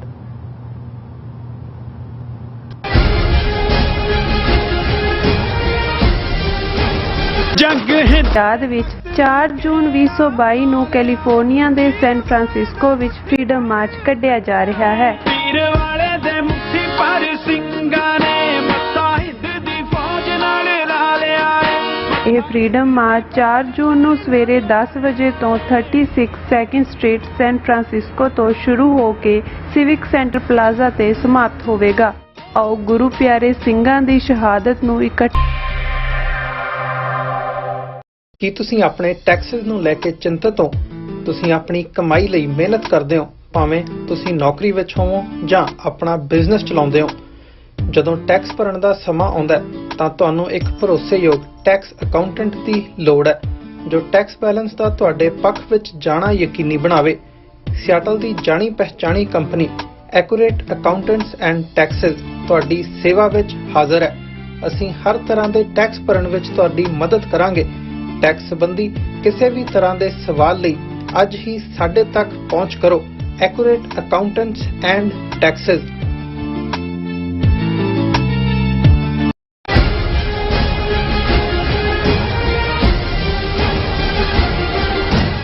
ਦਰਸ਼ਕੋ ਬ੍ਰੇਕ ਤੋਂ ਬਾਅਦ ਤੁਹਾਡਾ ਸਭ ਦਾ ਭਰਪੂਰ ਸਵਾਗਤ ਹੈ। ਸੋ ਵਿਊਅਰਸ ਪ੍ਰੋਗਰਾਮ ਨੂੰ ਹੋਰ ਅੱਗੇ ਵਧਾਉਂਦੇ ਅੱਜ ਦੇ ਦੂਸਰੇ ਐਮਿਸ਼ਨ ਦੇ ਨਾਲ ਦੇ ਵਿੱਚ ਆਪਾਂ ਗੱਲਬਾਤ ਕਰਨ ਜਾ ਰਹੇ ਹਾਂ ਕਿ ਅਮਰੀਕਾ ਦੀ ਜਥੇਬੰਦੀ ਸਾਊਥ ਏਸ਼ੀਆ ਸਿਟੀਜ਼ਨ ਵੈਬ ਵੱਲੋਂ ਆਪਣੀ ਰਿਪੋਰਟ ਵਿੱਚ ਦਾਅਵਾ ਕੀਤਾ ਗਿਆ ਹੈ ਕਿ ਅਮਰੀਕਾ ਵਿੱਚ ਸੰਘ ਪਰਿਵਾਰ ਨਾਲ ਸੰਬੰਧਿਤ 7 ਜਥੇਬੰਦੀਆਂ ਨੇ ਪਿਛਲੇ 2 ਦਹਾਕਿਆਂ ਵਿੱਚ ਹਿੰਦੂਤਵੀ ਏਜੰਡੇ ਦੀ ਪ੍ਰਮੋਸ਼ਨ ਲਈ $158 ਮਿਲੀਅਨ ਯਾਨੀ ਕਿ 1227 ਕਰੋੜ ਰੁਪਇਆ ਜਿਹੜਾ ਖਰਚ ਕੀਤਾ ਹੈ। ਸੋ ਇਸ ਬਾਰੇ ਆਪਾਂ ਗੱਲਬਾਤ ਕਰਨ ਜਾ ਰਹੇ ਹਾਂ। ਸੋ ਅਸੀਂ ਚਾਹਾਂਗੇ ਕਿ ਤੁਸੀਂ ਇਸੇ ਤਰ੍ਹਾਂ ਬਣੇ ਰਹਿਣਾ, ਦੇਖਣ ਸੁਣਨ ਲਿਖਣ ਲਈ ਤੁਹਾਡਾ ਸਭ ਦਾ ਬਹੁਤ ਸ਼ੁਕਰੀਆ ਜੀ। ਡਾਕਟਰ ਸਾਹਿਬ ਕੀ ਕਹਿਣਾ ਚਾਹੋਗੇ? ਦੇਖੋ, ਬਹੁਤ ਵਾਰ ਜਦੋਂ ਅਸੀਂ ਪ੍ਰੋਗਰਾਮ ਨੂੰ ਸਪਾਂਸਰ ਕਰਨ ਵਾਲਿਆਂ ਦੀ ਤਾਰੀਫ ਦੇ ਵਿੱਚ ਕੁਝ ਕਹਿੰਦੇ ਹਾਂ ਤੇ ਸਾਨੂੰ ਇਹ ਨਜ਼ਰ ਆ ਰਿਹਾ ਹੁੰਦਾ ਹੈ ਕਿ ਭਾਈ ਸਾਡੀ ਟੱਕਰ ਜਿਸ ਸਿਸਟਮ ਦੇ ਨਾਲ ਹੈ, ਜਿਨ੍ਹਾਂ ਦੇ ਕੋਲ ਹਕੂਮਤ ਹੈ, ਜਿਨ੍ਹਾਂ ਦੇ ਰਿਸੋਰਸਿਸ ਦੁਨੀਆ ਦੀ ਵੱਡੀਆਂ ਇਕਨੋਮੀਜ਼ ਦੇ ਨਾਲ ਜੁੜਦੇ ਨੇ, ਔਰ ਕੱਲਾ ਇਹੀ ਨਹੀਂ ਕਿ ਸਰਕਾਰੀ ਦਰਬਾਰੇ ਜਾਂ ਇੱਥੇ ਉਹਨਾਂ ਨੇ ਆਪਣੇ ਕੌਂਸੂਲੇਟਸ ਰਾਹੀਂ ਜਾਂ ਆਪਣੇ ਦੂਸਰੇ ਜਿਹੜੇ ਉਹਨਾਂ ਦੇ ਟੁਚੇ ਨੇ ਉਹਨਾਂ ਰਾਹੀਂ ਉਹਨਾਂ ਨੇ ਕਿੰਨਾ ਜਾਲ ਫੈਲਾਇਆ ਹੋਇਆ ਹੈ, ਲੇਕਿਨ ਸਰਕਾਰ ਦੇ ਪੈਰਲਲ ਆਰਐਸਐਸ ਦਾ ਇੱਕ ਪੂਰਾ ਨੈਟਵਰਕ ਜਿਹੜਾ ਜਿਨ੍ਹਾਂ ਦੇ ਕੋਲ hundreds of millions of dollars the budget ਹੈ, ਉਹ ਯੂਨੀਵਰਸਿਟੀਜ਼, ਪੋਲੀਟੀਕਲ ਐਕਸ਼ਨ ਕਮੇਟੀਜ਼, ਈਵਨ ਹੁਣ ਤਾਂ ਕੁਝ ਸਿੱਖ ਗੁਰਦੁਆਰੇ ਵੀ ਉਹ ਬਣਵਾਉਣ ਲੱਗ ਗਏ ਨੇ ਆਪਣੇ ਬੰਦਿਆਂ ਰਾਹੀਂ, ਪ੍ਰਾਈਵੇਟ ਜਿਹੜੇ ਕਦੇ ਕਿਤੇ ਕੋਈ ਗ੍ਰੰਥੀ ਰਿਹਾ ਕਿਤੇ ਜਾਂ ਦੂਜਾ। ਈਵਨ ਨਿਊਯਾਰਕ 'ਚ ਵੀ ਅਸੀਂ ਦੇਖ ਸਕਦੇ ਹਾਂ ਕਿ ਇਸ ਕਿਸਮ ਦੇ ਏਜੰਡੇ ਦੇ ਉੱਤੇ ਕੰਮ ਹੋਇਆ ਔਰ ਇਹ ਹੋਰ ਵੀ ਹਰ ਲਿਹਾਜ਼ ਦੇ ਨਾਲ ਔਰ ਨੈਗੇਸ਼ਨ ਦੇ ਲਈ ਆਈਟੀ ਸੈਕਟਰ ਦੀ ਅਸੀਂ ਗੱਲ ਕਰਦੇ ਹਾਂ ਕਿਵੇਂ ਇਹਨਾਂ ਨੇ ਆਪਣੇ ਲੋਕ ਬਿਠਾਏ ਹੋਏ ਨੇ। ਸੋ ਇਸ ਸਭ ਦੇ ਚੱਲਦੇ ਆ ਅਸੀਂ ਪਤਾ ਤਾਂ ਨਜ਼ਰ ਆ ਰਿਹਾ ਹੁੰਦਾ, ਪਰ ਤੁਹਾਨੂੰ ਕਈ ਵਾਰ ਕੋਈ ਨਾ ਕੋਈ ਕ੍ਰੈਡੀਬਲ ਜਿਹੜੀ ਹੈ ਪ੍ਰੋਪਰ ਸਟੱਡੀ ਦੀ ਲੋੜ ਹੁੰਦੀ ਹੈ ਜਿਹਦਾ ਆਧਾਰ ਬਣਾ ਕੇ ਤੁਸੀਂ ਕੋਟ ਕਰ ਸਕੋ ਕਿ ਭਾਈ ਅਸੀਂ ਜਿਨ੍ਹਾਂ ਦੇ ਨਾਲ ਲੜ ਰਹੇ ਹਾਂ ਅਸੀਂ ਤਾਂ ਜਿਵੇਂ ਇਸੇ ਹੀ ਫੇਥ ਦੇ ਉੱਤੇ ਕਿ ਸੱਚ ਦਾ ਆਪਣਾ ਬੜਾ ਭਾਰ ਹੁੰਦਾ, ਆਪਣਾ ਭਾਰ ਹੁੰਦਾ, ਇਸ ਦੇ ਉੱਤੇ ਕੂੜ ਨਖੁੱਟੈ ਨਾਨਕਾ ਓੜ ਸੱਚ ਨਹੀਂ, ਇਸ ਦੇ ਉੱਤੇ ਕਿ ਭਾਈ ਸਾਡੇ ਲਈ ਗੁਰੂ ਨੇ ਸੱਚ ਦਾ ਰਸਤਾ ਹੀ ਸਿੱਖ ਦੀ ਜੀਵਨ ਦੀ ਵਾਟ ਹੈ। ਕੋਈ ਵੀ ਹਾਲਾਤ ਬਣ ਜਾਣ, ਕੁੱਲ ਆਲਮ ਵੀ ਖਿਲਾਫ ਭੁਗਤ ਰਿਹਾ ਹੋਏ ਤੇ ਸਿੱਖ ਨੇ ਸੱਚ ਦਾ ਪੱਲਾ ਨਹੀਂ ਛੱਡਣਾ, ਕਿਉਂਕਿ ਉਸ ਦੀ ਪ੍ਰੀਤ ਇਸ ਰੂਹਾਨੀ ਸਫ਼ਰ 'ਚ ਇਸ ਸੱਤ ਨਾਲ ਹੈ, ਕਿਉਂਕਿ ਉਹ ਤਾਂ ਇਸ ਸੱਚ ਦਾ ਹੀ ਪੰਧ ਹੀ ਹੈ, ਸੱਚ ਦੇ ਰਾਹ ਦਾ, ਤੇ ਸੱਚ ਨੂੰ ਹੀ ਉਹਨੇ ਆਪਣਾ ਜੀਵਨ ਸਮਰਪਿਤ ਕੀਤਾ ਹੋਇਆ। ਇਸ ਲਈ ਗੱਲ ਇਹ ਨਹੀਂ ਹੈ ਕਿ ਵੀ ਜਿੱਤੇਗਾ ਕੌਣ ਤੇ ਕਿਵੇਂ, ਪਰ ਅਸੀਂ ਰਿਸੋਰਸਿਸ ਦੀ ਗੱਲ ਕਰ ਰਹੇ ਹਾਂ। ਹੁਣ ਸਾਊਥ ਏਸ਼ੀਆ ਸਿਟੀਜ਼ਨ ਵੈਬ ਦੇ ਉੱਤੇ ਅੱਜ ਇੱਕ ਜਾਣਕਾਰੀ, ਕਿਉਂਕਿ ਇਹ ਬੜੀ ਵੈਲ ਇਨਵੈਸਟੀਗੇਟਿਵ ਰਿਪੋਰਟ ਹੈ ਔਰ ਉਹਨਾਂ ਨੇ ਅਮਰੀਕਾ 'ਚ ਜਿਹੜੀਆਂ ਜਥੇਬੰਦੀਆਂ ਆਰਐਸਐਸ ਦਾ ਪੈਰਲਲ ਇਹਨਾਂ ਨੇ ਰੱਖਿਆ ਹੋਇਆ ਅਮਰੀਕਾ 'ਚ HSS ਹਿੰਦੂ ਸਵੈਮ ਸੇਵਕ ਸੰਘ, ਜਿਵੇਂ ਆਰਐਸਐਸ ਰਾਸ਼ਟਰੀ ਸਵੈਮ ਸੇਵਕ ਸੰਘ ਹੈ, ਇਹ ਹਿੰਦੂ ਸਵੈਮ ਸੇਵਕ ਸੰਘ ਹੈ ਔਰ ਇਸ ਦੇ ਵਿੱਚ ਉਹਨਾਂ ਨੇ ਜਿਹੜਾ ਇਸ ਸਾਊਥ ਏਸ਼ੀਆ ਸਿਟੀਜ਼ਨ ਵੈਬ ਨੇ ਜਿਹੜੀਆਂ ਆਰਗੇਨਾਈਜੇਸ਼ਨਸ ਇੱਥੇ ਇਹਨਾਂ ਨੇ as a NGOs non profit register ਕਰਾਈਆਂ ਹੋਈਆਂ, ਉਹਨਾਂ ਦੀਆਂ ਡੋਨੇਸ਼ਨਸ ਕਿਵੇਂ ਪਿੱਛੇ ਕਿਹਨਾਂ ਜਥੇਬੰਦੀਆਂ ਨੂੰ ਇਹ ਦਿੰਦੇ ਨੇ, ਕਿੰਨਾ ਪੈਸਾ ਪਿੱਛੇ ਭੇਜਦੇ ਨੇ, ਔਰ ਇੱਥੇ ਆਰਐਸਐਸ ਆਪਣੇ ਇਸ ਨੈਟਵਰਕ ਰਾਹੀਂ ਕਿਵੇਂ ਕਿਹਨਾਂ ਲੋਕਾਂ ਨੂੰ ਪੋਲੀਟੀਕਲੀ ਉਹ ਕਾਂਗਰਸ 'ਚ ਹੋਣ ਔਰ ਦੂਸਰੇ ਹੋਣ ਸਪੋਰਟ ਕਰਦੇ ਨੇ ਔਰ ਹੋਰ ਕਿਹੜੇ ਜਿਹੜੇ ਪ੍ਰੋਜੈਕਟ ਨੇ ਉਹਨੂੰ ਫੰਡ ਕਰਦੇ ਨੇ ਤਾਂ ਕਿ ਹਿੰਦੂਤਵਾ ਦਾ ਨੈਸ਼ਨਲਿਸਟ ਏਜੰਡਾ ਪ੍ਰਮੋਟ ਹੋਏ। ਇਹ ਇਸ ਸਾਊਥ ਏਸ਼ੀਆ ਸਿਟੀਜ਼ਨ ਵੈਬ ਦੀ ਰਿਪੋਰਟ ਹੈ ਔਰ ਇਸ ਦੀ ਹੈਡਲਾਈਨ ਇਹ ਹੈ, new report traces activities of US based Hindutva groups over last 7 years। ਉਹਨਾਂ ਨੇ ਸਿਰਫ ਪਿਛਲੇ 7 ਸਾਲ ਦੇ ਉੱਤੇ ਫੋਕਸ ਕੀਤਾ। ਇਨ total the report names and traces the activities of 24 US Hindu nationalist organizations that have assets totaling near 100 million। ਇਹ ਕਿਉਂਕਿ 7 ਸਾਲ ਦਾ ਜਿਹੜੀ ਫਿਗਰ ਤੁਸੀਂ ਕੋਟ ਕੀਤੀ ਹੈ 158 ਮਿਲੀਅਨ 1227 ਕਰੋੜ ਦੀ, ਉਹ 17 ਸਾਲ ਦੀ ਹੈ। ਇਹਨਾਂ 7 ਸਾਲਾਂ ਦੇ ਵਿੱਚ $100 ਮਿਲੀਅਨ ਉਹਨਾਂ ਨੇ 24 ਜਿਹੜੀਆਂ ਨੇ ਹਿੰਦੂਤਵੀ ਏਜੰਡੇ ਵਾਲੀਆਂ ਆਰਗੇਨਾਈਜੇਸ਼ਨਸ ਉਹਨਾਂ ਨੂੰ ਦੇ ਨਾਲ ਜੋੜ ਕੇ ਉਹਨਾਂ ਨੇ ਰਿਪੋਰਟ ਕੀਤਾ। new report traces activities of US-based Hindutva groups over last 7 years. A Vishwa Hindu Parishad of America event in Texas. पूरा इस दे उत्ते फोटोज और दूसरियां ने कि किवें जिहड़ी टैक्सास दे विच हॉडी मॉडी जिहड़ी है उहनूं किवें ऑर्गेनाइज कीता, उहदे च किहड़ा कांग्रेसमैन देसी आया, इसका जिक्र है। हुण for nearly 2 decades 7 US-based groups affiliated with Sangh Parwar have spent over $150 million, rupees 1,227 crore, on various projects, including sending money to India, as per news report by South Asia Citizen Web. कि भारत च भी उन्होंने किन्हां नूं The 93-page report has compiled the financial spending of Hindutva civil society groups, tracking their expenditure not only on sending money to affiliates in India, but also to influence legislation in context of textbooks and academic output related to religion and history, and amplify foreign policy priorities of the NDA government. कि इत्थे किवें education system नूं प्रभावित करन दा California they which school curriculum they which Dalit word आया सी, उहदे ते उन्होंने पूरी लॉबी कीती कि नहीं जी नहीं, ये तुसीं साडा एवें खामखा कास्ट सिस्टम नूं बदनाम कर रहे हो।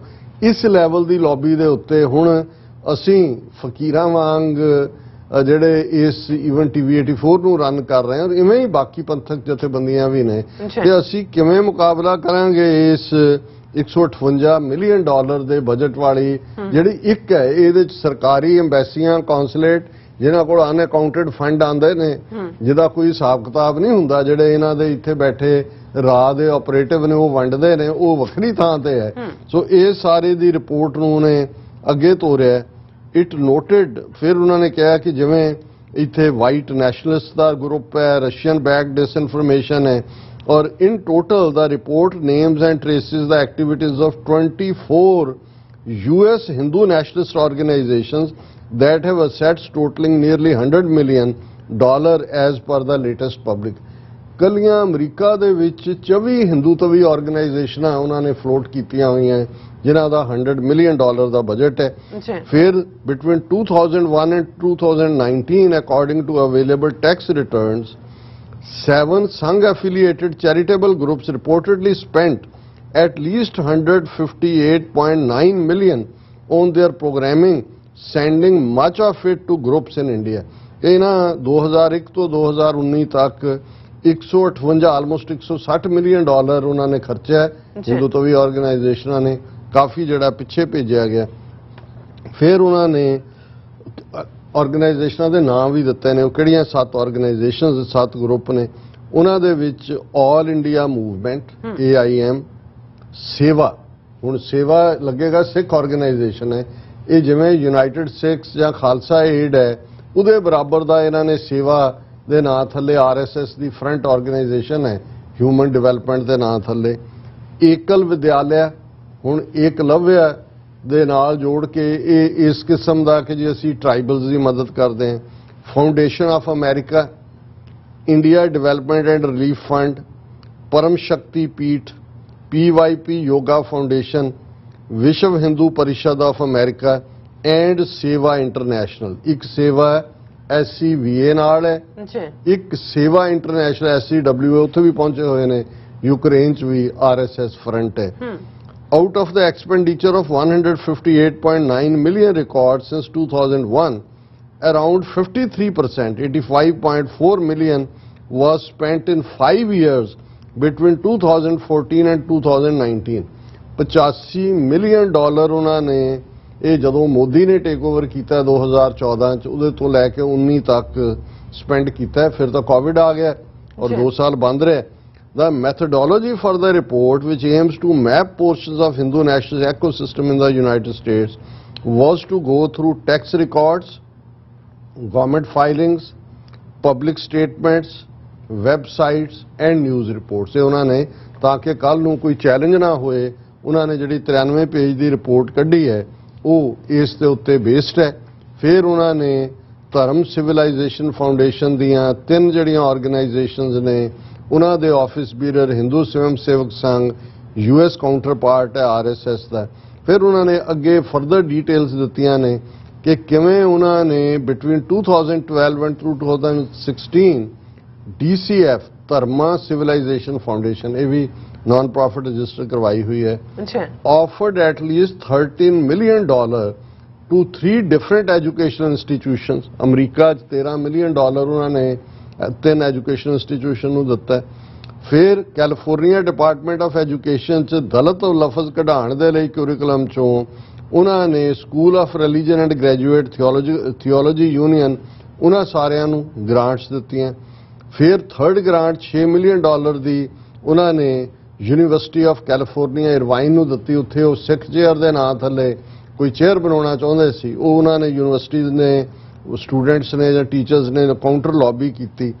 After faculty and students raised questions about the group, ਉਹ ਉਹਨਾਂ ਨੂੰ ਵਾਪਸ ਲੈਣੀ ਪਈ। Besides the report also analyses the political campaign financing of the lobby group. ਇਹ ਹੁਣ ਐਜੂਕੇਸ਼ਨ ਔਰ ਹਿਊਮੈਨਿਟੇਰੀਅਨ ਏਡ 'ਚ ਹੁਣ ਤੁਸੀਂ ਪੋਲਿਟਿਕਸ 'ਚ ਦੇਖੋ। The Hindu American Political Action Committee had spent more than $170,000 in various US elections between 2012 and 2020 based on government filing. ਲਗਭਗ $2 ਲੱਖ ਇਹ ਹਿੰਦੂ ਪੋਲੀਟੀਕਲ ਐਕਸ਼ਨ ਕਮੇਟੀ ਨੇ ਖਰਚ ਕੀਤੇ ਨੇ। ਫਿਰ US ਦਾ ਕਾਂਗਰਸਮੈਨ ਹੈ ਹਿੰਦੂ ਓਰੀਜਨ ਦਾ ਰਾਜਾ ਕ੍ਰਿਸ਼ਨਾ ਮੂਰਤੀ, ਉਹਨੂੰ ਇਕੱਲੇ ਨੂੰ $1,17,000 ਇਸ Hindu American political action committee ਨੇ ਦਿੱਤੇ। ਇਸੇ ਤਰ੍ਹਾਂ ਕ੍ਰਿਸ਼ਨਾ ਮੂਰਤੀ ਤੋਂ ਇਲਾਵਾ ਫਿਰ ਇਹ ਆਇਆ ਕਿ ਜਿਹੜੀ ਹੌਡੀ ਮੌਡੀ ਇਵੈਂਟ ਜਿਹੜੀ ਟੈਕਸਾਸ 'ਚ ਹੋਈ ਹਿਊਸਟਨ 'ਚ, at the 2019 howdy Modi event in Houston attended by prime minister Modi and president Donald Trump, ਇਹੀ ਇੱਕੋ ਇੱਕ ਕਾਂਗਰਸਮੈਨ ਜਿਹਨੂੰ $2 ਲੱਖ ਦਿੱਤਾ ਕ੍ਰਿਸ਼ਨਾ ਮੂਰਤੀ, ਇਹਨੇ ਉਹ ਅਟੈਂਡ ਵੀ ਕੀਤਾ। ਫਿਰ ਤੁਲਸੀ ਗੈਬਰਟ ਗੋਰੀ ਅਮਰੀਕਨ ਜਿਹੜੀ ਹਿੰਦੂ ਬਣ ਗਈ ਸੀ, ਪ੍ਰੈਜ਼ੀਡੈਂਟ ਦੇ ਲਈ ਵੀ ਰਨ ਕੀਤਾ ਡੈਮੋਕ੍ਰੇਟਾਂ 'ਚੋਂ ਪ੍ਰਾਇਮਰੀ 'ਚ। ਹੁਣ ਕੀ ਕਨੈਕਸ਼ਨ ਹੈ RSS ਦਾ ਉਹਦਾ? ਫਰਦਰ ਫਾਰਮਰ ਕਾਂਗਰਸ ਵੂਮਨ ਰਹੀ, ਫਿਰ ਇਹਨੇ ਵਾਈਸ ਜਿਹੜੀ ਪ੍ਰੈਜ਼ੀਡੈਂਟ ਦੀ ਰੇਸ ਦੇ ਲਈ ਪ੍ਰਾਇਮਰੀ 'ਚ ਆਈ। Former Congress woman and presidential candidate Tulsi Gabbard received $110,000 in 5 years between 2014 and 2019, 5 ਸਾਲ 'ਚ $1,10,000 ਉਹਨੂੰ ਵੀ ਦਿੱਤਾ। ਫਿਰ ਜਿਹੜੀ ਹੈ during the same period Democrat Congress member from California Brad Sherman, ਇਹ LA ਤੋਂ ਹੈ, member of house foreign affairs committee ਤੇ ਬੈਠਾ ਹੈ, ਗॉट $27,000 $27,000 ਉਹਨੂੰ ਵੀ ਦਿੱਤਾ। ਔਰ ਇਹ ਉਹਨਾਂ ਨੇ ਆਪਣੀ ਰਿਪੋਰਟ 'ਚ ਕਿਹਾ ਵੀ ਇਹ ਤਾਂ ਅਸੀਂ ਜੋ ਰਿਕਾਰਡ ਕੱਢੇ ਨੇ ਉਹਦੇ ਤੇ ਬੇਸਡ ਹੈ, ਪਰ ਇਸ ਗੱਲ ਦੀਆਂ ਪੋਸੀਬਿਲਿਟੀਜ਼ ਨੇ ਕਿ ਈਵਨ ਇਸ ਦੇ ਵਿੱਚ ਵੀ ਜਿਹੜੀਆਂ ਨੇ ਪੋਸੀਬਲ ਫਾਈਨੈਂਸ਼ੀਅਲ ਇਰਰੈਗੂਲਰਿਟੀਜ਼ ਨੇ, ਕਿਉਂਕਿ ਬਹੁਤ ਕੁਝ ਐਸਾ ਜਿਹੜਾ ਸ਼ੋਅ ਕੀਤਾ ਗਿਆ ਹੈ ਉਹ ਸ਼ਾਇਦ ਇਵੇਂ ਨਹੀਂ ਹੈ ਜਿੰਨਾ ਕਿ ਖਰਚ ਕੀਤਾ ਗਿਆ। ਹੁਣ ਅਸੀਂ ਇਹੀ ਕਹਿਣਾ ਚਾਹੁੰਦੇ ਹਾਂ ਕਿ ਭਾਈ ਅਸੀਂ ਤਾਂ ਆਲਮੋਸਟ $250,000 ਦਾ ਬਜਟ ਸਾਡਾ TV 84 ਦਾ ਸਾਲ, ਹੁਣ ਇਹਨਾਂ ਦੇ ਨਾਲ ਅਸੀਂ ਟੱਕਰ ਲੈ ਰਹੇ ਹਾਂ।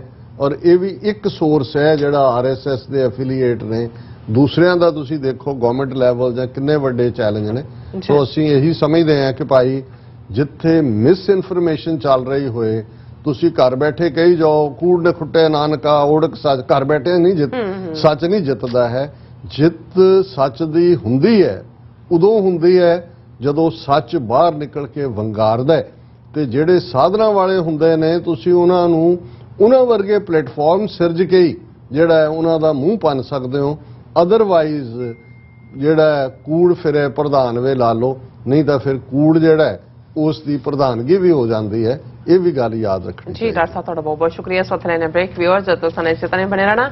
ਮਿਲਦੇ ਹਾਂ ਛੋਟੇ ਜਿਹੇ ਵਕਫੇ ਤੋਂ ਬਾਅਦ।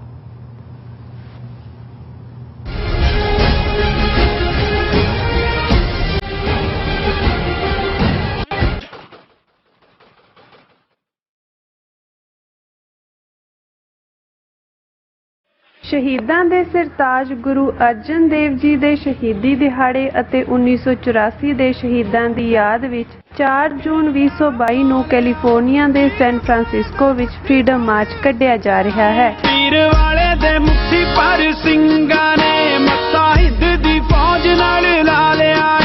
ਇਹ ਫ੍ਰੀडम ਮਾਰਚ 4 ਜੂਨ ਨੂੰ ਸਵੇਰੇ 10 ਵਜੇ ਤੋਂ 36 2nd ਸਟਰੀਟ ਸੈਨ ਫਰਾਂਸਿਸਕੋ ਤੋਂ ਸ਼ੁਰੂ ਹੋ ਕੇ ਸਿਵਿਕ ਸੈਂਟਰ ਪਲਾਜ਼ਾ ਤੇ ਸਮਾਪਤ ਹੋਵੇਗਾ। ਆਓ ਗੁਰੂ ਪਿਆਰੇ ਸਿੰਘਾਂ ਦੀ ਸ਼ਹਾਦਤ ਨੂੰ ਇਕੱਠੇ ਹੋ ਕੇ ਕੀ ਤੁਸੀਂ ਰੋਜ਼ਾਨਾ ਕੰਮ ਤੇ ਆਪਣਾ ਵਧੇਰੇ ਸਮਾਂ ਬਿਤਾਉਣ ਤੋਂ ਪਰੇਸ਼ਾਨ ਹੋ? ਆਪਣੀ ਪੂੰਜੀ ਨੂੰ ਕੰਮ ਤੇ ਲਗਾਓ, ਸਾਡੇ ਨਾਲ ਇਨਵੈਸਟ ਕਰੋ ਅਤੇ ਤੁਹਾਡੀ ਪੂੰਜੀ ਤੋਂ ਤੁਹਾਡੇ ਲਈ ਵਧੇਰੇ ਪੈਸੇ ਬਣਾ ਸਕਦੇ ਹਾਂ। ਅਸੀਂ ਪ੍ਰਾਈਵੇਟ ਇਕੁਇਟੀ ਇਨਵੈਸਟਮੈਂਟ ਫਰਮ ਹਾਂ ਤੇ ਕਮਰਸ਼ੀਅਲ ਰੀਅਲ ਏਸਟੇਟ ਵਿੱਚ ਮਾਹਿਰ ਹਾਂ। Property management, leasing, asset management, commercial real estate investment ਵਿੱਚ ਸਾਰੀਆਂ ਸੇਵਾਵਾਂ ਲਈ ਅਮਰੀਕਾ ਭਰ ਵਿੱਚੋਂ ਤੁਸੀਂ ਸਾਡੇ ਤੱਕ ਪਹੁੰਚ ਕਰ ਸਕਦੇ ਹੋ। ਆਜ਼ਾਦ ਕਮਰਸ਼ੀਅਲ ਰੀਅਲਟੀ ਸਰਵਿਸਿਜ਼ ਤੇ Azad family trust 701 north port oak road, suite number 204, Houston, Texas. ਤੁਸੀਂ ਸਾਨੂੰ ਸਾਡੇ ਫੋਨ ਨੰਬਰ 7136861277 ਤੇ ਵੀ ਸੰਪਰਕ ਕਰ ਸਕਦੇ ਹੋ। Azad commercial realty services.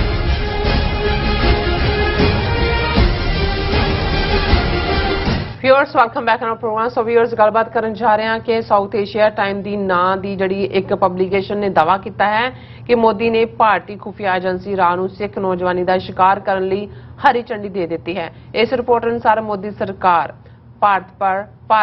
Punjab ਪਰ ਭਾਰਤ ਦੇ ਦੂਸਰੇ ਸੂਬਿਆਂ ਅਤੇ ਬਾਹਰਲੇ ਮੁਲਕਾਂ ਵਿੱਚ ਖਾਲਿਸਤਾਨ ਦੀ ਜਿਹੜੀ ਵੱਧ ਰਹੀ ਐਕਟੀਵਿਟੀ ਤੋਂ ਬਹੁਤ ਘਬਰਾਈ ਹੋਈ ਹੈ। ਸੋ ਇਸ ਬਾਰੇ ਆਪਾਂ ਗੱਲਬਾਤ ਕਰਨ ਜਾ ਰਹੇ ਹਾਂ।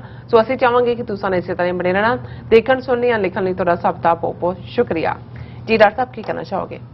ਦੇਖੋ, ਅਸੀਂ ਪਿਛਲੇ ਕੁਝ ਹਫ਼ਤਿਆਂ ਤੋਂ ਹੀ ਇਹ ਖਦਸ਼ਾ ਜ਼ਾਹਿਰ ਕੀਤਾ ਹੈ ਕਿ ਫਾਰਮਰ ਮੂਵਮੈਂਟ ਦੀ ਸਕਸੈਸ ਪੰਜਾਬ ਦੇ ਵਿੱਚ ਮੋਦੀ ਵੱਲੋਂ ਸਿੱਖ ਕੌਮ ਨੂੰ ਆਪਣੇ ਭਰਮ ਚਾਲ 'ਚ ਫਸਾਉਣ ਲਈ ਅੱਡ-ਅੱਡ ਡੈਲੀਗੇਸ਼ਨਾਂ ਨਾਲ ਮੁਲਾਕਾਤਾਂ, ਗੁਰੂ ਤੇਗ ਬਹਾਦਰ ਸਾਹਿਬ ਦਾ 400 ਸਾਲਾ ਪ੍ਰਕਾਸ਼ ਪੁਰਬ ਲਾਲ ਕਿਲ੍ਹੇ ਦੀ ਫਸੀਲ ਤੋਂ ਐਡਰੈਸ ਕਰਨਾ, ਬਣਾਉਣਾ ਔਰ ਇਸੇ ਤਰ੍ਹਾਂ ਈਵਨ ਬਹੁਤ ਸਾਰੀਆਂ ਗੁਰਦੁਆਰਾ ਕਮੇਟੀਆਂ, ਦਿੱਲੀ ਕਮੇਟੀ 'ਚ ਆਪਣਾ ਦਲਾਲ ਮਨਜਿੰਦਰ ਸਿੰਘ ਸਰਸਾ ਔਰ ਇਸੇ ਤਰ੍ਹਾਂ ਪਟਨਾ ਸਾਹਿਬ, ਹਜ਼ੂਰ ਸਾਹਿਬ ਕਮੇਟੀਆਂ ਰਾਹੀਂ ਵੀ ਉਹਨਾਂ ਨੂੰ ਇਹ ਲੱਗਦਾ ਹੈ ਕਿ ਵੀ ਇਹ ਜਿਹੜਾ ਉਹਨਾਂ ਦਾ ਇਸ ਕਿਸਮ ਦੀ ਨੌਟੰਕੀ ਹੈ ਉਹ ਸਿੱਖਾਂ ਨੇ ਉਸ ਨੂੰ ਚੰਗੀ ਤਰ੍ਹਾਂ ਪਛਾਣਿਆ।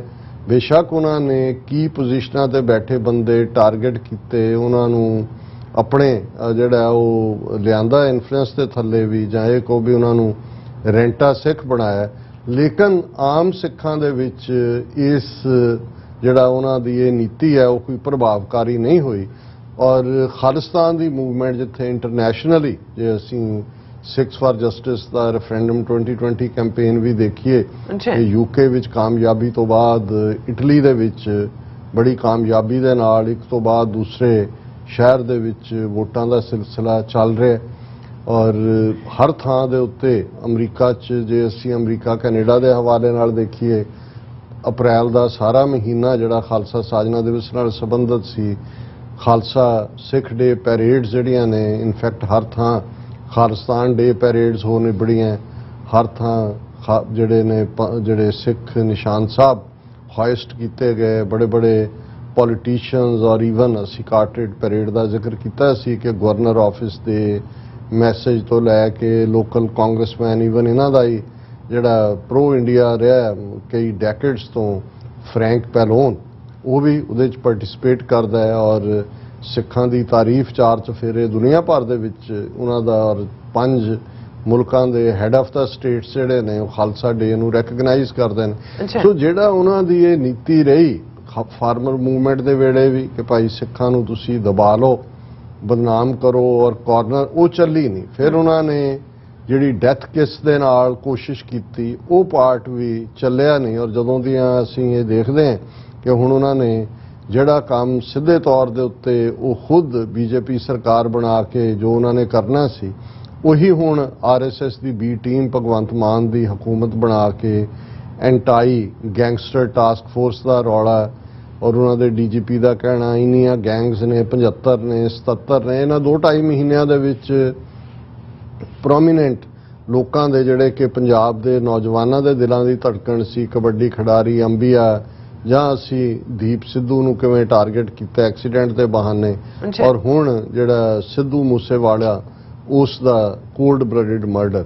ਹੁਣ ਇਹ ਸਾਰਾ ਔਰ ਇਸ ਨੂੰ ਜਿਵੇਂ ਅਸੀਂ ਪਹਿਲੇ ਸੈਗਮੈਂਟ 'ਚ ਡਿਸਕਸ ਕੀਤਾ ਹੈ ਕਿ ਏਜੰਸੀਆਂ ਦਾ ਇੱਕ ਆਪਣਾ ਕੰਮ ਕਰਨ ਦਾ ਢੰਗ ਹੁੰਦਾ ਹੈ, ਜਿਨ੍ਹਾਂ ਨੂੰ ਥੋੜ੍ਹਾ ਬਹੁਤ ਦੁਨੀਆ 'ਚ ਵਰਕਿੰਗ ਦਾ ਪਤਾ ਹੈ ਕਿ ਭਾਈ ਕਿਵੇਂ ਜਿਹੜਾ ਉਹ ਐਂਡ ਕਰਵਾਇਆ ਜਾਂਦਾ ਹੈ, ਕੀ ਕੀਤਾ, ਕਿੱਥੇ ਸਾਰੀ ਟਾਰਗੇਟਿੰਗ ਹੁੰਦੀ ਹੈ। ਔਰ ਇਉਂ ਲੱਗਦਾ ਹੈ ਕਿ ਭਾਈ ਹੁਣ ਉਹਨਾਂ ਨੇ ਇਹ ਜਿਹੜਾ ਪਲੈਕੇਟਿੰਗ ਔਰ ਜਿਹਨੂੰ ਕਹਿੰਦੇ ਨੇ ਕਿ ਪਸਮਾਨ ਵਾਲੀ ਲਾਈਨ ਸੀ ਉਹ ਛੱਡ ਦਿੱਤਾ ਹੈ ਕੰਮ, ਔਰ ਸਿੱਧਾ ਸਿੱਧਾ ਉਹਨਾਂ ਨੇ ਆਪਣੀ ਰਾਹ ਔਰ ਦੂਸਰੀਆਂ ਜਿਹੜੀਆਂ ਉਹਨਾਂ ਦੀਆਂ ਏਜੰਸੀਆਂ ਨੇ ਉਹਨਾਂ ਨੂੰ ਕਿਹਾ ਕਿ ਭਾਈ ਇਹ ਟਾਰਗੇਟ ਕਰੋ, ਕਿਉਂਕਿ ਇਸ ਪੀਰੀਅਡ ਦੇ ਵਿੱਚ ਐਕਟੀਵਿਟੀ ਪੰਜਾਬ ਦੇ ਵਿੱਚ ਵੀ ਖਾਲਿਸਤਾਨੀ ਝੰਡੇ ਲਹਿਰਾਏ ਗਏ। ਇਹਨਾਂ ਦੀ ਐਮਬੈਰਸਮੈਂਟ, ਇਹਨਾਂ ਨੇ ਹਿਮਾਚਲ ਦੇ ਵਿੱਚ ਧਰਮਸ਼ਾਲਾ ਅਸੈਂਬਲੀ ਦੇ ਬਾਹਰ ਝੰਡਾ ਲਹਿਰਾਇਆ ਜਾਣਾ ਜਿੱਥੇ ਬੀਜੇਪੀ ਦੀ ਗਵਰਨਮੈਂਟ ਹੈ, ਔਰ ਇਸ ਦੇ ਨਾਲ ਨਾਲ ਹਰ ਪਾਸੇ ਬੇਸ਼ੱਕ ਇਹਨਾਂ ਨੇ ਉਸ ਤੋਂ ਪਹਿਲਾਂ ਹਿਮਾਚਲ 'ਚ ਇਹ ਕਹਿ ਕੇ ਜੀ ਇਹ ਨਿਸ਼ਾਨ ਸਾਹਿਬ ਨਾਲ ਝੰਡੇ ਵਾਲੀ ਗੱਡੀ ਨਹੀਂ ਆ ਸਕਦੀ, ਪਿੰਡਾਣਿਆਂ ਦੀ ਤਸਵੀਰ ਵਾਲੀ ਨਹੀਂ ਆ, ਉਹਨਾਂ ਨੇ ਕਿਹਾ ਲਓ ਤੁਹਾਡੀ ਅਸੈਂਬਲੀ ਦੇ ਬਾਹਰ ਅਸੀਂ ਲਾ ਦਿੱਤਾ। ਹੁਣ ਇਸ ਸਾਰੇ ਦੇ ਚੱਲਦੇ ਆ ਜਦੋਂ ਅਸੀਂ ਦੇਖਦੇ ਹਾਂ ਕਿ ਜਿਹੜੀਆਂ ਏਜੰਸੀਆਂ ਦੀ ਪਲਾਨ ਨੰਬਰ 1 ਪਲਾਨ ਨੰਬਰ 2 ਇਹ ਹੁੰਦਾ, ਔਰ ਅਸੀਂ ਆਲਰੇਡੀ ਕਹਿਣਾ ਸ਼ੁਰੂ ਕਰਤਾ ਕਿ ਭਾਈ ਇਹਨਾਂ ਨੇ ਹੁਣ ਮਾਹੌਲ ਸਿਰਜਣਾ ਸ਼ੁਰੂ ਕਰ ਦਿੱਤਾ ਹੈ ਕਿ ਸਿੱਖਾਂ ਦੀ ਨਸਲਕੁਸ਼ੀ, ਅਗਲੀ ਜਨਰੇਸ਼ਨ ਜਿਹੜੀ ਹੁਣ ਫਾਰਮਰ ਮੂਵਮੈਂਟ ਔਰ ਉਸ ਸਾਰੇ ਚੋਂ ਹੋਰ ਵੀ ਦ੍ਰਿੜ ਹੋ ਕੇ ਨਿਕਲੀ ਹੈ, ਕਲੈਰਿਟੀ ਨਾਲ ਨਿਕਲੀ ਹੈ, ਔਰ ਟਾਈਮਿੰਗ ਸਿੱਧੂ ਮੂਸੇਵਾਲਾ ਦੇ ਮਰਡਰ ਦੀ, ਕੋਲਡ ਬਲੱਡਡ ਮਰਡਰ, ਉਹ ਅਸੀਂ ਦੇਖ ਸਕਦੇ ਹਾਂ। ਪਰ ਮੇਰੀਆਂ ਨਜ਼ਰਾਂ ਚੋਂ ਮੈਂ ਇਸ ਬਾਰੇ ਪਬਲੀਕੇਸ਼ਨ ਬਾਰੇ ਜਾਣੂ ਤਾਂ ਨਹੀਂ ਹੈ, ਸਾਊਥ ਏਸ਼ੀਅਨ ਟਾਈਮਸ, ਐਸੇ ਟਾਈਮਸ, ਉਹਨਾਂ ਦਾ ਇੱਕ ਆਰਟੀਕਲ ਜਿਹਨੂੰ ਮਿਸਟਰ MD ਮੈਸ਼ਾ ਉਸ ਨੇ ਲਿਖਿਆ ਔਰ ਸੁਖਜਿੰਦਰ ਸਿੰਘ ਬਾਜਵਾ ਨੇ ਸਾਨੂੰ ਭੇਜਿਆ। ਉਸ ਦੀ ਹੈਡਲਾਈਨ ਇਹ ਹੈ, prime minister Modi gives go ahead to Indian intelligence agencies to target Sikh youth in Punjab and other states. ਕਿ ਮੋਦੀ, ਔਰ ਇਹ ਕਿਉਂਕਿ ਜਿਸ ਲਾਈਨ ਦੇ ਉੱਤੇ ਅਸੀਂ ਸੋਚ ਰਹੇ ਹਾਂ, ਇਹਨਾਂ ਦਾ ਵਰਕਿੰਗ ਪੈਟਰਨ ਦੇਖ ਰਹੇ ਹਾਂ, ਪੁਆਇੰਟ ਉਸ ਪਾਸੇ ਵੱਲ ਹੀ ਕਰਦਾ। ਜਿਵੇਂ ਮੈਂ ਕਿਹਾ ਵੀ ਮੈਨੂੰ ਸਾਊਥ ਏਸ਼ੀਆ ਟਾਈਮਸ ਬਾਰੇ ਨਹੀਂ ਪਤਾ ਹੈ ਕਿ ਭਾਈ ਇੱਥੇ ਕਿੱਥੋਂ ਦੀ ਇਹ ਪਬਲੀਕੇਸ਼ਨ ਹੈ, ਪਰ ਜੋ ਕਿਹਾ ਗਿਆ ਹੈ ਇਸ 'ਚ ਉਹ ਪੁਆਇੰਟ ਆਊਟ ਕਰਦਾ ਹੈ ਕਿ ਜਿਹੜਾ ਹੈ ਕਿ ਮੋਦੀ ਨੇ ਰਾਤ ਨੂੰ ਆਪਣਾ ਇੰਟੈਲੀਜੈਂਸ ਏਜੰਸੀਆਂ ਨੂੰ ਜਿਹੜਾ ਹਰੀ ਝੰਡੀ ਦੇ ਦਿੱਤੀ ਹੈ ਕਿ ਭਾਈ ਹੁਣ ਤੁਸੀਂ ਸਿੱਖ ਯੂਥ ਦੀਆਂ ਕਿਲਿੰਗਸ ਕਰੋ, ਔਰ ਇਹਦੀ ਬਿਗਨਿੰਗ ਹੈ ਨਿਊ ਦਿੱਲੀ ਡੇਟ ਲਾਈਨ ਦੇ ਨਾਲ। Indian prime minister Modi reportedly approved the plan of its intelligence agencies to launch a crackdown against minority Sikh youth in the country, sources said। कि और उन्होंने सोर्स अपना ਜਿਹੜਾ ਵੀ ਕੋਈ ਦੱਸੇਗਾ ਉਹਨੂੰ ਜ਼ਾਹਰ ਤਾਂ ਨਹੀਂ ਕਰਦਾ, ਉਹਨਾਂ ਨੇ ਕਿਹਾ ਵੀ ਇਹ ਨੇ ਕਿ last week notorious Indian intelligence agency RA officials briefed the Premier Modi about their plan to target Sikhs following Khalistan momentum in recent days. ਕਿ ਇਹਨਾਂ ਦਿਨਾਂ ਦੇ ਵਿੱਚ ਜਿਹੜੀ ਖਾਲਿਸਤਾਨ ਦੀ ਲਹਿਰ 'ਚ ਤੇਜ਼ੀ ਹੋਈ ਹੈ ਉਹਦੇ 'ਚ ਅਸੀਂ ਪ੍ਰਾਈਡ ਨਾਲ ਕਿਹਾ ਵੀ ਕਨੈਟੀਕਟ ਸਟੇਟ ਅਸੈਂਬਲੀ ਨੇ ਜਿਹੜਾ ਉਹ ਸਾਈਟੇਸ਼ਨ ਦਿੱਤੀ ਖਾਲਿਸਤਾਨ ਡੈਕਲੇਰੇਸ਼ਨ ਡੇ ਦੀ, ਔਰ ਨਾਰਵਿਚ ਦੇ ਮੇਅਰ ਨੇ ਔਰ ਸਿੱਖ ਆਰਟ ਗੈਲਰੀ ਔਰ ਹੋਰ ਵੀ ਈਵਨ ਮੈਸੇਚੂਸੇਟਸ ਸਟੇਟ ਦੀ ਹੋਲੀਓਕ ਸਿਟੀ ਨੇ ਵੀ ਪ੍ਰੋਕਲੇਮੇਸ਼ਨ ਦਿੱਤੀ। ਹੁਣ ਇਹ ਵੀ ਔਰ ਇੱਕ ਹੋਰ ਸਿਟੀ ਹੈ ਜਿਹਦਾ ਅਸੀਂ ਜ਼ਿਕਰ ਆਉਣ ਵਾਲੇ ਦਿਨਾਂ 'ਚ ਕਰਾਂਗੇ ਜਿਨ੍ਹਾਂ ਨੇ ਪ੍ਰੋਕਲੇਮੇਸ਼ਨ ਦਿੱਤੀ ਹੈ, ਔਰ ਇਹ ਉਹਨਾਂ ਨੇ ਕਿਹਾ ਜੀ ਅੰਡਰ ਦਾ ਪਲਾਨ। ਹੁਣ ਪਲਾਨ ਕੀ ਹੈ, ਰਾ could target the railway tracks, key government installations and the Hindu community inside Punjab and other state where Sikhs are in majority।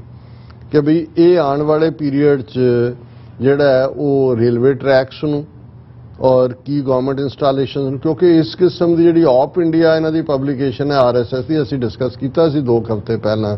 ਉਹਨਾਂ ਨੇ ਕਿਹਾ ਜੀ ਪਾਕਿਸਤਾਨ ਦੀ ISI ਨੇ ਪਲਾਨ ਬਣਾ ਲਈ ਹੈ, ਉਹ ਰੇਲਵੇ ਟਰੈਕਸ ਤੇ ਅਟੈਕ ਕਰਨਗੇ, ਮਾਲ ਗੱਡੀਆਂ ਨੂੰ ਉਹ ਟਾਰਗੇਟ ਕਰਨਗੇ ਔਰ ਦਿਸ। ਹੁਣ ਪਹਿਲਾਂ ਉਹ ਖਬਰ ਪਲਾਂਟ ਕਰਕੇ, ਕਿਉਂਕਿ ਉਹ ਵੀ ANI ਜਾਂ INAS ਉਹਨਾਂ ਦੀ INS ਉਹਨਾਂ ਦੀਆਂ ਹੀ ਰਾਹ ਦੀਆਂ ਹੀ ਨੇ ਆਊਟਫਿਟਸ ਮੀਡੀਆ ਦੇ ਵਿੱਚ, ਉਹਨਾਂ ਰਾਹੀਂ ਪਲਾਂਟ ਕਰਵਾਈਆਂ। ਔਰ ਹੁਣ ਸਾਊਥ ਏਸ਼ੀਅਨ ਟਾਈਮਸ ਕਹਿ ਰਿਹਾ ਹੈ ਕਿ ਉਹ ਇਸ ਕਿਸਮ ਦੀ ਐਕਟੀਵਿਟੀ ਕਰਨਗੇ ਔਰ such attacks will then be exploited to target Pakistan intelligence agency and will blame Pakistan for providing support for such acts and action. ਔਰ ਇਸ ਵੇਲੇ ਕਿਉਂਕਿ ਅਸੀਂ ਅੱਗੇ ਵੀ ਕਿਹਾ ਸੀ ਕਿ ਦੁਨੀਆ ਦਾ ਧਿਆਨ ਅਮਰੀਕਾ ਸਮੇਤ ਯੂਰਪ ਤਾਂ ਫਸਿਆ ਹੋਇਆ ਯੂਕਰੇਨ ਦੇ ਮੁੱਦੇ ਤੇ ਕਿ ਜੀ ਉਹਦੇ ਰਸ਼ੀਆ ਦਾ ਬਾਈਕਾਟ ਨਹੀਂ ਹੋ ਰਿਹਾ, ਹੰਗਰੀ ਅੜ ਗਿਆ। ਹੁਣ ਜਿਹੜੀ ਇਹਨਾਂ ਦੀ ਸਾਰੇ ਮੁਲਕਾਂ ਦੀ ਮੀਟਿੰਗ ਹੋਈ ਹੈ, ਬਾਈਡਨ ਵੀ ਉੱਥੇ ਸੀ, ਉਹਨਾਂ ਨੇ ਕਿਹਾ ਕਿ ਜੀ ਠੀਕ ਹੈ ਜਿਹੜਾ ਆਇਲ ਪਾਈਪਲਾਈਨ ਰਾਹੀਂ ਆਉਂਦਾ ਹੈ ਹੰਗਰੀ ਦਾ, ਕਿਉਂਕਿ ਆਬਜੈਕਸ਼ਨ ਸੀ ਔਰ ਯੂਰਪੀਅਨ ਯੂਨੀਅਨ ਦੇ ਵਿੱਚ ਜਿਹੜੇ ਫੈਸਲੇ ਨੇ ਕੰਸੈਂਸਸ ਨਾਲ ਹੁੰਦੇ ਨੇ, ਸਰਬਸੰਮਤੀ ਨਾਲ, ਤੋਂ ਉੱਥੇ ਫਸੇ ਹੋਏ ਨੇ। ਚਾਈਨਾ ਦੇ ਅਗੇਂਸਟ ਜਿਹੜਾ ਤਾਈਵਾਨ ਔਰ ਦੂਸਰੇ ਦਾ ਆਪ ਹੀ ਰੌਲਾ ਪਾ, ਉਹਦੇ ਲਈ ਵੀ ਇੰਡੀਆ ਚਾਹੀਦਾ। ਸੋ ਇੰਡੀਆ ਨੂੰ ਜੇ ਕੋਈ ਟਾਈਮਿੰਗ ਸੂਟ ਕਰਦੀ ਹੈ ਕਿ ਭਈ ਜੇ ਇਸ ਵੇਲੇ ਕੋਈ ਆਵਾਜ਼ ਹੈ ਉਹ ਸਿੱਖਾਂ ਦੀ ਹੈ, ਬਾਕੀ ਤਾਂ ਉਹਨਾਂ ਨੇ ਦੱਬ ਲਏ ਨੇ। ਕਸ਼ਮੀਰ 'ਚ ਅਸੀਂ ਗੱਲ ਕਰਾਂਗੇ ਕਿ ਕਿਵੇਂ ਹੁਣ ਕਸ਼ਮੀਰੀ ਜੁਝਾਰੂਆਂ ਨੇ ਆਪਣੀ ਸਟ੍ਰੈਟਜੀ ਸ਼ੁਰੂ ਕੀਤੀ ਹੈ। ਸੋ ਇਸ ਸਭ ਦੇ ਚੱਲਦੇ ਆ ਸਾਊਥ ਏਸ਼ੀਅਨ ਟਾਈਮਸ ਦੇ ਜਿਹੜਾ ਇਹ ਕਨਕਲੂਜਨ ਹੈ, ਭਾਵੇਂ ਅਨਨੋਨ ਸੋਰਸਿਸ ਦੇ ਨਾਲ ਹੈ, ਔਰ ਇਹ ਜਿਹੜਾ ਉਹਦੇ 'ਚ ਉਹਨਾਂ ਨੇ ਸਿੱਖ ਲੀਡਰ ਦੇ ਹਵਾਲੇ ਨਾਲ ਵੀ ਕਿਹਾ ਕਿ this is a very dangerous game as Rao would carry out such attacks and then will blame Pakistan for supporting Sikhs and will start massive arrest campaign। और उन्होंने कहा कि भी राह जी है वो ऑलरेडी नोटोरीअस है, आगे बहुत सारा उन्होंने दिता है।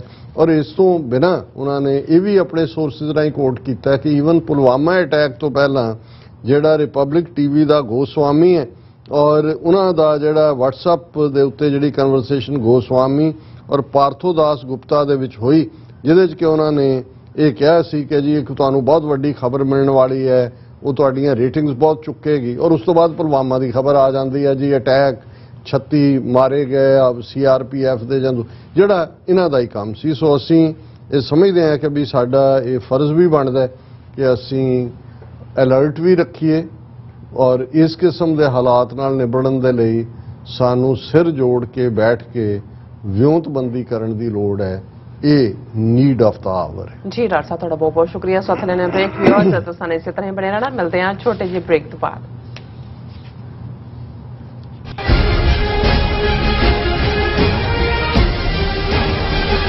ਕੀ ਤੁਹਾਨੂੰ 30, 40 ਜਾਂ 50 ਦਿਨ ਵੇਟ ਕਰਨੀ ਪੈ ਰਹੀ ਹੈ ਤੁਹਾਡੇ ਚੈੱਕ ਲਈ? ਫਿਰ ਬ੍ਰੋਕਰਾਂ ਪਿੱਛੇ ਭੱਜਦੇ ਫਿਰਦੇ ਹੋ ਪੈਸੇ ਲਈ, ਬਹੁਤ ਜ਼ਿਆਦਾ ਟਾਈਮ ਵੇਸਟ ਹੋ ਜਾਂਦਾ ਇਦਾਂ ਤਾਂ। ਜੇ ਤੁਸੀਂ ਅੱਜ ਹੀ ਪੈਸੇ ਲੈਣੇ ਤਾਂ ਬੌਬਟੇਲ ਨੂੰ ਕਾਲ ਕਰੋ। ਬੌਬਟੇਲ ਤੁਹਾਡੀਆਂ ਇਨਵੌਇਸਸ ਸੇਮ ਡੇ ਫੰਡ ਕਰ ਸਕਦੇ ਹਨ for a small fee, no contract, no reserve and no hidden fees। ਅੱਜ ਹੀ ਕਾਲ ਕਰੋ ਬੌਬਟੇਲ ਨੂੰ ਤੇ ਤੁਹਾਡਾ ਪਹਿਲਾ ਮਹੀਨਾ ਫ੍ਰੀ। 410 204 2084 ਅਗੇਨ 410 204 2084।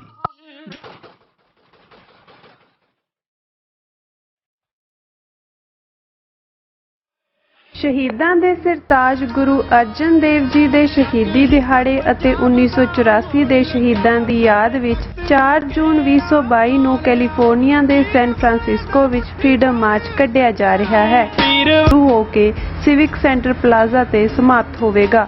ਆਓ ਗੁਰੂ ਪਿਆਰੇ ਸਿੰਘਾਂ ਦੀ ਸ਼ਹਾਦਤ ਨੂੰ ਇਕੱਠੇ ਹੋ ਕੇ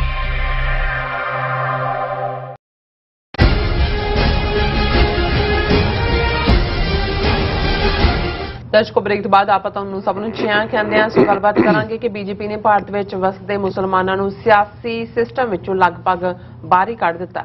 ਹੁਣ ਤੱਕ ਰਾਜ ਸਭਾ ਵਿੱਚ ਬੀਜੇਪੀ ਦੇ 3 ਮੁਸਲਮਾਨ ਚਿਹਰੇ MP ਸਨ। ਉਹਨਾਂ ਦਾ ਕਾਰਜਕਾਲ ਮੁੱਕ ਗਿਆ ਹੈ ਅਤੇ ਉਹਨਾਂ ਨੂੰ ਦੁਬਾਰਾ ਨੋਮੀਨੇਟ ਨਹੀਂ ਕੀਤਾ ਗਿਆ। ਸੋ ਲੋਕ ਸਭਾ ਵਿੱਚ ਪਹਿਲਾਂ ਹੀ ਬੀਜੇਪੀ ਵੱਲੋਂ ਕੋਈ ਮੈਂਬਰ ਪਾਰਲੀਮੈਂਟ ਨਹੀਂ ਹੈ। ਸੋ ਭਾਰਤ ਦੇ 20 ਕਰੋੜ ਮੁਸਲਮਾਨਾਂ ਨੂੰ ਬੀਜੇਪੀ ਨੇ ਬਾਹਰ ਦਾ ਜਿਹੜਾ ਰਸਤਾ ਉਹ ਦਿਖਾ ਦਿੱਤਾ ਹੈ। ਸੋ ਇਸ ਬਾਰੇ ਆਪਾਂ ਗੱਲਬਾਤ ਕਰਨ ਜਾ ਰਹੇ ਹਾਂ। ਸੋ ਅਸੀਂ ਚਾਹਾਂਗੇ ਕਿ ਤੁਸੀਂ ਇਸੇ ਤਰ੍ਹਾਂ ਬਣੇ ਰਹਿਣਾ।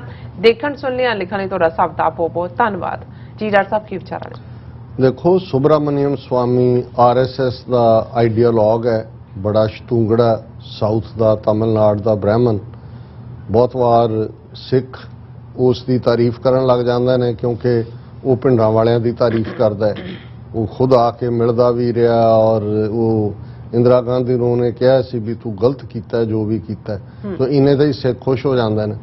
लेकिन जे तुसी ये देखो भी जिन्हां नीतियां दे उत्ते वो बाबरी मसीत दी होए, यूनीफॉर्म सिविल कोड दी होए, कश्मीर दा रुतबा खत्म करन दी होए और हिंदुत्वा दे एजेंडे नूं खुल के लागू करन दी होए, उदा सब तो वड्डा जिहड़ा एडवोकेट रहा है जां उस दी एडवोकेसी खुल के बहुत पहलां जदों अजे ये स्टैप्स बीजेपी ने लैजिसलेचर दे राहीं उन्हां नूं जिहड़ा लागू नहीं सी कीता है, सुब्रमण्यम स्वामी जिहड़ा वो पहला जिहड़ा आइडिया थ्रो करदा सी।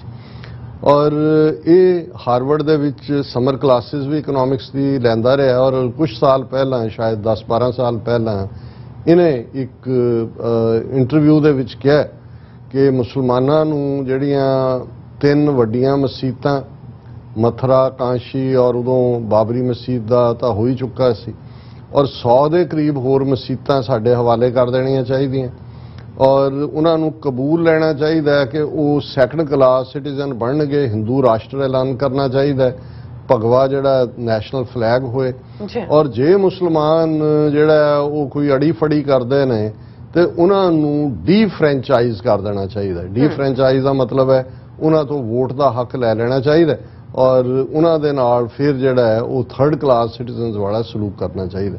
ਔਰ ਇਹ ਉਸ ਦੇ ਇੰਟਰਵਿਊ ਤੋਂ ਬਾਅਦ ਹਾਰਵਰਡ ਯੂਨੀਵਰਸਿਟੀ ਦੇ ਪ੍ਰੋਫੈਸਰਸ ਨੇ ਜਿਹੜੇ ਜਾਗਰੂਕ ਸੀ, ਸਟੂਡੈਂਟ ਸਿੱਖ ਸਟੂਡੈਂਟ ਵੀ ਸ਼ਾਮਲ ਸੀ, ਇਹ ਪੂਰੀ ਲੌਬੀ ਕੀਤੀ ਕਿ ਕਿਸ ਕਿਸਮ ਦਾ ਰੇਸਿਜ਼ਮ ਔਰ ਕਿਸ ਕਿਸਮ ਦਾ ਇਹ ਏਜੰਡਾ ਦੇ ਰਿਹਾ ਹੈ ਔਰ ਇਸ ਕਿਸਮ ਦਾ ਬੰਦਾ ਹਾਰਵਰਡ 'ਚ ਨਹੀਂ ਇਹਨੂੰ ਪੜ੍ਹਾਉਣ ਦਾ ਮੌਕਾ ਮਿਲਣਾ ਚਾਹੀਦਾ। ਔਰ ਉਸ ਦਾ ਅਗਲੇ ਜਿਹੜਾ ਸੈਸ਼ਨ ਦੇ ਲਈ ਉਹਨੂੰ ਜਿਹੜਾ ਉਹ ਕੈਂਸਲ ਕਰ ਦਿੱਤਾ ਗਿਆ ਸੀ। ਉਸ ਤੋਂ ਬਾਅਦ ਉਹ ਹਾਰਵਰਡ 'ਚ ਨਹੀਂ ਆਇਆ। ਇਹ ਗੱਲ ਉਹਨੇ ਅੱਜ ਤੋਂ 12 ਸਾਲ ਪਹਿਲਾਂ ਕਹੀ, ਪਰ ਹੁਣ ਜੇ ਤੁਸੀਂ ਪ੍ਰੈਕਟੀਕਲੀ ਗਰਾਊਂਡ ਦੇ ਉੱਤੇ ਦੇਖੋ, ਭਾਰਤ ਦੇ ਵਿੱਚ ਹਿੰਦੂਤਵੀਆਂ ਨੇ ਇਸ ਅੰਦਾਜ਼ 'ਚ ਹਿੰਦੂਤਵਾ ਦਾ ਜ਼ਹਿਰ ਫੈਲਾਇਆ ਕਿ ਈਵਨ ਕਾਂਗਰਸ ਜਿਹੜੀ ਆਪਣੇ ਆਪ ਨੂੰ ਸੈਕੂਲਰ ਜਮਾਤ ਕਹਿੰਦੀ ਸੀ ਔਰ ਕਾਂਗਰਸ ਦੇ ਹੁੰਦਿਆਂ ਜ਼ਾਕਿਰ ਹੁਸੈਨ ਵੀ ਪਹਿਲਾ ਪ੍ਰੈਜ਼ੀਡੈਂਟ ਬਣਿਆ, ਕਿੰਨੇ ਲੰਬਾ ਸਮਾਂ ਜਿਹੜਾ ਮੌਲਾਨਾ ਅਬੁਲ ਕਲਾਮ ਆਜ਼ਾਦ ਨਹਿਰੂ ਦੀ ਪਹਿਲੀ ਕੈਬਨਿਟ ਤੋਂ ਲੈ ਕੇ ਐਜੂਕੇਸ਼ਨ ਮਿਨਿਸਟਰ ਰਿਹਾ, ਇੰਦਰਾ ਗਾਂਧੀ ਨੇ ਫਖਰੂ ਅਲੀ ਅਹਿਮਦ ਨੂੰ ਪ੍ਰੈਜ਼ੀਡੈਂਟ ਬਣਾਇਆ, ਕਿੰਨੇ ਸੈਂਟਰਲ ਮਿਨਿਸਟਰ ਬਣਦੇ ਰਹੇ ਔਰ ਸਭ ਦੇ ਬਾਵਜੂਦ ਹੁਣ ਤੁਸੀਂ ਦੇਖੋਗੇ ਕਿ ਈਵਨ ਕਾਂਗਰਸ ਜਿਹੜੀ ਕਿ ਇੱਕ ਲੂਜ਼ਿੰਗ ਪਾਰਟੀ ਬਣੀ ਹੋਈ ਹੈ, ਉਹ ਵੀ ਈਵਨ ਮੁਸਲਮਾਨ ਜਿੱਥੇ 35-40% ਵੀ ਪੋਪੂਲੇਸ਼ਨ ਹੁੰਦੀ ਹੈ ਉੱਥੇ ਉਹਨਾਂ ਨੂੰ ਉਹ ਟਿਕਟਾਂ ਨਹੀਂ ਦਿੰਦੇ ਮੁਸਲਿਮ ਕੈਂਡੀਡੇਟਸ। ਉਹਨਾਂ ਨੂੰ ਇਹ ਹੁੰਦਾ ਹੈ ਕਿ ਜੇ ਅਸੀਂ ਮੁਸਲਮਾਨ ਖੜੇ ਕੀਤੇ ਤੇ ਬਾਕੀ ਜਿਹੜੀਆਂ ਹਿੰਦੂ ਮੈਜੋਰਿਟੀ ਸਟੇਟਾਂ ਨੇ ਉਹਦੇ 'ਚ ਅਸੀਂ ਲੂਜ਼ਰ ਹੋਵਾਂਗੇ। ਇਹੀ ਹਾਲ ਖੇਤਰੀ ਪਾਰਟੀਆਂ ਦਾ ਵੀ ਹੈ। ਸੋਸ਼ਲਿਸਟ ਪਾਰਟੀ ਹੁਣ ਜਿਹੜੀ ਮੁਲਾਇਮ ਸਿੰਘ ਯਾਦਵ ਨੂੰ ਕਿਸੇ ਵੇਲੇ ਹਿੰਦੂਤਵੀ ਜਿਹੜੇ ਨੇ ਉਹ ਜਿੱਚ ਕਰਦੇ ਆ, ਮੌਲਾਨਾ ਜਿਹੜੇ ਨੇ ਉਹ ਕਹਿੰਦੇ ਸੀ ਮੌਲਾਨਾ ਮੁਲਾਇਮ ਸਿੰਘ ਯਾਦਵ, ਲੇਕਿਨ ਉਹਦੇ ਪੁੱਤਰ ਨੇ ਵੀ ਪਾਰਟੀ ਬਣਾਈ ਹੈ, ਮੁਸਲਮਾਨਾਂ ਤੋਂ ਡਿਸਟੈਂਸ ਕੀਤਾ। ਲਾਲੂ ਯਾਦਵ ਥੋੜੀ ਬਹੁਤ ਕਰਦਾ, ਉਹਨੂੰ ਜੇਲ੍ਹਾਂ 'ਚ ਉਲਝਾਇਆ ਹੋਇਆ। ਇਹੀ ਪਾਰਟ ਨਿਤੀਸ਼ ਕੁਮਾਰ ਦਾ ਵੀ ਹੈ। ਲੇਕਿਨ ਫਿਰ ਵੀ ਬੀਜੇਪੀ ਨੇ ਇਹ ਦੱਸਣ ਦੇ ਲਈ ਕਿ ਜੀ ਅਸੀਂ ਮੁਸਲਮਾਨ ਵੀ ਹੁਣ 20 ਕਰੋੜ ਮੁਸਲਮਾਨ ਨੇ, 14-15% ਉਹਨਾਂ ਦੀ ਪਾਪੂਲੇਸ਼ਨ ਹੈ, ਪਰ ਹਿੰਦੂ ਤਵੀਆਂ ਨੇ ਆਪਣੇ ਪ੍ਰਚਾਰ ਤੰਤਰ ਨਾਲ ਪਹਿਲਾਂ ਤਾਂ ਮੁਸਲਮਾਨਾਂ ਦੀ ਜਿਹੜੀ 15-16% ਵੋਟ ਹੈ ਉਹਨੂੰ ਇਰਰੈਲੇਵੈਂਟ ਕਰਤਾ ਕਿ ਕੋਈ ਦੂਸਰੀ ਧਿਰ ਵੀ ਪਾਰਟੀ ਵੀ ਮੁਸਲਮਾਨ ਆਪਣੇ ਤੋਂ। ਹਾਂ, ਮਮਤਾ ਬੈਨਰਜੀ ਨੇ ਬੰਗਾਲ ਦੇ ਵਿੱਚ ਜੇ ਉਹ ਜਿੱਤਦੀ ਆ ਹਰ ਵਾਰ ਉੱਥੇ 32-33% ਮੁਸਲਿਮ ਵੋਟਰ ਹੈ, ਉਹਨੇ ਮੁਸਲਮਾਨਾਂ ਦੀ ਬਾਂਹ ਵੀ ਫੜੀ ਹੈ ਤੇ ਮੁਸਲਮਾਨ ਵੀ ਨਾਲ ਖਲੋਤੇ ਨੇ ਔਰ ਇਹ ਇੱਕ ਵੱਡਾ ਕਾਰਨ ਵੀ ਹੈ ਕਿ ਉਹ ਜਿਹੜੀ ਹੈ ਆਪਣੀ ਪਾਵਰ ਨੂੰ ਵੀ ਹੋਲਡ ਕਰ ਰਹੀ। ਈਵਨ ਕੇਰਲਾ ਦੇ ਵਿੱਚ ਵੀ ਮੁਸਲਮਾਨ ਵੋਟਰਾਂ ਤੋਂ, ਜਿੱਥੇ ਜੇ ਮੈਂ ਗਲਤ ਨਾ ਹੋਵਾਂ ਤੇ ਕਾਫੀ ਸਾਈਜ਼ੇਬਲ ਪੋਪੂਲੇਸ਼ਨ ਹੈ ਮੁਸਲਮਾਨਾਂ ਦੀ ਈਸਾਈਆਂ ਤੋਂ ਬਾਅਦ, ਤੇ ਉੱਥੇ ਵੀ ਡਿਸਟੈਂਸ ਕਰਨ ਵਾਲੀ ਲਾਈਨ ਰੱਖ ਲਈ ਪੋਲੀਟੀਕਲ ਪਾਰਟੀਆਂ ਨੇ। ਔਰ ਬੀਜੇਪੀ ਤਾਂ ਹੁਣ ਖੁੱਲ੍ਹ ਕੇ ਹੀ ਇਸ ਏਜੰਡੇ ਤੇ ਆ ਗਈ। ਹਾਲਾਂ ਉਹਨਾਂ ਨੇ 3 ਮੁਸਲਮਾਨ ਚਿਹਰੇ ਐਜ਼ ਏ, ਕਿਉਂਕਿ ਲੋਕ ਸਭਾ ਲਈ ਤਾਂ ਦਿੰਦਾ ਹੀ ਨਹੀਂ ਟਿਕਟ ਕਿਸੇ ਮੁਸਲਮਾਨ ਨੂੰ, ਰਾਜ ਸਭਾ ਦੇ ਵਿੱਚ ਕਿਉਂਕਿ ਜਿਹੜੀਆਂ ਸਟੇਟਾਂ ਨੋਮੀਨੇਟ ਜਿਹੜੇ ਆਉਂਦੇ ਨੇ ਚੁਣ ਕੇ ਐਮਐਲਏ, ਉਹ ਅੱਗੋਂ ਐਮਪੀ ਚੁਣਦੇ ਨੇ। ਸੋ 3 ਮੁਸਲਮਾਨ ਚਿਹਰੇ ਜਿਹੜੇ ਕਿ ਜਿਨ੍ਹਾਂ ਚੋਂ ਇੱਕ ਉਹਨਾਂ ਨੇ ਬੀਜੇਪੀ ਦਾ ਜਿਹੜਾ ਸਪੋਕਸਮੈਨ ਵੀ ਬਣਾਇਆ ਹੋਇਆ ਸੀ ਔਰ ਉਹਨੂੰ ਇੱਕ ਨੂੰ ਮਿਨਿਸਟਰ ਵੀ ਬਣਾਇਆ ਹੋਇਆ ਸੀ, ਉਹ ਤਿੰਨੋਂ ਹੀ ਰਾਜ ਸਭਾ ਸੀ। ਉਹਨਾਂ ਦੇ ਵਿੱਚ ਨਕਵੀ ਔਰ ਸੈयद ਜ਼ਫਰ ਇਸਲਾਮ ਤੇ ਜਰਨਲਿਸਟ ਐਂਡ ਪੋਲੀਟੀਸ਼ੀਅਨ ਐਮਜੇ ਅਕਬਰ ਕਦੇ ਇੰਦਰਾ ਗਾਂਧੀ ਦਾ ਚਹੇਤਾ ਤੇ ਫਿਰ ਉਹਨੇ ਮਾਰੀ ਕੀ ਉਹਨੂੰ ਕਹਿੰਦੇ ਨੇ ਜੰਪ ਕਰਕੇ ਆ ਗਿਆ ਬੀਜੇਪੀ 'ਚ। ਹੁਣ ਇਹ ਤਿੰਨੋਂ ਹੀ ਜਿਹੜੇ ਨੇ ਇਹ ਰਾਜ ਸਭਾ ਦੇ ਮੈਂਬਰ ਨੇ ਔਰ ਇਹਨਾਂ ਤਿੰਨਾਂ ਦੀ ਟਰਮ ਹੀ ਖਤਮ ਹੋ ਰਹੀ ਹੈ। ਰਾਜ ਸਭਾ ਦੀ 6 ਸਾਲ ਦੀ ਟਰਮ ਹੁੰਦੀ ਹੈ ਔਰ ਉਹਨਾਂ 'ਚ ਐਮਜੇ ਅਕਬਰ ਦੀ ਜੁਲਾਈ 'ਚ ਖਤਮ ਹੋਣੀ ਹੈ ਔਰ ਮਿਸਟਰ ਇਸਲਾਮ ਜਿਹੜਾ ਉਹ ਜੁਲਾਈ 4 ਨੂੰ ਜਾ ਰਹੀ ਹੈ, ਅਕਬਰ 29 ਨੂੰ ਔਰ ਨਕਵੀ ਜਿਹੜਾ ਹੈ ਉਹ ਜੁਲਾਈ ਦੇ ਵਿੱਚ। ਹੁਣ ਨੋਮੀਨੇਸ਼ਨਸ ਚੱਲ ਰਹੀਆਂ ਜਿੱਥੇ ਜਿੱਥੇ ਬੀਜੇਪੀ ਦੇ ਕੋਲ ਮੈਜੋਰਿਟੀ ਹੈ। ਇਹ ਹੁਣ ਇਹਨਾਂ ਤਿੰਨਾਂ ਨੂੰ ਨਾ ਤਾਂ ਦੁਬਾਰਾ ਨੋਮੀਨੇਟ ਕੀਤਾ, ਨਾ ਹੀ ਇਹਨਾਂ ਦੀ ਥਾਂ ਤੇ ਕਿਸੇ ਹੋਰ ਮੁਸਲਮਾਨ ਨੂੰ ਨੋਮੀਨੇਟ ਕੀਤਾ। ਸੋ ਜ਼ਾਹਰਾ ਤੌਰ ਦੇ ਉੱਤੇ ਹੁਣ ਰਾਜ ਸਭਾ ਦੇ ਵਿੱਚ ਬੀਜੇਪੀ ਦਾ ਕੋਈ ਮੁਸਲਿਮ ਐਮਪੀ ਨਹੀਂ ਹੋਏਗਾ, ਲੋਕ ਸਭਾ ਦੇ ਵਿੱਚ ਪਹਿਲਾਂ ਹੀ ਨਹੀਂ ਹੈ। ਹੁਣ ਇਹ ਹੈ ਟੋਟਲ ਡੀ ਫਰੈਂਚਾਈਜ਼ੇਸ਼ਨ ਜੋ ਸੁਬਰਾਮਨੀਅਮ ਸਵਾਮੀ ਨੇ ਕਦੇ ਸੁਜੈਸਟ ਕੀਤਾ ਸੀ ਵੀ ਇਹਨਾਂ ਤੋਂ ਖੋਹ ਲਓ। ਵੋਟ ਤਾਂ ਨਹੀਂ ਖੋ ਸਕੇ ਅਜੇ, ਉਹ ਵੀ ਖੋਹ ਲੈਣਗੇ ਜਦੋਂ ਹਿੰਦੂ ਰਾਸ਼ਟਰ ਐਲਾਨ ਦਿੱਤਾ, ਪਰ ਉਹਨਾਂ ਨੇ ਇਸ ਗੱਲ ਨੂੰ ਯਕੀਨੀ ਬਣਾ ਲਿਆ ਕਿ ਭਾਈ ਇਹਨਾਂ ਦਾ ਕੋਈ ਚਿਹਰਾ ਜਿਹੜਾ ਉਹ ਬੀਜੇਪੀ ਦੇ ਨਾਲ ਸੰਬੰਧਿਤ ਹੁਣ ਨਾ ਲੋਕ ਸਭਾ 'ਚ ਹੋਏਗਾ ਨਾ ਰਾਜ ਸਭਾ 'ਚ ਹੋਏਗਾ। ਸੋ ਘੱਟੋ ਘੱਟ ਜਿਵੇਂ ਅਸੀਂ ਰੈਂਟਾ ਸਿੱਖਾਂ ਦੀ ਗੱਲ ਕਰਦੇ ਹਾਂ, ਇਹ ਹੈ ਜਿਹੜੇ ਤਿੰਨੋਂ MJ ਅਕਬਰ ਵੀ ਔਰ ਨਕਵੀ ਵੀ ਔਰ ਦੂਜੇ ਰੈਂਟਾ ਮੁਸਲਿਮ ਸੀ ਕਿ ਇਹ ਦੇਖੋ ਵੀ ਜਿਹੜਾ ਦੁਸ਼ਮਣ, ਜੇ ਤੁਸੀਂ ਆਪਣੇ ਲੋਕਾਂ ਦੇ ਖਿਲਾਫ ਦੁਸ਼ਮਣ ਦੇ ਮੋਹਰੇ ਬਣਦੇ ਹੋ ਤੇ ਉਹ ਵੀ ਤੁਹਾਨੂੰ ਵਰਤ ਕੇ ਜਿਹੜਾ ਟਾਇਲਟ ਪੇਪਰ ਵਾਂਗ ਜਿਹੜਾ ਹੈ ਉਹ ਫਲਸ਼ ਕਰ ਦਿੰਦੇ ਨੇ। ਉਹਨਾਂ ਨੂੰ ਹੁੰਦਾ ਵੀ ਜਿਹੜੇ ਆਪਣੇ ਲੋਕਾਂ ਦੇ ਨਾਲ ਨਹੀਂ ਬਣੇ, ਆਪਣੇ ਲੋਕਾਂ ਦੇ ਖਿਲਾਫ ਭੁਗਤਣ ਲਈ ਸਾਡੇ ਹੱਥ ਟੋਕੇ ਨੇ, ਇਹਨਾਂ ਦੀ ਔਕਾਤ ਕੀ ਹੈ। ਸੋ ਉਹਨਾਂ ਨੇ ਵੀ ਪੂੰਝ ਕੇ ਸੁੱਟ ਦਿੱਤੇ ਨੇ। ਇਹ ਹਕੀਕਤ ਹੈ ਔਰ ਇਹ ਸਿੱਖਾਂ ਨੂੰ ਇਹ ਦੇਖਣਾ ਹੋਏਗਾ ਜੇ 20 ਕਰੋੜ ਮੁਸਲਮਾਨਾਂ ਦੇ ਨਾਲ ਇਹ ਹੋ ਰਿਹਾ ਹੈ ਤੇ ਅਸੀਂ ਤਾਂ 2-2.5 ਕਰੋੜ ਉਹਨਾਂ ਦੇ ਨਕਸ਼ੇ ਦੇ ਵਿੱਚ ਸਾਡੀ ਕੀ ਹੋਂਦ ਰਹਿ ਜਾਂਦੀ ਹੈ ਡੈਮੋਕ੍ਰੈਟਿਕਲੀ। ਹਾਂ, ਡੰਡਾ ਸਾਡੇ ਕੋਲ ਹੈ ਤੇ ਡੰਡੇ ਤੋਂ ਬਿਨਾਂ ਗੱਲ ਬਣਨੀ ਨਹੀਂ ਹੈ। ਇਹੀ ਸਾਡੀ ਹੋਂਦ ਹੈ। ਜਿੱਦਣ ਤੱਕ ਅਸੀਂ ਗੁਰੂ ਦੇ ਦੱਸੇ ਰਸਤੇ ਦੇ ਉੱਤੇ ਚੱਲਦੇ ਹਾਂ, ਚੈਲੰਜ ਵੀ और इसनू मन के भी कि कहू किसी को राज न दे हैं जो ले हैं निज बल से ले, साडी अमन्ना रहेगी, साडा फेथ रहेगा। ਅਸੀਂ ਦੁਸ਼ਮਣ ਨੂੰ ਪਹਿਲਾਂ ਵੀ ਅੱਗੇ ਲਾਇਆ 4 ਸਦੀਆਂ ਤਾਂ ਇਤਿਹਾਸ ਇਸ ਗੱਲ ਦੀ ਗਵਾਹੀ ਹੈ ਤੇ ਇਹਨਾਂ ਨੂੰ ਵੀ ਅਸੀਂ ਅੱਗੇ ਲਾਵਾਂਗੇ, ਇਸ ਬਾਰੇ ਕੋਈ ਸ਼ੱਕ ਸ਼ੁਬਾ ਨਹੀਂ ਹੋਣਾ। ਜੀ ਡਾਕਟਰ ਸਾਹਿਬ ਤੁਹਾਡਾ ਬਹੁਤ ਬਹੁਤ ਧੰਨਵਾਦ। ਸੋ ਇੱਥੇ ਲੈਣਾ ਬ੍ਰੇਕ। ਵਿਊਅਰਸ ਤੁਸੀਂ ਕਿਤੇ ਨਹੀਂ ਜਾਣਾ, ਮਿਲਦੇ ਹਾਂ ਆਫਟਰ ਦਿਸ ਸ਼ਾਰਟ ਬ੍ਰੇਕ।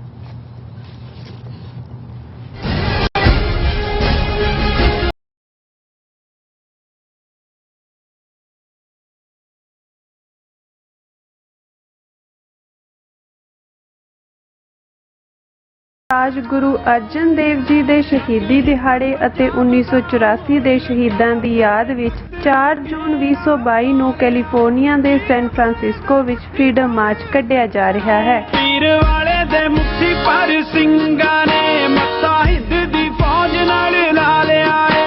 ਇਹ ਫਰੀडम ਮਾਰਚ 4 ਜੂਨ ਨੂੰ ਸਵੇਰੇ 10 ਵਜੇ ਤੋਂ 36 2nd ਸਟਰੀਟ ਸੈਨ ਫਰਾਂਸਿਸਕੋ ਤੋਂ ਸ਼ੁਰੂ ਹੋ ਕੇ ਸਿਵਿਕ ਸੈਂਟਰ ਪਲਾਜ਼ਾ ਤੇ ਸਮਾਪਤ ਹੋਵੇਗਾ। ਆਓ ਗੁਰੂ ਪਿਆਰੇ ਸਿੰਘਾਂ ਦੀ ਸ਼ਹਾਦਤ ਨੂੰ ਇਕੱਠੇ ਹੋ ਕੇ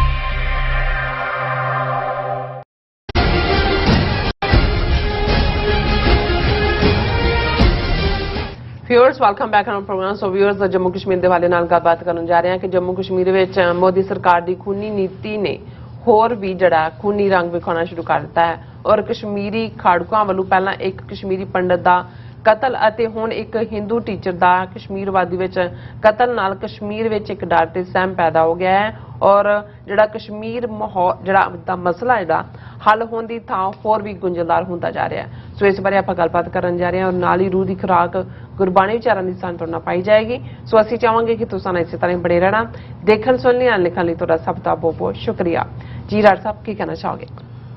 ਦੇਖੋ ਬਾਬਾ ਫਰੀਦ ਗੰਜ ਸ਼ੱਕਰ ਜਿਨ੍ਹਾਂ ਦਾ ਕਲਾਮ, ਜਿਨ੍ਹਾਂ ਦੀ ਬਾਣੀ ਗੁਰੂ ਗ੍ਰੰਥ ਸਾਹਿਬ 'ਚ ਹੈ, ਉਹਨਾਂ ਦਾ ਇੱਕ ਸ਼ਲੋਕ ਹੈ ਕਿ ਫਰੀਦਾ ਲੋੜੇ ਦਾਖ ਬਿਜੌਰੀਆਂ ਕਿੱਕਰ ਬੀਜੇ ਜੱਟ ਹੰਡੇ ਉਨ ਕਤਾਏ ਦਾ ਪੈਂਦਾ ਲੋੜਾ ਪੱਟ। ਕਿ ਜੱਟ ਕਿਸਾਨ ਜੇ ਕਿੱਕਰ ਬੀਜੇਗਾ ਤੇ ਫਿਰ ਕਿੱਕਰ ਹੀ ਪੈਦਾ ਹੋਏਗਾ, ਕੰਡਿਆਲੇ ਕਿੱਕਰ ਨੂੰ ਹੀ ਜਿਹੜਾ ਉਹਨੂੰ ਮਿਲੇਗਾ। ਉਹ ਫਿਰ ਬਿਜੌੜ ਦੀਆਂ ਦਾਖਾਂ ਦੀ ਆਸ ਨਾ ਕਰੇ ਕਿ ਭਾਈ ਉਹਨੂੰ ਖਾਣ ਨੂੰ ਦਾਖਾਂ ਮਿਲਣਗੀਆਂ ਮਿੱਠੀਆਂ। ਜੇ ਉਹਨੇ ਉਨ ਕੱਤੀ ਹੈ ਹੰਡੇ ਉਨ ਕਤਾਏ ਦਾ ਪੈਦਾ ਲੋੜਾ ਪੱਟ, ਤੇ ਫਿਰ ਉਹ ਚਾਹਨਾ ਕਰੇ ਕਿ ਮੈਂ ਰੇਸ਼ਮ ਇਹ ਬਣ ਜਾਏ ਰਾਤੋਂ ਰਾਤ, ਇਵੇਂ ਨਹੀਂ ਹੋਏਗਾ ਕਿਉਂਕਿ ਜੇ ਉਨ ਕੱਤੀ ਹੈ ਤਾਂ ਉਨ ਦੇ ਹੀ ਕੱਪੜੇ ਬਣਨਗੇ। ਸੋ ਇਸ ਤੋਂ ਹੀ ਅਸੀਂ ਅੰਗਰੇਜ਼ੀ 'ਚ ਵੀ ਬੜਾ ਪਪੂਲਰ ਇਹ ਅਖਾਣ ਹੈ ਕਿ as you so shell you reap, ਕਿ ਜਿਆ ਬੀਜੋਗੇ ਉਹ ਵੱਢੋਗੇ।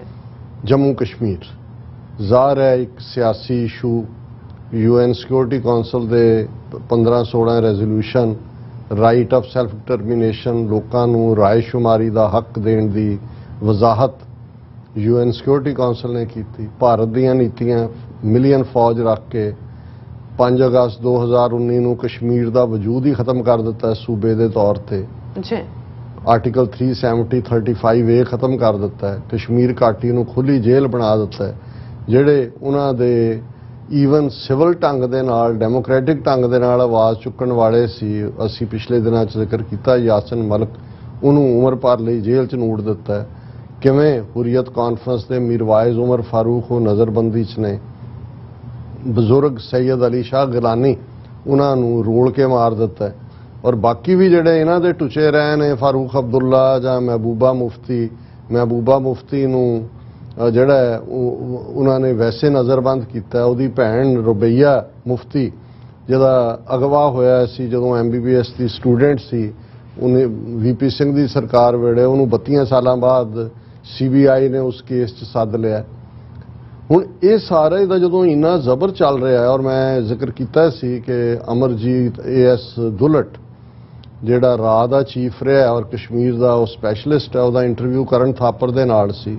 ਉਹਨੇ ਕਿਹਾ AS ਦੁਲਟ ਨੇ ਕਿ ਮੈਂ ਜਦੋਂ ਅਕਤੂਬਰ ਮਹੀਨੇ 'ਚ ਗਿਆ ਤੇ ਮੈਂ ਉੱਥੇ ਪੁੱਛਿਆ ਕਿ ਵੀ ਜਦੋਂ ਇਹਨਾਂ ਨੇ ਸਟੇਟਸ ਖਤਮ ਕੀਤਾ 5 ਅਗਸਤ 2019 ਨੂੰ, ਤੇ ਆਸ ਸੀ ਕਿ ਵੀ ਹਜ਼ਾਰਾਂ ਲੋਕ ਨਿਕਲਣਗੇ, ਪ੍ਰੋਟੈਸਟ ਹੋਣਗੇ, ਦੂਜਾ ਹੋਏਗਾ, ਔਰ ਇਸ ਹੋਇਆ ਕੁਝ ਵੀ ਨਹੀਂ।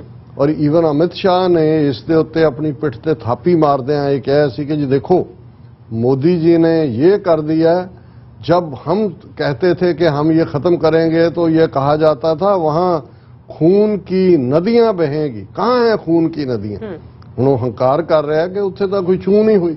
ਹੁਣ AS ਡੁਲਟ ਕਹਿੰਦਾ ਹੈ ਕਿ ਵੀ ਮੈਂ ਕਈਆਂ ਨੂੰ ਪੁੱਛਿਆ ਔਰ ਉਹਨੇ ਕਿਹਾ ਵੀ ਇੱਕ ਨੌਜਵਾਨ ਦਾ ਜਿਹੜਾ ਆਨਸਰ ਸੀ ਉਹ ਮੇਰੇ ਦਿਲ ਨੂੰ ਲੱਗਾ।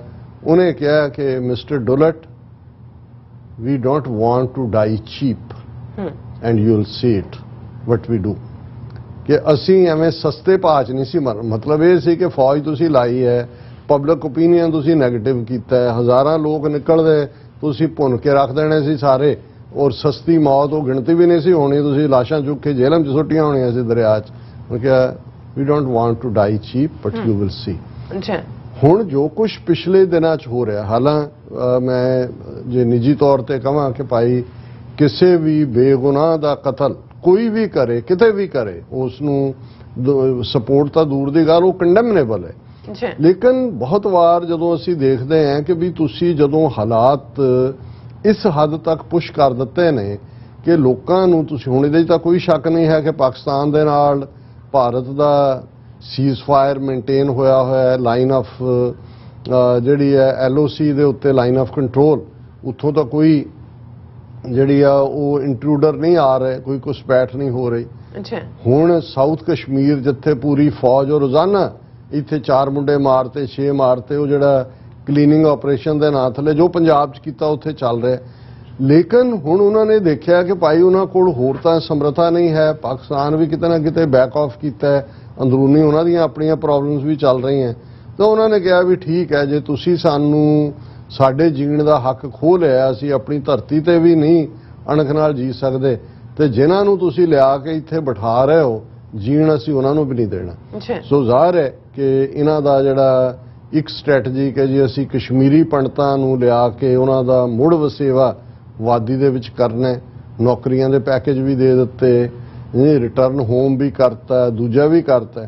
ਪਰ ਜਦੋਂ ਇੱਕ ਦੋ ਵਾਕਿਆਤ ਹੋ ਜਾਂਦੇ ਨੇ, ਹੈ ਤਾਂ ਸੌਫਟ ਟਾਰਗੇਟ, ਔਰ ਜਿਵੇਂ ਮੈਂ ਕਿਹਾ ਵੀ ਅਸੀਂ ਕੋਈ ਉਹਨੂੰ ਐਂਡੋਰਸ ਨਹੀਂ ਕਰਦੇ, ਪਰ ਸਰਕਾਰਾਂ ਨੇ ਜਦੋਂ ਨੀਤੀ ਬਜਾਏ ਕਿ ਤੁਸੀਂ ਲੋਕਾਂ ਦੇ ਨਾਲ ਗੱਲਬਾਤ ਕਰਕੇ ਮਸਲੇ ਦਾ ਹੱਲ ਕਰਦੇ, ਤੁਸੀਂ ਜ਼ਬਰ ਦੀ ਚੱਕੀ ਚਲਾਈ ਹੋਈ ਹੈ, ਤੇ ਫਿਰ ਉਹਨਾਂ ਦੇ ਕੋਲ ਵੀ ਜਿਹੜਾ ਹੋਰ ਕੁਝ ਨਹੀਂ ਬਚਦਾ ਹੈ। ਸੋ ਜਦੋਂ ਉਹਨਾਂ ਨੇ ਇੱਕ ਜਾਂ ਦੋ ਟਾਰਗੇਟ ਕਰਦੇ ਨੇ ਤਾਂ ਭਗਦੜ ਮਾਜਾਂ। ਇਸ ਵੇਲੇ ਹਾਲਾਤ ਇਹ ਹੈ ਵੀ 6000 ਦੇ ਕਰੀਬ ਜਿਹੜੇ ਕਸ਼ਮੀਰੀ ਪੰਡਤ ਨੇ ਉਹ ਧਰਨੇ ਤੇ ਬੈਠੇ ਹੋਏ ਨੇ, ਜਾਂ ਦੂਜੇ ਨੇ ਕਿ ਭਾਈ ਸਾਨੂੰ ਇੱਥੋਂ ਕਸ਼ਮੀਰ ਵਾਦੀ ਚੋਂ ਕੱਢੋ, ਸਾਨੂੰ ਜੰਮੂ 'ਚ ਸੈਟਲ ਹੋਣ ਦਿਓ, ਕਿਉਂਕਿ ਇੱਕ ਮਰਡਰ ਹੁੰਦਾ ਤੇ ਇੱਕ ਖੌਫ ਹੁੰਦਾ ਪੈਦਾ।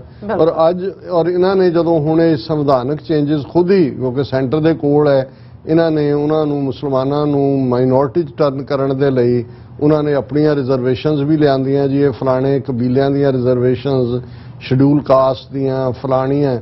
ਹੁਣ ਇੱਕ ਬੀਬੀ ਜਿਹਦਾ ਸਬੰਧ ਸ਼ਡਿਊਲ ਕਾਸਟ ਭਾਈਚਾਰੇ ਨਾਲ ਹੈ, ਜੋ ਮੀਡੀਆ ਖਬਰਾਂ ਨੇ, ਉਹ ਜਿਹੜੀ ਹੈ ਸਾਂਬੇ ਦੀ ਰਹਿਣ ਵਾਲੀ ਹੈ, ਸਾਂਬਾ ਜੰਮੂ ਰੀਜਨ 'ਚ ਹੈ, ਪਰ ਪੋਸਟਡ ਵੈਲੀ 'ਚ ਸੀ, ਔਰ ਉਸ ਦਾ ਪਿਛਲੇ ਕੱਲ ਕਤਲ ਹੁੰਦਾ, ਸਕੂਲ 'ਚੋਂ ਆਉਂਦੀ ਹੈ ਔਰ ਉਸ ਨੂੰ ਮਾਰ ਦਿੱਤਾ। ਹਾਲਾਂਕਿ ਕੰਡੈਮਨੇਬਲ ਹੈ ਜਿਵੇਂ ਮੈਂ ਕਿਹਾ, ਲੇਕਿਨ ਅੱਜ ਤੁਸੀਂ ਦੇਖੋਗੇ ਕਿ ਅਦਰਵਾਈਜ਼ ਜਿਹੜੇ ਰੌਲਾ ਪਾ ਰਹੇ ਸੀ ਕਿ ਸਭ ਨਾਰਮਲ ਹੋ ਗਿਆ, ਉੱਥੇ ਤਾਂ ਕੋਈ ਚਿੜੀ ਵੀ ਨਹੀਂ ਜਿਹੜੀ ਚੂੰ ਕਰਦੀ। ਹੁਣ ਉਹਨਾਂ ਦੀ ਖਬਰ ਹੈ main even the Hindu ਮੈਡਰਾਸ the, fresh wave of fear hits Kashmir, ਕਿ ਇਸ ਵੇਲੇ ਇੱਕ ਖੌਫ ਦੀ ਨਵੀਂ ਲਹਿਰ ਕਸ਼ਮੀਰ ਦੇ ਵਿੱਚ ਹੈ। Hundreds of Kashmiri Pandits blocked highway in Kulgam and Srinagar to press the demand for relocation from the valley। कि हज़ारां कश्मीरी पंडितां ने कुलगाम और श्रीनगर सड़कां ब्लॉक कीतियां कि भी सानू जम्मू वापस जाण दिओ, असीं इत्थे नहीं रहना। और ये women teachers killing has sparked A fresh wave of fears among migrant Kashmiri Pandit employees recruited under Prime Minister Modi's special rehabilitation package and the Hindu employees from Jammu recruited under scheduled caste quota and posted in the valley। ਹੁਣ ਮਤਲਬ ਤੁਸੀਂ ਜੇ ਉਹਨਾਂ ਦੇ ਵਾਦੀ 'ਚ ਉਹਨਾਂ ਤੋਂ ਜੌਬ ਖੋ ਰਹੇ ਹੋ, ਉਹਨਾਂ ਨੂੰ ਤੁਸੀਂ ਜਿਹੜੀ ਡਰਟੀ 3Ds ਡੈਮੋਗ੍ਰਾਫੀ ਬਦਲ ਰਹੇ ਹੋ, ਤੇ 2 ਤੋਂ ਬਾਅਦ ਉਹ ਦੌੜ ਪਏ ਕਿ ਭਾਈ ਅਸੀਂ ਨਹੀਂ ਰਹਿਣਾ। ਔਰ ਉਹਨਾਂ ਨੇ ਕਿਹਾ ਤਾਂ administration is more bothered about Kashmiri Pandit EMPLOYEES selected under PM package but not the Hindu employees selected under scheduled caste quota। I was posted in the valley in 2007 and since then no transfer policy has been drafted for the scheduled caste employees। We are left to get killed in the valley, a Hindu employee posted in Kulgam said। उन्हें कहा भी जे कोई package आ उन्होंने है भी सी तो पंडितां लई आ, कश्मीरी पंडित भी सानू शेड्यूल कास्ट की रिजर्वेशन तो दे दी, नौकरी भी सानू लिया के इत्थे बिठा दिता है, लेकिन उन्होंने कोई असी हिंदू हाँ भावें पर साडा कोई फिक्र नहीं है। सो असी यही कहना चाहते हैं, जिवें AS डुलट ने भी अपने उस इंटरव्यू के कंक्लूजन च यही कहा सी कि Kashmir is far from being normal, उत्थे नॉर्मल हालात नहीं होने और आने वाले दिनों के जी उत्थे मिलीटेंसी है वो वर्स्ट दैन 1990s होएगी, जिहड़ी कि पहला किसी ने देखी नहीं है। सो असी बेशक जिवें असी कहा भी इनोसेंट का किते भी मरना कंडैमनेबल है, पर असी देख रहे हैं कि कश्मीर वादी च इन्हां दियां गंग हो नीतियां, इन्हां दे हिंदुत्व माइंडसैट दियां नीतियां ने उत्थे होर अगों खून डुलण दा इनोसेंट्स दी किलिंग्स दा राह पद्धरा कर दिते। और जिवें क्लोजिंग दे विच असी रूहानी विचार करदे, चौथे पातशाह दा शब्द है श्री राग दे विच, रस अमृत नाम रस अत भला कित बिद मिलै रस खाए, जाए पुछो सुहागणी तुसां क्यों कर मिलिया प्रभ आए, ओए बेपरवाह ना बोलनी हों मल मल धोवां तिन पाए, भाई रे मिल सज्जन हर गुण सार, सज्जन सतगुरु पुरख है दुख कढ़ै होमै मार। रहाओ रहाओ दी तुक केंद्री नुकता है शब्द है, हे मेरे वीर आ मिल के उस वाहिगुरु दे गुणां नूं अपने अंदर वसाइए, उन्हां दे तत्त नूं अपने अंदर वसाइए, क्यों वो वाहिगुरु सज्जन सतगुर पुरख है, वो सतगुरु सज्जन है और वो साडे अंदरों कढ़ै होमै मार, वो साडे अंदरों होमै दा अंत करदा है, उस नूं रिझाइए। हुण वो वाहिगुरु की है, रस अमृत नाम रस अत भला कित बिद मिलै रस खाए, कि वाहिगुरु दा नाम मिठा अमृत रूप विच है, किवें वो मिले, किवें असी अमृत रस नूं पुंच सकीए, अमृत रस नूं खा सकीए। जाए पुछो सुहागणी तुसां क्यों कर मिलिया प्रभ आए। एक गुरबाणी च लफज सुहागण और दुहागण, एक वो जिहदा पति सलामत है, एक वो दुहागण जिहड़ी छुट्टड़ है जिसका पति नहीं है। हुण इन्हां दोवां दा जिहड़ा एक मैटाफर दे तौर ते इस्तेमाल हुंदा है कि जिहड़ियां रूहां अपने प्रभु पति दे प्यार च रंगियां होईयां ने, उन्हां नूं जाए पुछो सुहागणी, उन्हां नूं जाके पुछो तुसां क्यों कर मिलिया प्रभ आए, तुसी ऐसा की कीता सी कि तुहानू प्रभु प्यारा पति प्यारा मिलिया सी। ओए बेपरवाह ना बोलनी, वो इवें रंग दे विच रत्तियां रूहां ने कि वो बेपरवाह ने, उन्हां दे चेहरे दे उत्ते उन्हां दी रूह आनंद नाल भरी हुई है, उन्हां नूं गल्लां दे नाल कोई लगाव नहीं है, वो बोलदियां नहीं ने, रूहां भरियां होईयां। मल मल धोवां तिन पाए, क्योंकि वो मैं उन्हां दे पैर मल मल के धोवां, उन्हां तो पुछां, उन्हां तो जाणां कि जाए पुछो सुहागणी वाहे किनी बाती शौ पाईए, किवें मिलदा है? और ज़ाहिर है उसे ही शब्द का जवाब है कि वाहे किनी बाती शौ पाईए, जो कुछ करे सो भला कर मानीए, हिकमत हुक्म चुकाईए, जाके प्रेम पदार्थ पाईए, तो चरणी चित लाईए, शौ कहे सो कीजे, तन मनो दीजे, ऐसा परमल लाईए। ये फ्रेगरेंस परफ्यूम परमल। जी एव कहें सुहागणी भैणे, इन्हीं बाती शौ पाईए, आप गवाईए ता शौ पाईए, और कैसी चतुराई, शौ नदर कर देखे सो दिन लेखे, कामन नौ निध पाई। नवे 9 खजाने मिल जाते ने, पर उहदे हुक्म च रहना, उहदे प्यार अगे तन मन अपना आपा अर्पण करना। और यही गुरु साहब याद दहानी करवाते ने, गुरमुखियां सुहागणी तिन दया पई मन आए, सतगुर वचन रतन है, जो मन्ने सो हर रस खाए, से वड भागी वड जाणीए, जिन हर रस खाधा गुर पाए। कि ਜਿਹੜੀਆਂ रूहां उस वाहिगुरू दे प्यार च रंगियां होईयां ने, ਉਹ ਸੁਹਾਗਣਾ ਗੁਰਮੁਖ ਨੇ। ਗੁਰਮੁਖੀਆਂ ਸੁਹਾਗਣੀ ਤਿੰਨ ਦਇਆ ਪਈ ਮਨ ਆਏ, ਕਿ ਮੈਂ ਉਹਨਾਂ ਦੇ ਚਰਨ ਮਲ ਮਲ ਕੇ ਧੋਤੇ, ਉਹਨਾਂ ਦੀ ਸੇਵਾ 'ਚ ਉਹਨਾਂ ਦੇ ਪਿਆਰੋਂ ਬੇਪਰਵਾਹ ਨੇ, ਪਰ ਉਹਨਾਂ ਦੇ ਮਨ ਦੇ ਵਿੱਚ ਦਇਆ ਆਈ। ਔਰ ਫਿਰ ਉਹਨਾਂ ਨੇ ਦਇਆ 'ਚ ਕੀ ਗੱਲ ਕਹੀ, ਸਤਿਗੁਰ ਵਚਨ ਰਤਨ ਹੈ, ਕਿ ਸਤਿਗੁਰੂ ਦੇ ਬੋਲ ਰਤਨਾ ਵਾਂਗ ਨੇ, ਜਿਊਲ ਨੇ, ਜੋ ਮੰਨੇ ਸੋ ਹਰ ਰਸ ਖਾਏ।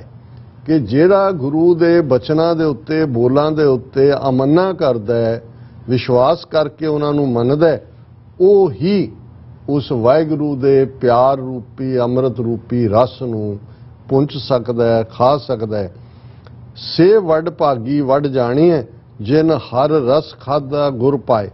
ਕਿ ਉਹਨਾਂ ਨੂੰ ਹੀ ਤੁਸੀਂ ਵਡਭਾਗੀ ਸਮਝੋ, ਉਹਨਾਂ ਨੂੰ ਹੀ ਤੁਸੀਂ ਖੁਸ਼ਕਿਸਮਤ ਸਮਝੋ, ਜਿਹੜੀਆਂ ਰੂਹਾਂ ਗੁਰੂ ਦੇ ਪਿਆਰ ਰਾਹੀਂ ਇਸ ਵੱਡੇ ਭਾਗਾਂ ਦੇ ਉਸ ਮੁਕਾਮ ਨੂੰ ਹਾਸਲ ਕਰਦੀਆਂ ਨੇ, ਕਿ ਉਹਨਾਂ ਦਾ ਪਿਆਰਾ ਪ੍ਰਭੂ, ਪਿਆਰਾ ਵਾਹਿਗੁਰੂ ਉਹਨਾਂ ਨੂੰ ਮਿਲਦਾ ਹੈ।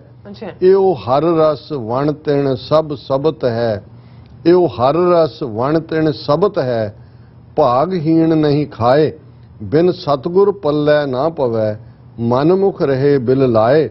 ਓਏ ਸਤਗੁਰ ਆਗੈ ਨਾ ਨਿਵੇਂ, ਉਹਨਾਂ ਅੰਤਰ ਕ੍ਰੋਧ ਬੁਲਾਏ।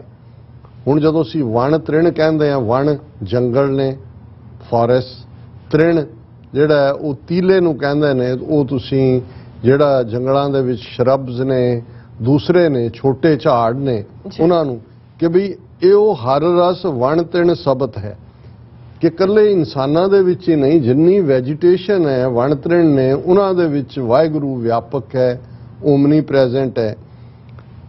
ਭਾਗਹੀਣ ਨਹੀਂ ਖਾਏ, ਜਿਹੜੇ ਅਨਫੋਰਚੂਨੇਟ ਨੇ, ਮਨਮੁਖ ਨੇ, ਰੱਬ ਵੱਲ ਨਹੀਂ ਤੁਰੇ, ਉਹ ਇਸ ਆਨੰਦ ਨੂੰ ਨਹੀਂ ਮਾਣਦੇ, ਉਸ ਵਾਹਿਗੁਰੂ ਦੇ ਪਿਆਰ ਦੇ ਰਸ ਨੂੰ, ਜਿਹਦੇ 'ਚ ਉਹ ਇਹ ਦੇਖ ਸਕਣ ਕਿ ਹਰ ਪਾਸੇ ਵਾਹ ਵਾਹ। ਹੁਣ ਵਾਹਿਗੁਰੂ ਦਾ ਮਤਲਬ ਹੀ ਇਹ ਹੈ ਵੰਡਰਫੁਲ, ਸੈਂਸ ਆਫ ਵੰਡਰ।